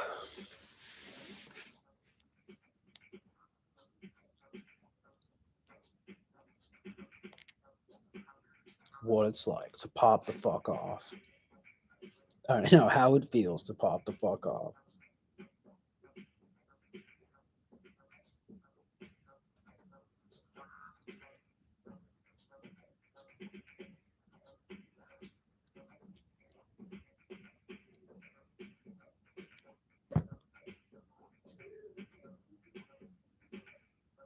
Just my nose is cold. I hate that.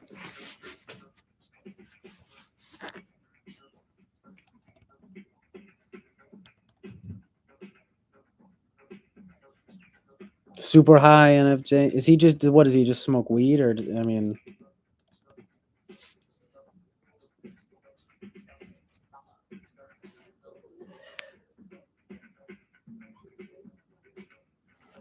I would be curious what a stream of mine on speed would look like. Instead of 12 hours, I go at least a full 24 hours.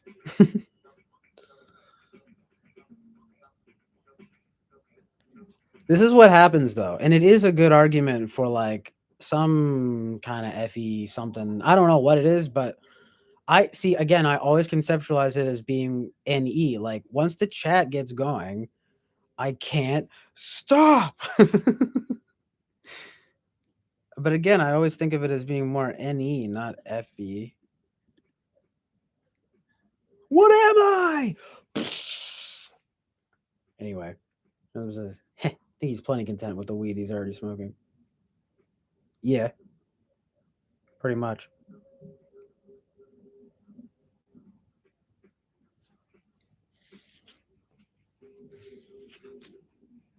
I'm sure you could surmise that. I mean, I have said that I smoke weed all the time, and I probably need to smoke less. But again, this is again, it's kind of part of my conception of lately is I'm thinking, okay, well, I would think that I'm probably INFP, so I'm polar SE. So that's also that's a big part of how I see weed impacting me negatively is that I don't do SE shit if I smoke.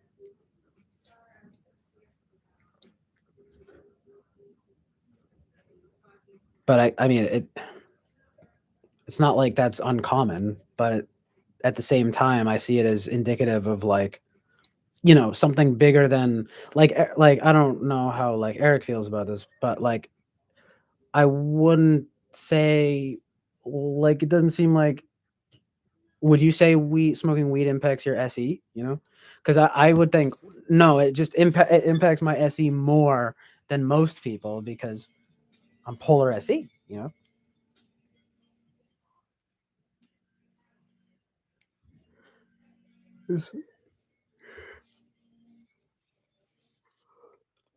I don't know. I don't know how it works for other people.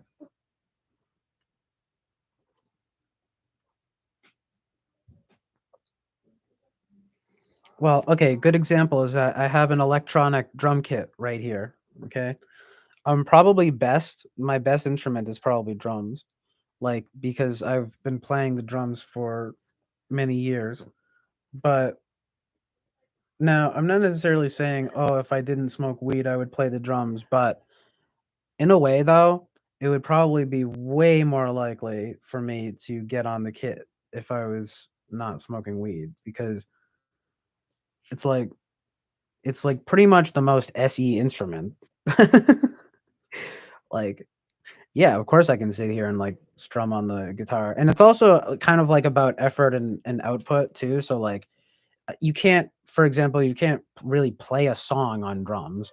So, you know, the melody is what carries the thing. There's a lot of I sound like the dude right now, right? There's a lot of ins and outs, but but you know, it's I could pretty safely say like that if I wasn't smoking weed, I'd probably play the drums more, you know?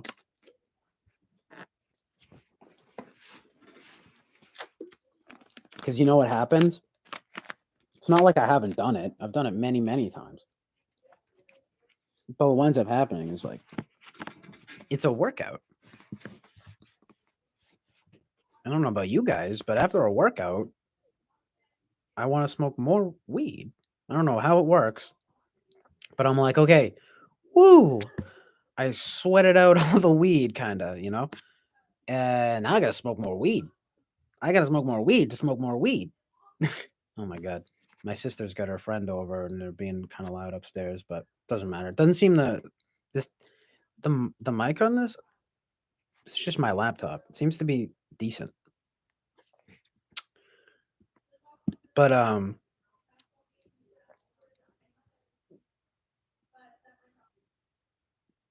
I find that happens all the time. The most immediate thing for me that's going to drain me from or like drain a weed high is like is doing SE shit. You know? That's just how I feel. Sit here and do SI shit all day. As soon as I'm doing SE shit, I'm like, oh, like I do not understand people being like, oh, I smoke weed and then I work out. I'm like, you're not really high. Or I don't know, right? Or I am a fucking INFP or whatever, you know? I don't know. It's interesting though. Just how I would just be curious how personality type like plays into it. Um Winston's mom says, "This is not Nom. This is bowling. There are rules." That's probably, for my money, that might be John Goodman's best role that I've ever seen in The Big Lebowski.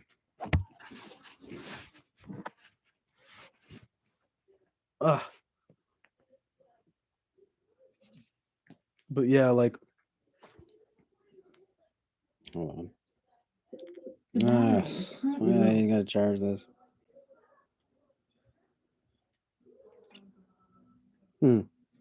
Draining things that drain me. I mean, it's like SE shit and kind of FE shit, but what is TE anyway?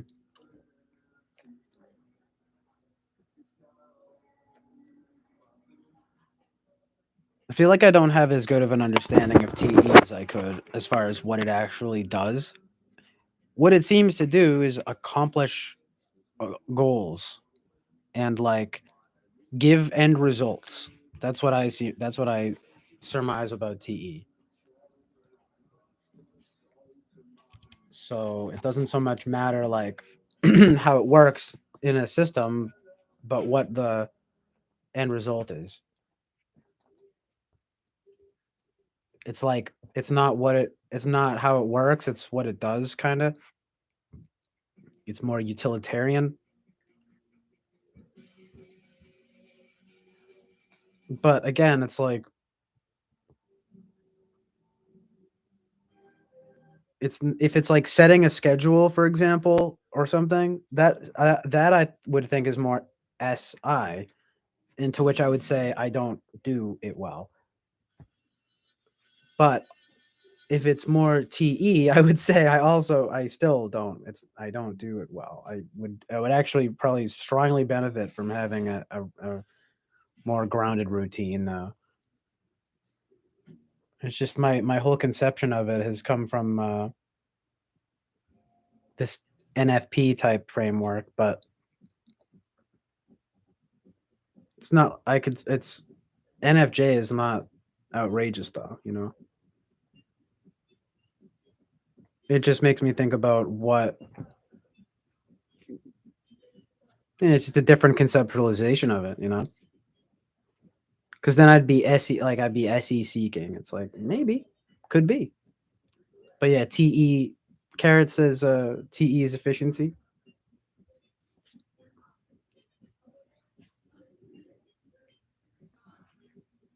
Um,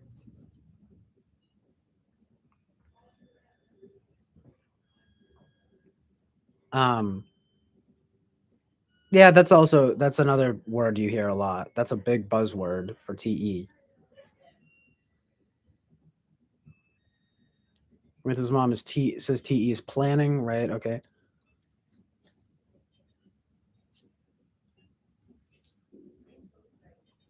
I would say the functions that I have the least understanding of, because that's another thing, right? Like to actually understand what the functions do.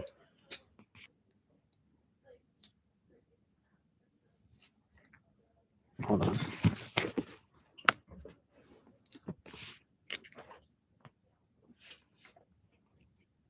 I feel like I understand NI the least, which people generally do, so it's not surprising. It's essentially the least understandable function. Then I would say I understand. When I say understand, I mean like understand what they do outside of myself. So I would say I least understand NI, and then next up might be TE. I don't exactly I seem to understand what it really does. Ironic, right? It's because it seems to be about utility, but I'm like, okay, but what? I always thought I tend to always go back to this one example where I feel like TI is 2 plus 2 and TE is 4. So in my mind, I'm like, okay, makes sense because I don't know if it's so much that I care about that it's 2 plus 2. I care more about that it's 4. I don't know. I'm like Adam Sandler just then. I don't know. I don't know. Oh, turkey and a doopy doopy doopy. Adam Sandler sucks. Yo, he's good though in Punch Drunk Love and Uncut Gems.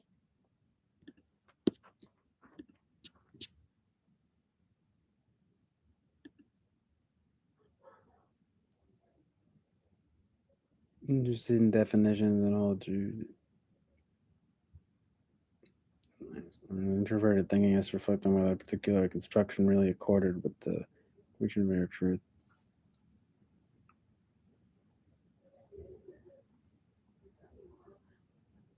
Yeah, they work in tandem.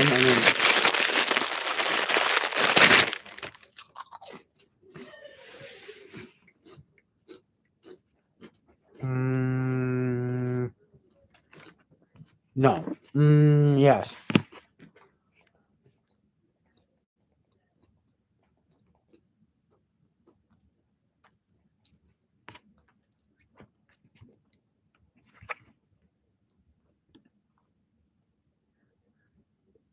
At their best, extroverted thinkers are statesmen, lawyers, practical scientists, respected academics, successful entrepreneurs.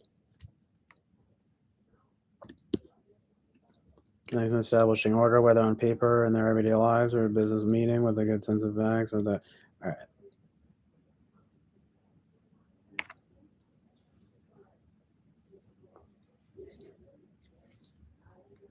Oh yeah, and then that would be INFJ. INFJ is TE polar.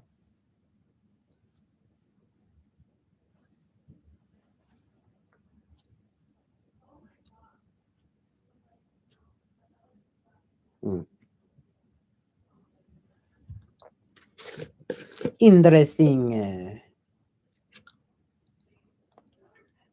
You know, again, I'm just all types. Omni type lifestyle.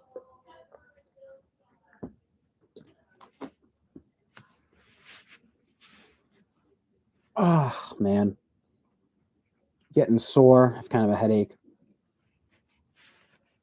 I'm going to have to at least take a break soon.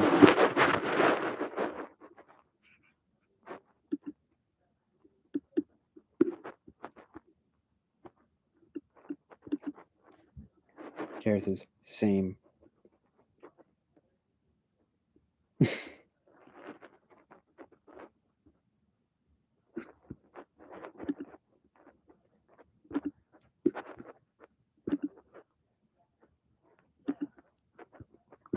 Why are you sore too, and or have it? Are you sore and or have a headache too?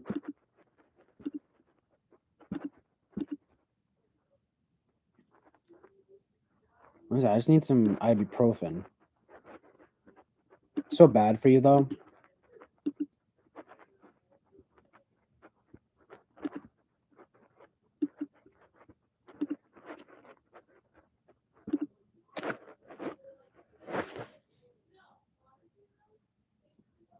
Oh yeah, same. Carrots is I am all types. Yeah, it starts to the whole thing tends to break down for me a little bit at a point, you know, where I'm just kind of like, ugh, it doesn't even really matter.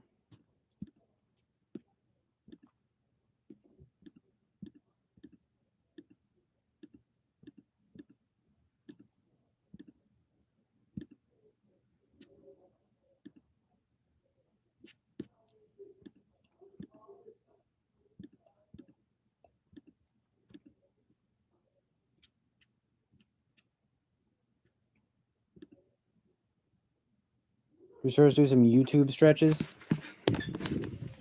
I have like all these YouTube stretches and stuff saved, and I just don't do them. How bad is that? It's almost like it makes me feel better to just have them there. I'm like, well, if I want to do some stretches, here they are. I'm not going to do them now for some reason, but you know, do them. I have them though now. Good. Good. I've done something positive for myself today. You know what I mean? It's difficult to recognize thought patterns in yourself, and often you'll need eyes on yourself. On yourself. Yeah. I know what you mean. Oh, at least you're prepared for the future, go getter you. Oh yeah, exactly. Go getter you. Yeah. I'm sure you're I'm assuming you're being sarcastic with the go getter part, but uh it's like, yeah. I it's helpful to I like to like save things on YouTube and stuff. But it's like some weird SI satisfaction thing. But like then it doesn't but then it's almost like ironically bad SI too because I won't actually do the stretches or whatever and stuff like that. I'm just like, nice. I have a healing playlist of truth and reality, but that's like me. That's like me trying. In my opinion, it seems like it's me trying to like shortcut SI. You know what I mean? Like, nice, nice. This is here now for me whenever, but I'm not gonna do it now for some reason. You know what I mean? Even though it would probably be the best thing for me, this is too much SE right now. You know, it's too much. So I've sort of I've concocted an SI solution or something to just kind of, you know, almost like a placebo effect thing. You know, I'm like, here it is. I've got the cures right here. Boom. And I'll do it later. You know what I mean? I don't know. Carrot says, yeah, I like making lists, so I thought I was an SI Dom. Right. That's another very SI thing that I do. I love making lists of all kinds. again, to me seems indicative of being an SI user, but not one that's particularly good at it. You know what I mean? It would be like, I have, you know, impeccable list making abilities, but I am a physical wreck. It's like, or whatever, right? I don't know. But it kind of is like that, I was like, oh, well, I mean, more specific, it's not just that, but it's also just not getting activity. I don't do SE things.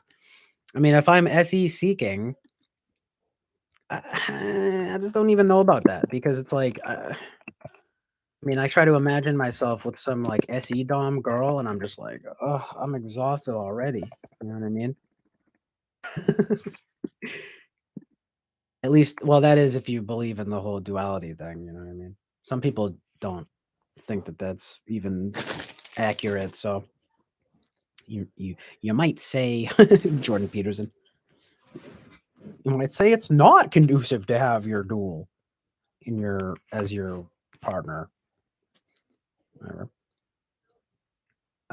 We always have start somewhere. Gonna have your ducks in a row. You need a loud alarm that jumps you out of your skin to get you to do these things.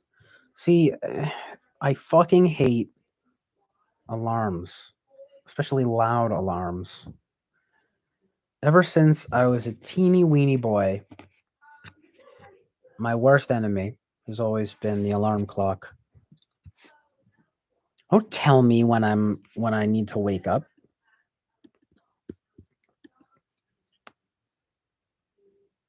It's part of like maturing though, that's for sure. I mean, you can't just not like have any routine or schedule at all. That's what clearly has fucked me over. So the alarm thing though for me is like it's it's it's indicative of part of the problem. Like I'm not willfully, it doesn't matter if if I'm jumping out of bed. I will go back to bed.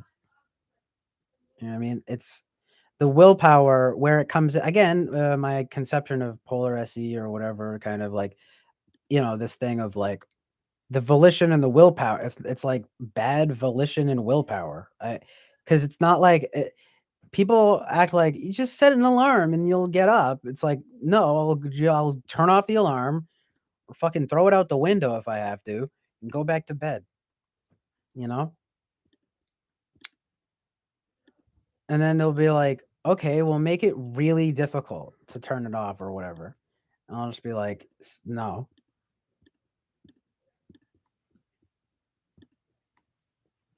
There's no solution.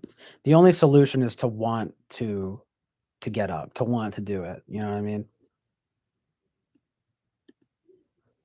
So for me, I just feel like my way around that is to get better with SI. That's how I've conceived of it. It's like, okay, well, I guess I haven't thought about it this explicitly, but I would say, but yeah, it is something like that. See, this is why conversation is so helpful, and why I love conversing. Something else that I always thought was an NE thing, but whatever, right? Uh, all that.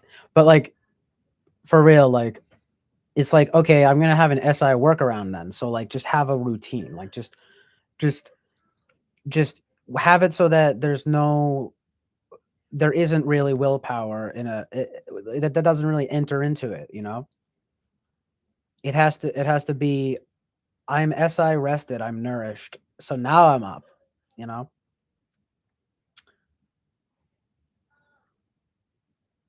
I feel like if I try to do SE stuff, it just aggravates me. I don't know. Is that how it is with the polar function too? Or no, you're willing to accept help with it though, right? Like, what's the function that's supposed so that most irritates you? I mean, wouldn't it be the polar function? Like, where would you guys say is the spot of most irritation, most soreness, like you're kind of like, for me, I really feel like it's SE. So I just don't know where that would place. It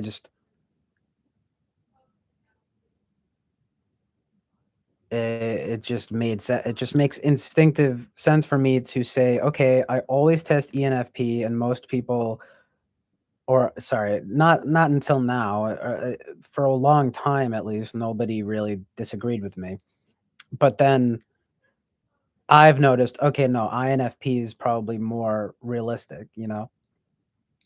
Like, yeah, it's more polar SE. Plus, in that regard, it's almost like I have my cake and eat it too because it's like exactly my TI is not that bad. But I mean, if I was INFJ, that would put me at TI third, and maybe if I was INFJ, I would also be polar TE. That's not unreasonable, you know, like. But as Eric describes it as like SE, like pulling the trigger on things like that, that has always been a real problem of mine, you know?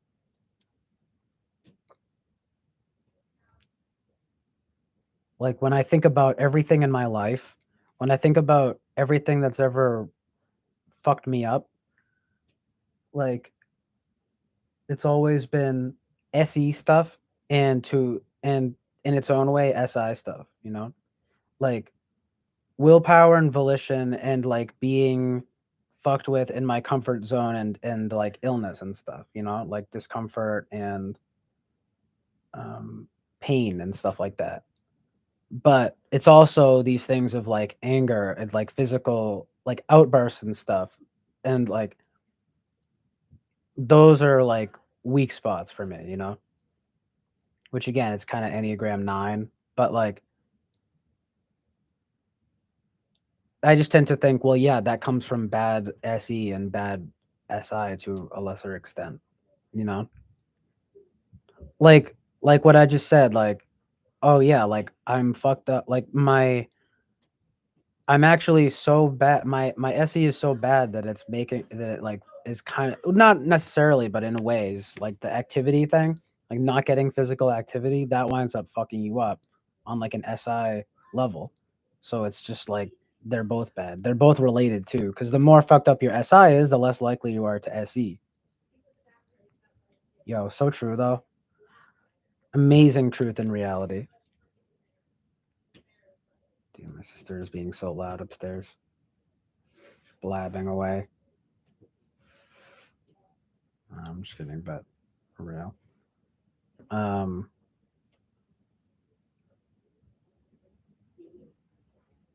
Winston's mom says the idea is our heart, head slash heart slash body, three sides of our triangle. We need all three strong, and SI is our body. Our id tugs at SI to feed him, sex him, lol. If you're a SI eighth.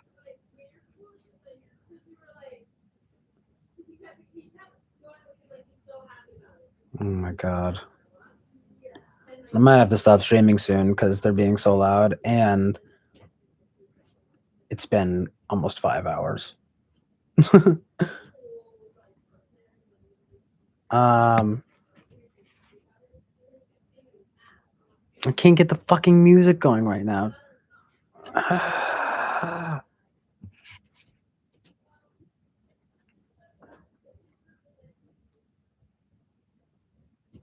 Okay. Um, this small the small nagging voice will tug at you to do this stuff, and it will feel like a heavy load. Hold on one sec.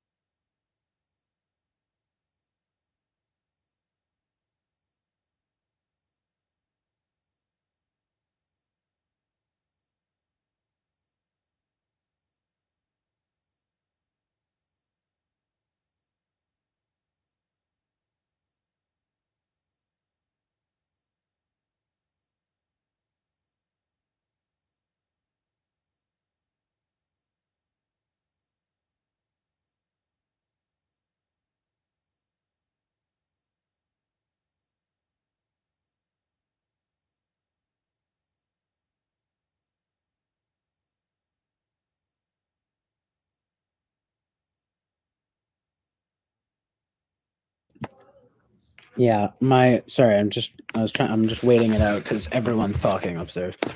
I'm probably gonna get more coffee in a second. But when his mom says that as a behavior trait measured as conscientiousness, you don't need an alarm clock because you don't have one routine. So Doms keep their routines ever, even when no one is looking. Well, and he also said, the small nagging voice will tug at you to do this stuff, and it will feel like a heavy load, like dragging a horse to water. I mean, that's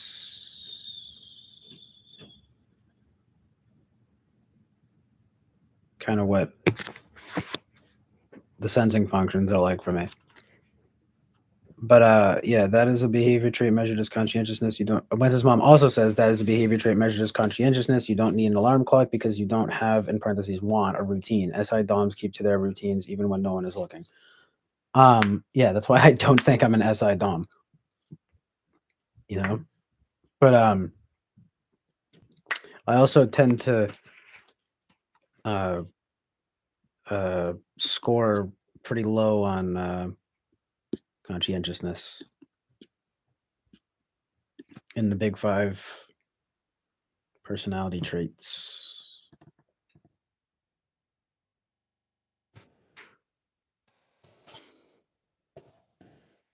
Um,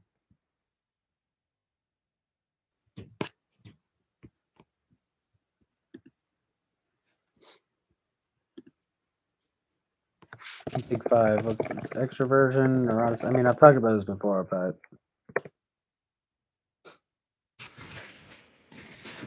hold on. Let's see.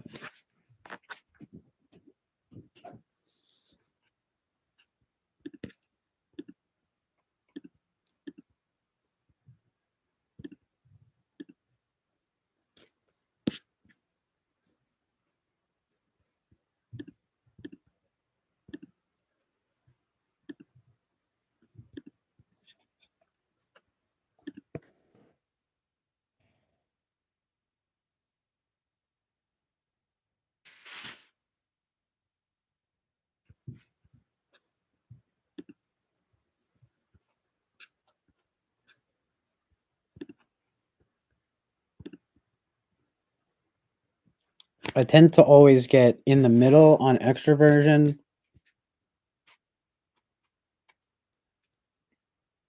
Fairly high on agreeableness.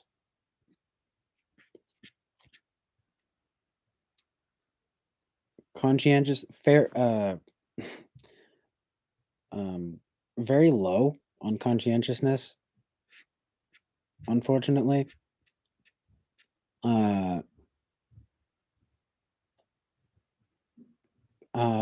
Very high on openness, and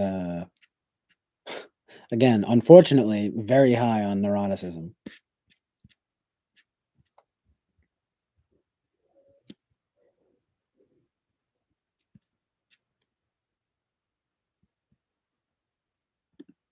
Ocean,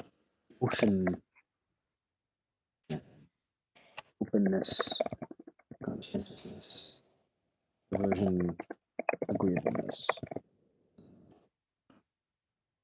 Pretty good. I think it is pretty reliable. I mean,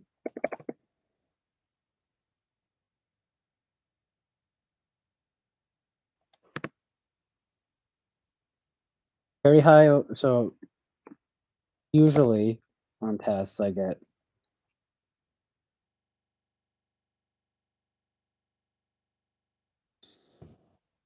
repeat it just to have it ordered in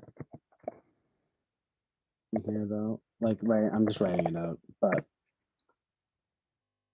I tend to test very high on openness, very low on conscientiousness, and right in the middle on extroversion, fairly high on agreeable, and very high on neuroticism.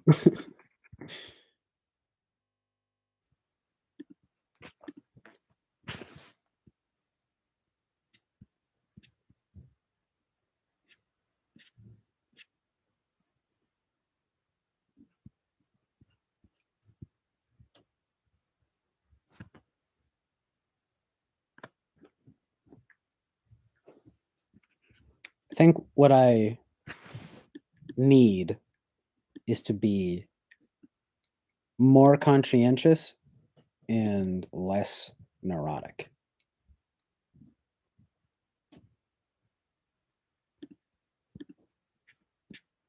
It's pretty accurate.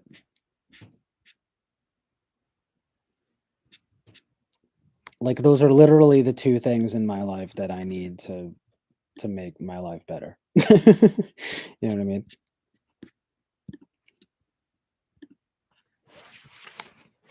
What's up, Jonathan Basanti? Jonathan Basanti has returned from his journey. I'm not sure where, but his hero's journey.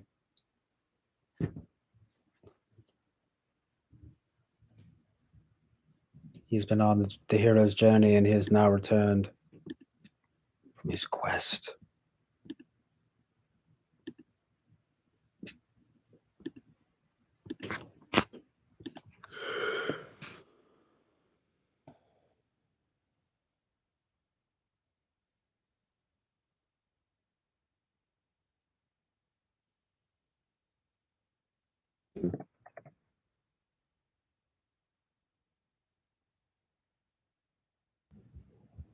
I know. How would you say it? Would you say the hero's journey or his hero's journey? I mean, everyone has a hero's journey.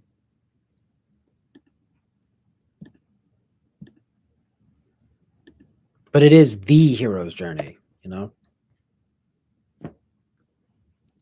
So you're referring to one archetype.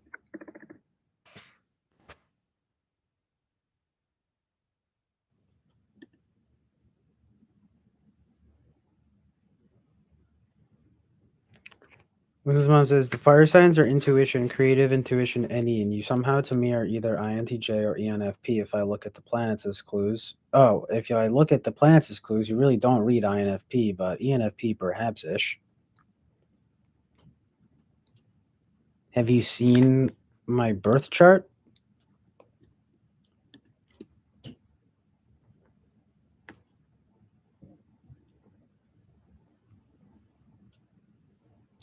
Jonathan Bazan says, I have returned with the Philosopher's Stone of Heartburn. Shall I share it with you? No, thank you. That sucks.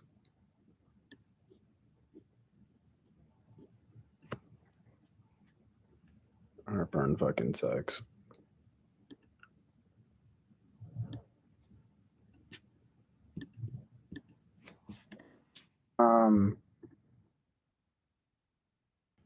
Just came with the hero's journey. We begin as a page. And so we move through the archetypes. We also encounter archetypes, friends, lovers, enemies. Amazing, yeah. So good. I probably showed you. Oh, nice. Jonathan showed you my chart. That makes sense. Yeah, I don't care, you know. Like I actually wanted to know what Winston's mom thought about my chart, so yeah. Give me a little shortcut there. I don't know what that is. TE shortcut or something. It's an SETE shortcut. I don't know. So there you go. Now you have it. It's pretty crazy. Like there's like there is a lot of action oriented stuff in my chart that it's like, what? Really?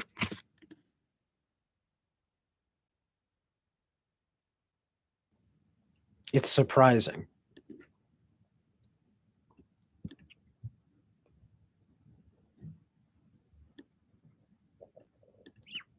There's a lot of fire, a lot of water.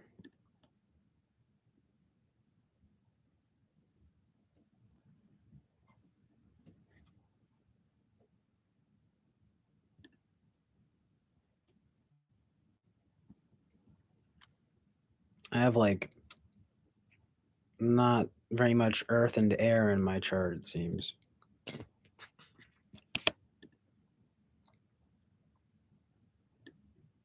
I need it though. I need some grounding earth and some fresh air.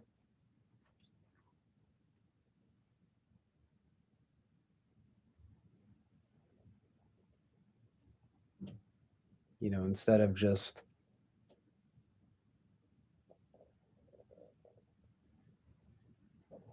Well, I mean, energetic fire and calm water. It's both at the same. It is both at the same time.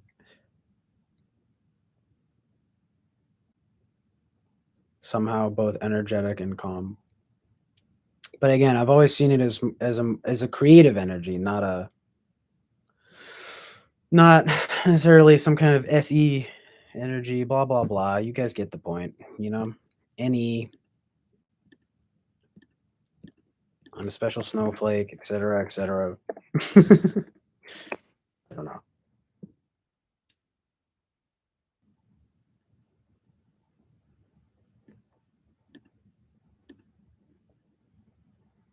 But yeah, there is a dichotomy though.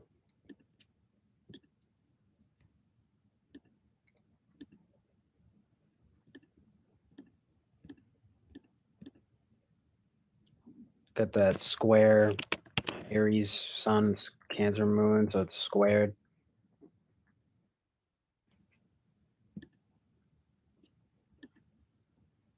What I want is to be a big bad boss bastard, and what I need is to be soft teddy bear. What do you guys think? Does that sound about right? I don't know.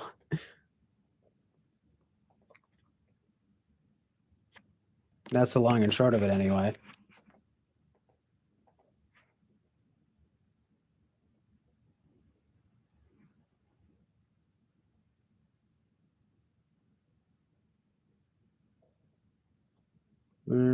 Fires, hot intuition, a priority, rod, staves, sensation, coins, pentacles, earth elements, dry, hot and dry is masculine, air, water, feminine, air, thinking, swords. Ooh, forget all that. Oh, okay. Well, Winston's mom says that was from Winston's mom, but she says to forget all that.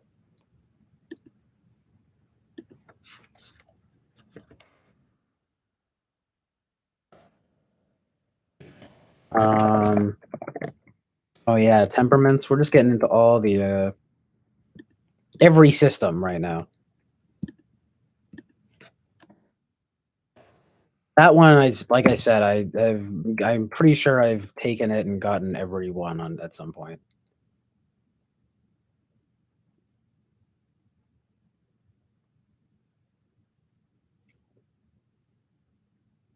I think I skew. uh, I really don't know. I'm a centrist on the phlegmatic. On the phlegmatic, on the temperament type, on the political compass for types.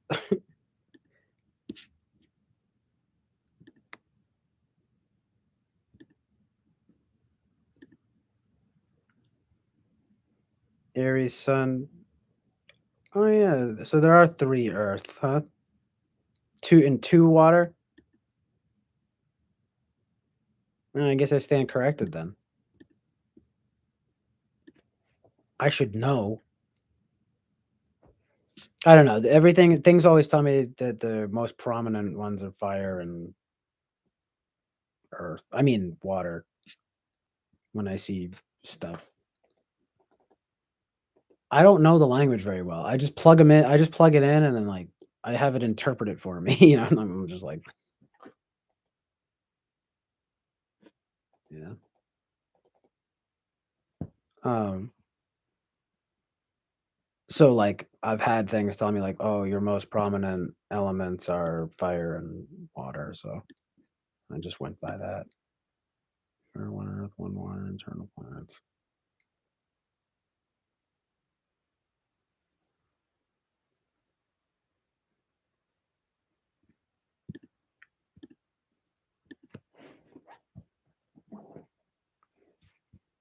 Amazing.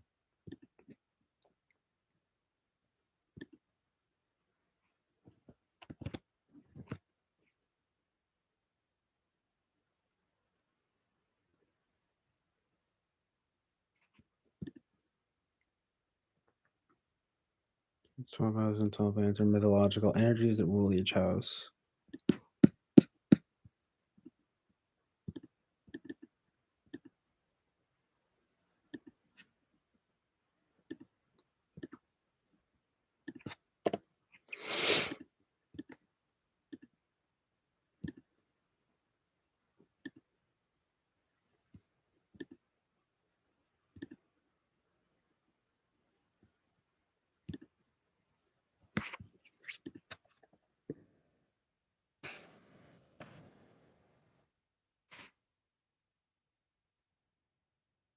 I don't know, I thought I was going to say something, but I forget.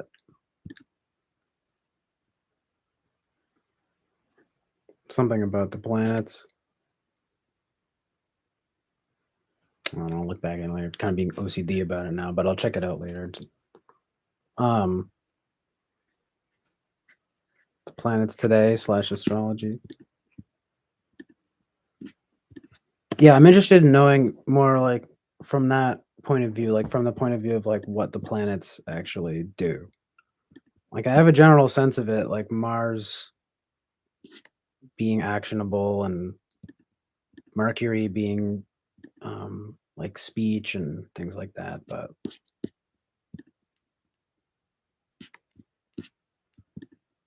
I'm not super well versed, you know.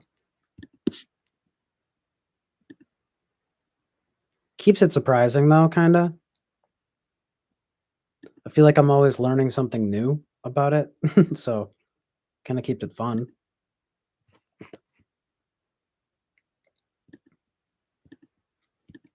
It's like the more esoteric it is, the more I'm like learning as it goes. Like,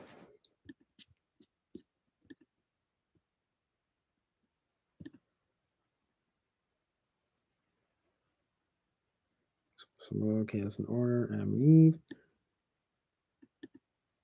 Nice. Badass. What do you guys usually get on your like big five or temperament and stuff like that? I don't think anyone has said, or astrology for that matter. But I like it. It's all about me. I'm just a little princess getting all the attention.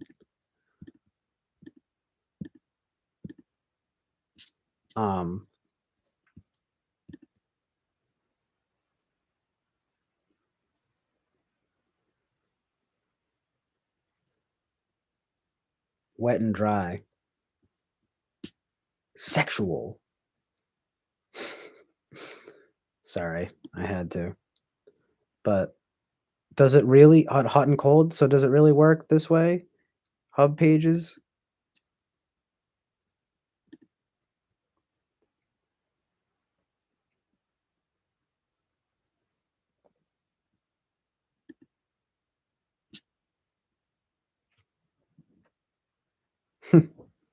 This is mom says. That reads tribal SJ, public or private planets. I got the investigators on the case. The astrological investigators, astrological detectives. Badass. 6 public, 4 private. North Node is third house in Libra. Yes, I do know that. My lesson. I gotta learn to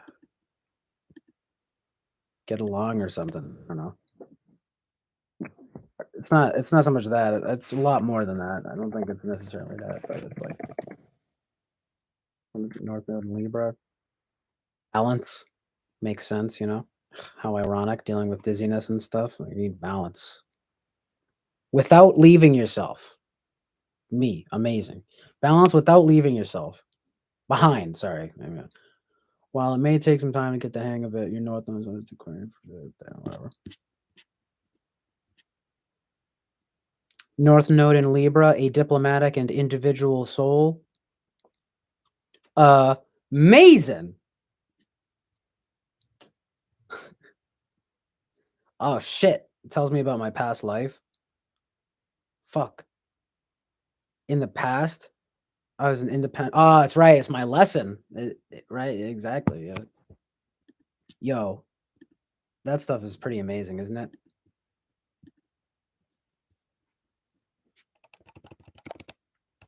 fuck me. I was too rash in the past.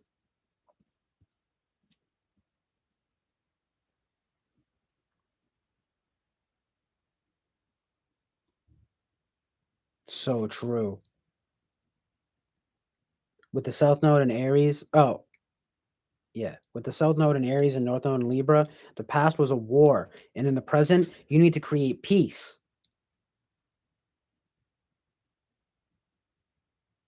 Enneagram 9.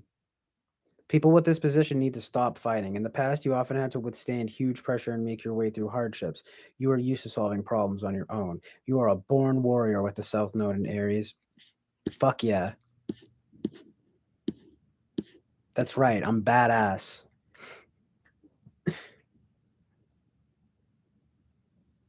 It's cool to read shit like this because it gets me pumped up.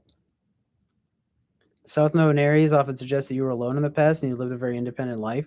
Independence and freedom are still important to you. There's a challenge. Do not let this stop you from maintaining meaningful relationships. You're great at taking care of your needs, but when you have to make your partner feel comfortable, you feel stuck.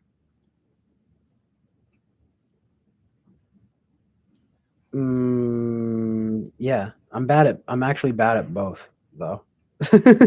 No, but yeah. I'll have to read more of this.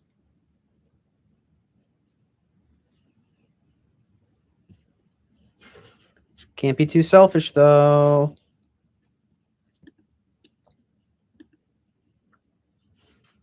Basically, that's the basic lesson. Who knows our karmic future? Libra is the diplomat, the judge. K2 is your karmic past, the lessons you have mastered. What's my K2? Like the drug K2. We smoking K2 over here. You can catch me never smoking that.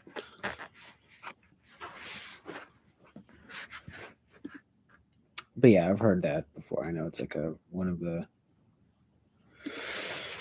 gods or something.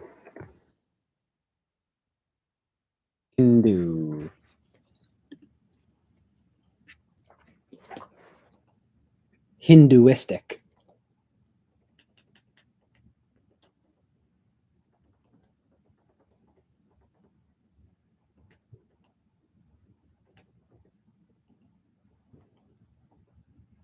I need to restart this because the font looks terrible here.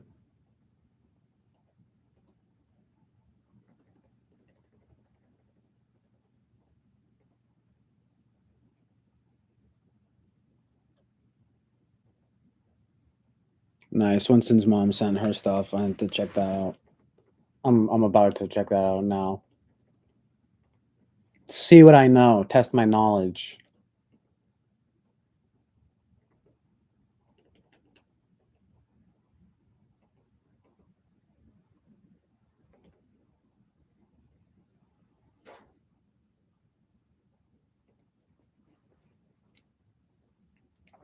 Oh, sweet. Big 5 too.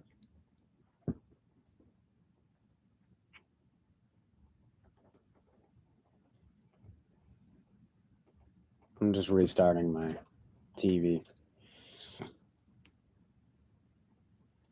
It's pretty. Sorry about the low lighting. It's pretty low light stream this time around, so I don't have the colors going and stuff.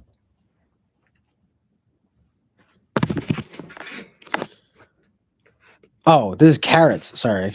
Carrots sent theirs. Pisces, Sun, Venus, Saturn, MC, Sagittarius, Moon, Gemini, Rising, Aquarius, Mercury, Mars, Scorpio, Jupiter, Pluto, Node, Capricorn, Uranus, 10, Neptune, Aries.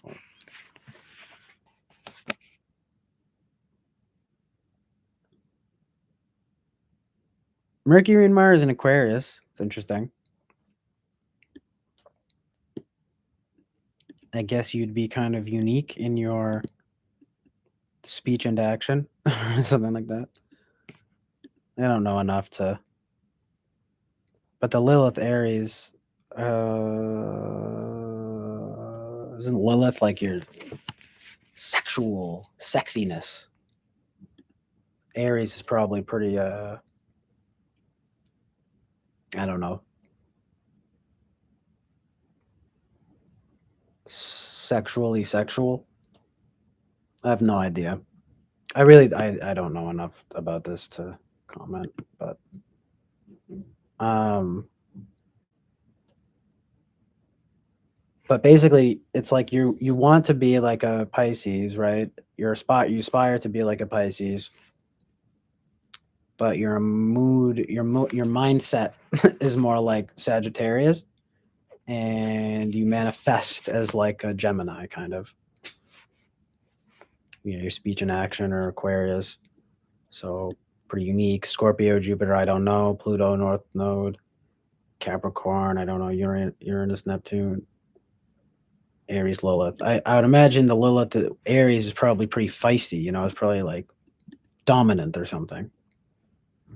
I think Winston's mom said it's like your unexplored sexuality. So yeah, I don't know. Aries is probably pretty dominant, you know, sexually dominant or something like that.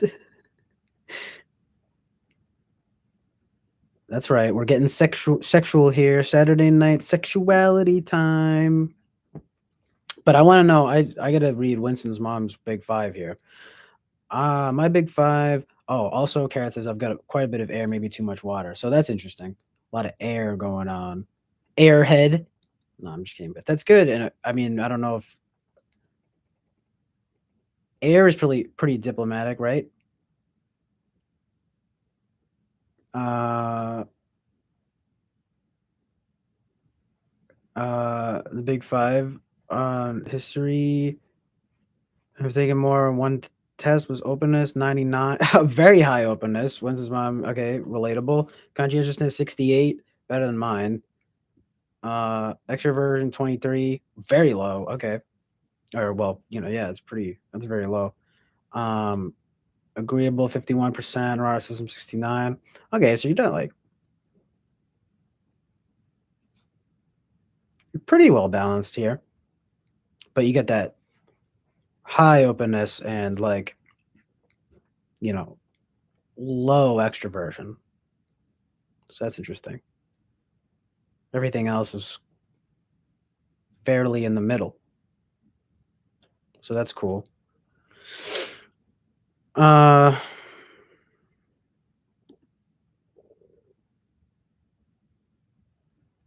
I don't know the rest of this stuff, but Carmen says, "Tell us yourself that, CJ." What does that mean? Tell us yourself that, CJ. What does that mean?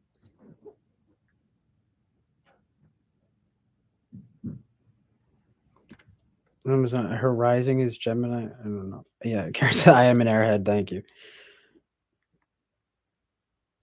Pretty sure though that that's how it works, right? I mean, you're just probably more diplomatic or something like that, right? The Wednesday's moms is the Lilith thing, sexuality, right? It's the dark side though. Yeah, it's not good. I mean, it's. I mean, Lilith is not good in mythology. So, but in the Bible and all that. However you want to, because I don't know the Lilith. I know that Lilith is not. It's not necessarily biblical, is it? I don't want to get my. You know, I don't want to get it screwed up here, but I mean, Lilith is basically a demon, right? I mean, she's not. It's not good vibes. Lilith is basically evil.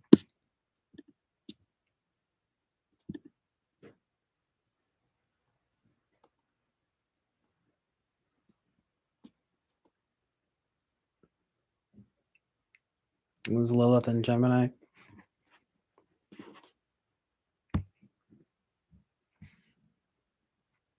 Don't know.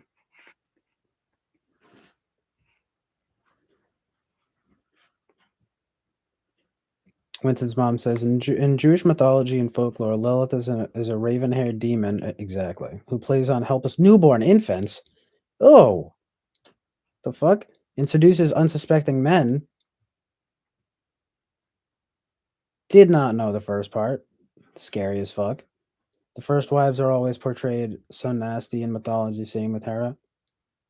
Apocryphal. Jewish medieval lore.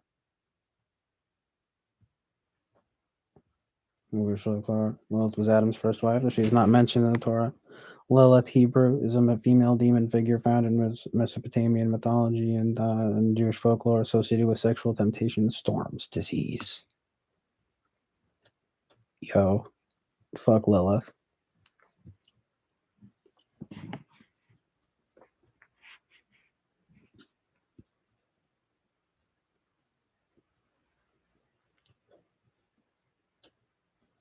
Says in the back, mom called. Ooh, we talking Dark Lilith? Fun. Black Moon Lilith. I mean, it's basically the,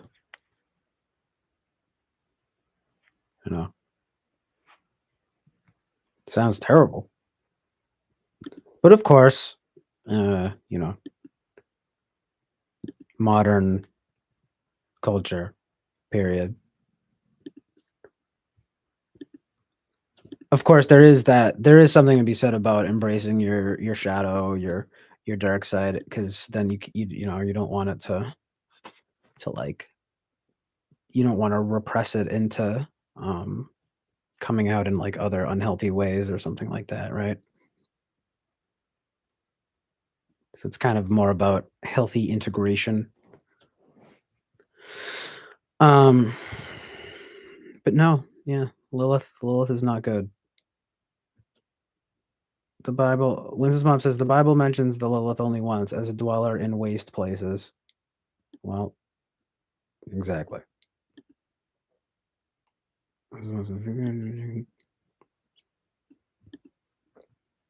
Nice. Lisa's integration. Yeah, he took the thought right out of my brain as EJ. Oh, yeah. Yeah, like it's definitely about some like dark, some like shadow integration vibes.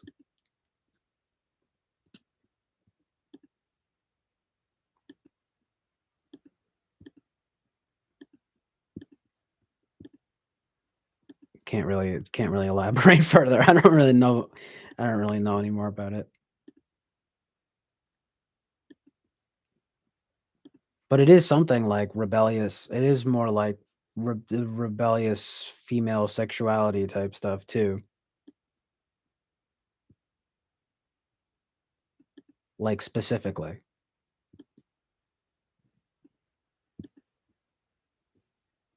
So yeah, it's kind of weird. Whoa. Bizarre.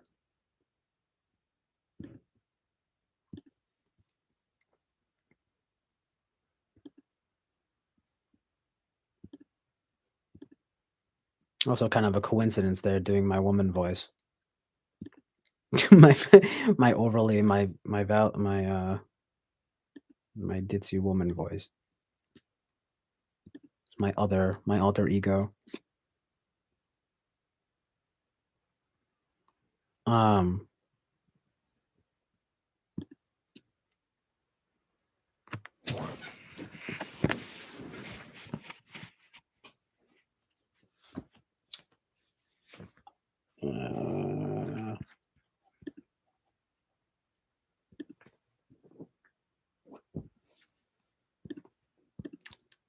I don't like the whole thing of like trying to frame Lilith as like good though, you know?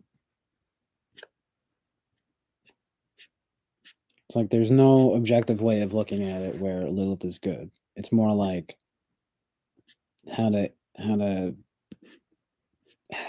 embrace your dark side in a healthy way. But when I see people being like, yeah, I just know something's up, you know, when people are like, oh yeah, Lilith. Ooh. I'm like, all right, shut up. Trying to be edgy. Someone's trying to be edgy. You know.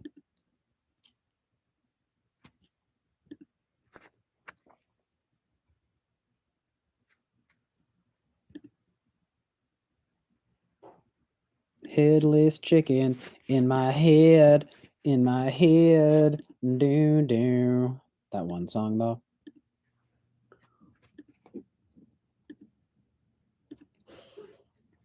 Bruh. Y'all be wildin'. Just kidding. I just wanted to say that. Jack, did you say? If you ask Lila, she's correct.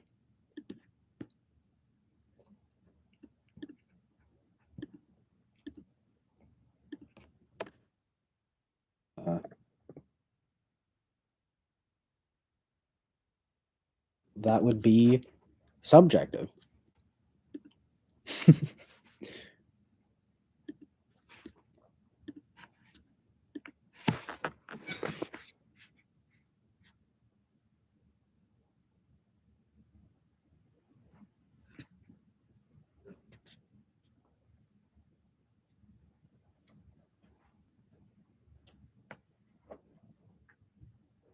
She's correct. Yeah, if you ask Hitler, he's correct.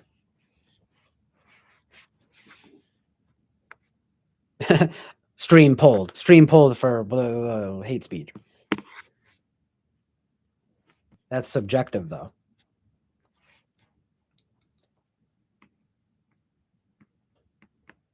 Q is objectively evil.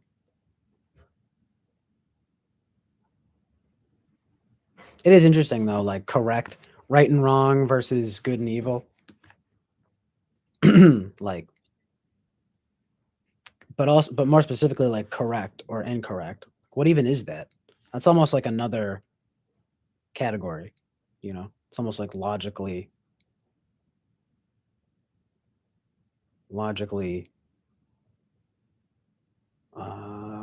sound. Little theories can have unhealthy relationships with the physical world and should exercise. So the action is buried, maybe. So you have to embrace it, kind of like something like that. I don't know. Yes, CJ, she's objectively bad. See what I'm saying? None of this moral relativity bullshit, Jonathan. I will have none of that in my chat. I'm just kidding. Become a fucking tyrant. Yeah, of course you're gonna run into subjectivity stuff. I'm not an idiot. The biggest problem in the world is subjectivity. Basically, kinda. TBH. TBH. TBQH.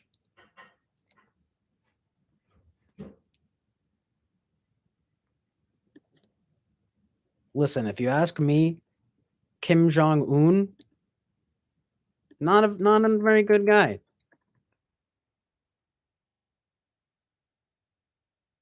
Not on my top 5 good people list of good people, you know?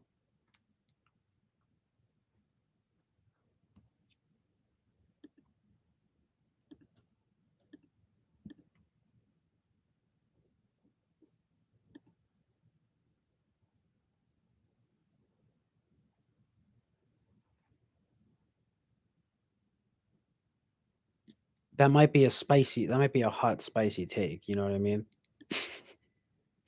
But see, that's what I'm saying. Like that's what I'm saying is that these things are objective, you know?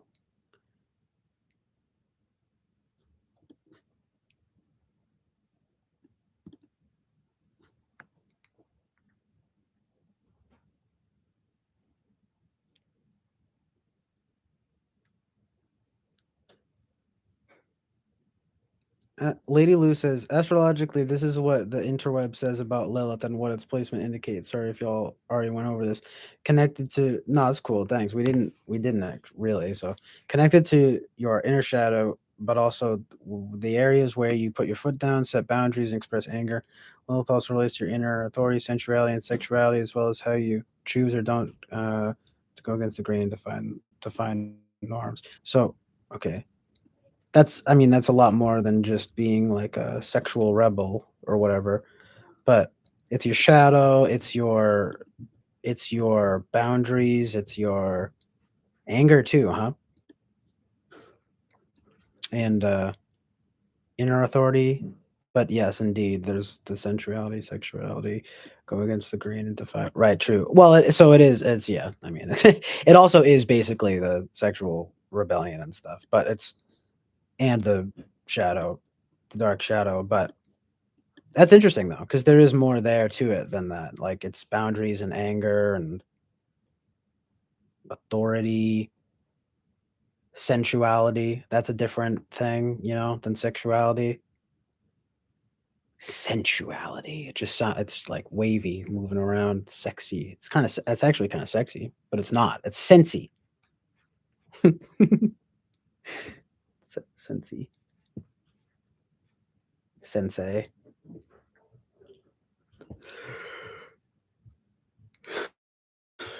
Yes, sensei. Yeah, more new. Lady Lou also says, yeah, more nuanced than at first glance. Law like MBTI. Indeed.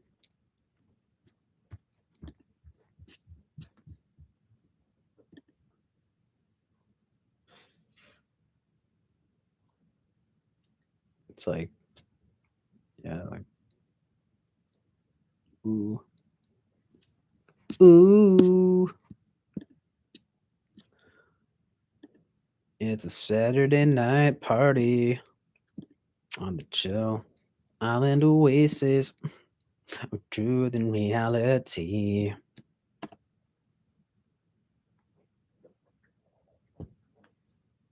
It's a chill island oasis of truth and reality.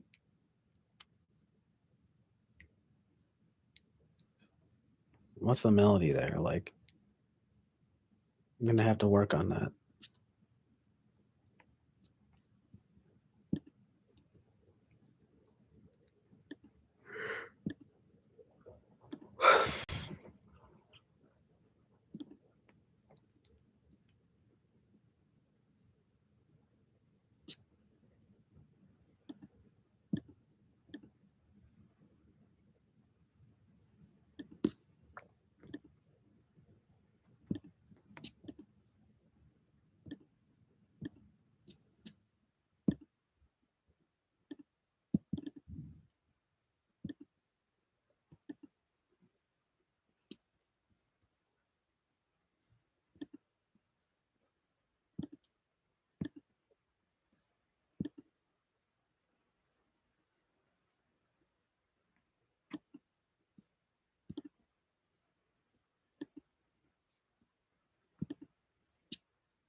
Jonathan Basanti says, in a nutshell, Lilith is a symbol for being understandably angry or rebellious, but going far further in rebellion than many would deem necessary.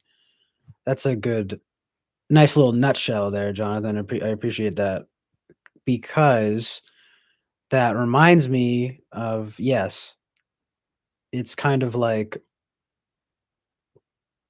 going overboard. I think you said that before, and I was, and that's like that's a good way of putting it.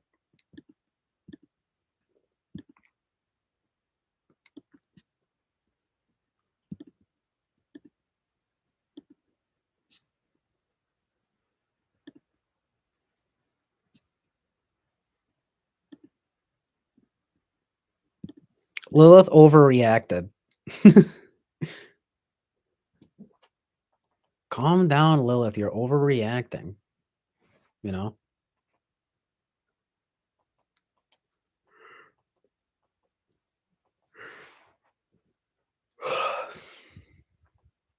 Anyway, down with the patriarchy. We're gonna do this thing, you guys.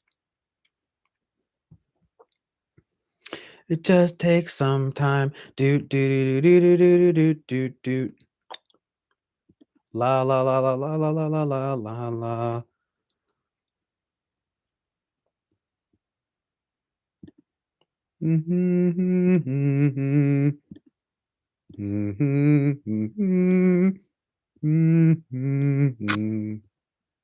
Whoa, what just happened? A noise. A noise emerged from the din.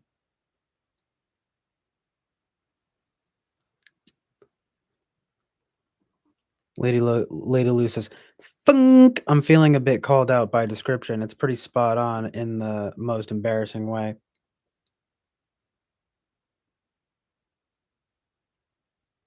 That's hilarious.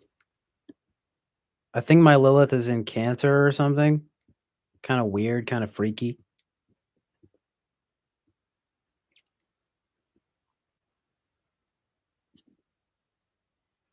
Like what does that even mean? I'm rebellious in terms of like family and nurture. My moon and my Lilith are in Cancer. Indeed. Lilith in Cancer is the perpetual rebellious teacher. I mean, teenager. Breaking curfew, skipping family dinners, and painting your room neon green without mom's permission. You know that family isn't just about blood relatives, but about finding the people and places that really get you.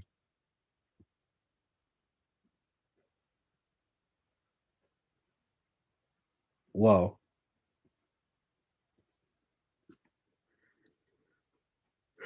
Super badass. And then now there's a bunch of other shit that is like tragic. Lilith in Cancer has felt ashamed for being needy or dependent for whatever reason, feels awkward or even angry with people who just. I've read this before about this. I'm like, I'm mad. I'm mad at people for being weak because I have been weak. So true. Kinda. To an extent, you know? Like, Lilith in Cancer has felt ashamed for being needy or dependent for whatever reason, feels awkward or even angry with people who display these traits without apology, right? You're like, I'm just shamelessly needy. Like that can be bothersome, but it's like, you know what? I have to turn the mirror. I have to flip the mirror on myself. Take a good look in the mirror. You know what I mean? Like start sounding drunk for some reason. But yeah, their nurturing nature was stifled in some way as that and they can feel very uncomfortable asking for help and or expressing their own nurturing nature as a result. This discomfort can lead to extremes of behavior in this area and then misgivings afterward. I'm sorry, you know, like and the cycle that continues. No, working on self-acceptance is the key to impairment. This can apply to Lilith in the 4th house. I don't know what house. I think it's in my 12th house, my secrets. Shh, my secrets. Yeah, everything will be all right. That song, that's what I was thinking of. Good song. A beautiful. Everything will be all right. All right. It's gonna take some time. Jimmy Eat World, you guys. My goodness. Yeah, everything will be all right. Amazing. Kara says, I wonder if that means you become defensive when your boundaries are crossed. Me? Yeah, probably.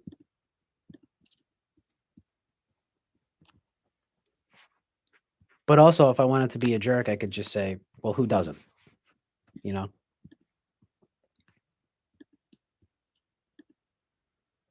It's like, I become defensive when my boundaries are crossed. It's like, yeah, water is also wet. But I guess more people get more speaking of water, it's in Cancer, so I don't know. Maybe it's like it's obviously specific. It's more specific. But Lilith is like, I mean, like, I know what you mean. It's probably more because I would just say with Cancer, it's probably more like family and stuff like that. They would get like defensive about that stuff. So it's like you're right, you know. Yeah, it's too general. I'm not knowledgeable. Yeah, but it's like I know what you mean.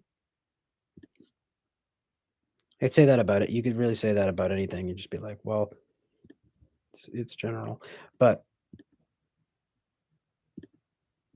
it's like you're right though. It's just like depends on the placements and all that good stuff. I know, right? John the sign. The name Jimmy Eat World, does it actually mean something, or are they 3 random words drawn from a hat? Who named that? Who named this band? It's probably some kind of inside joke or something. Jimmy's so fat he ate the whole world. They knew a guy named Jimmy.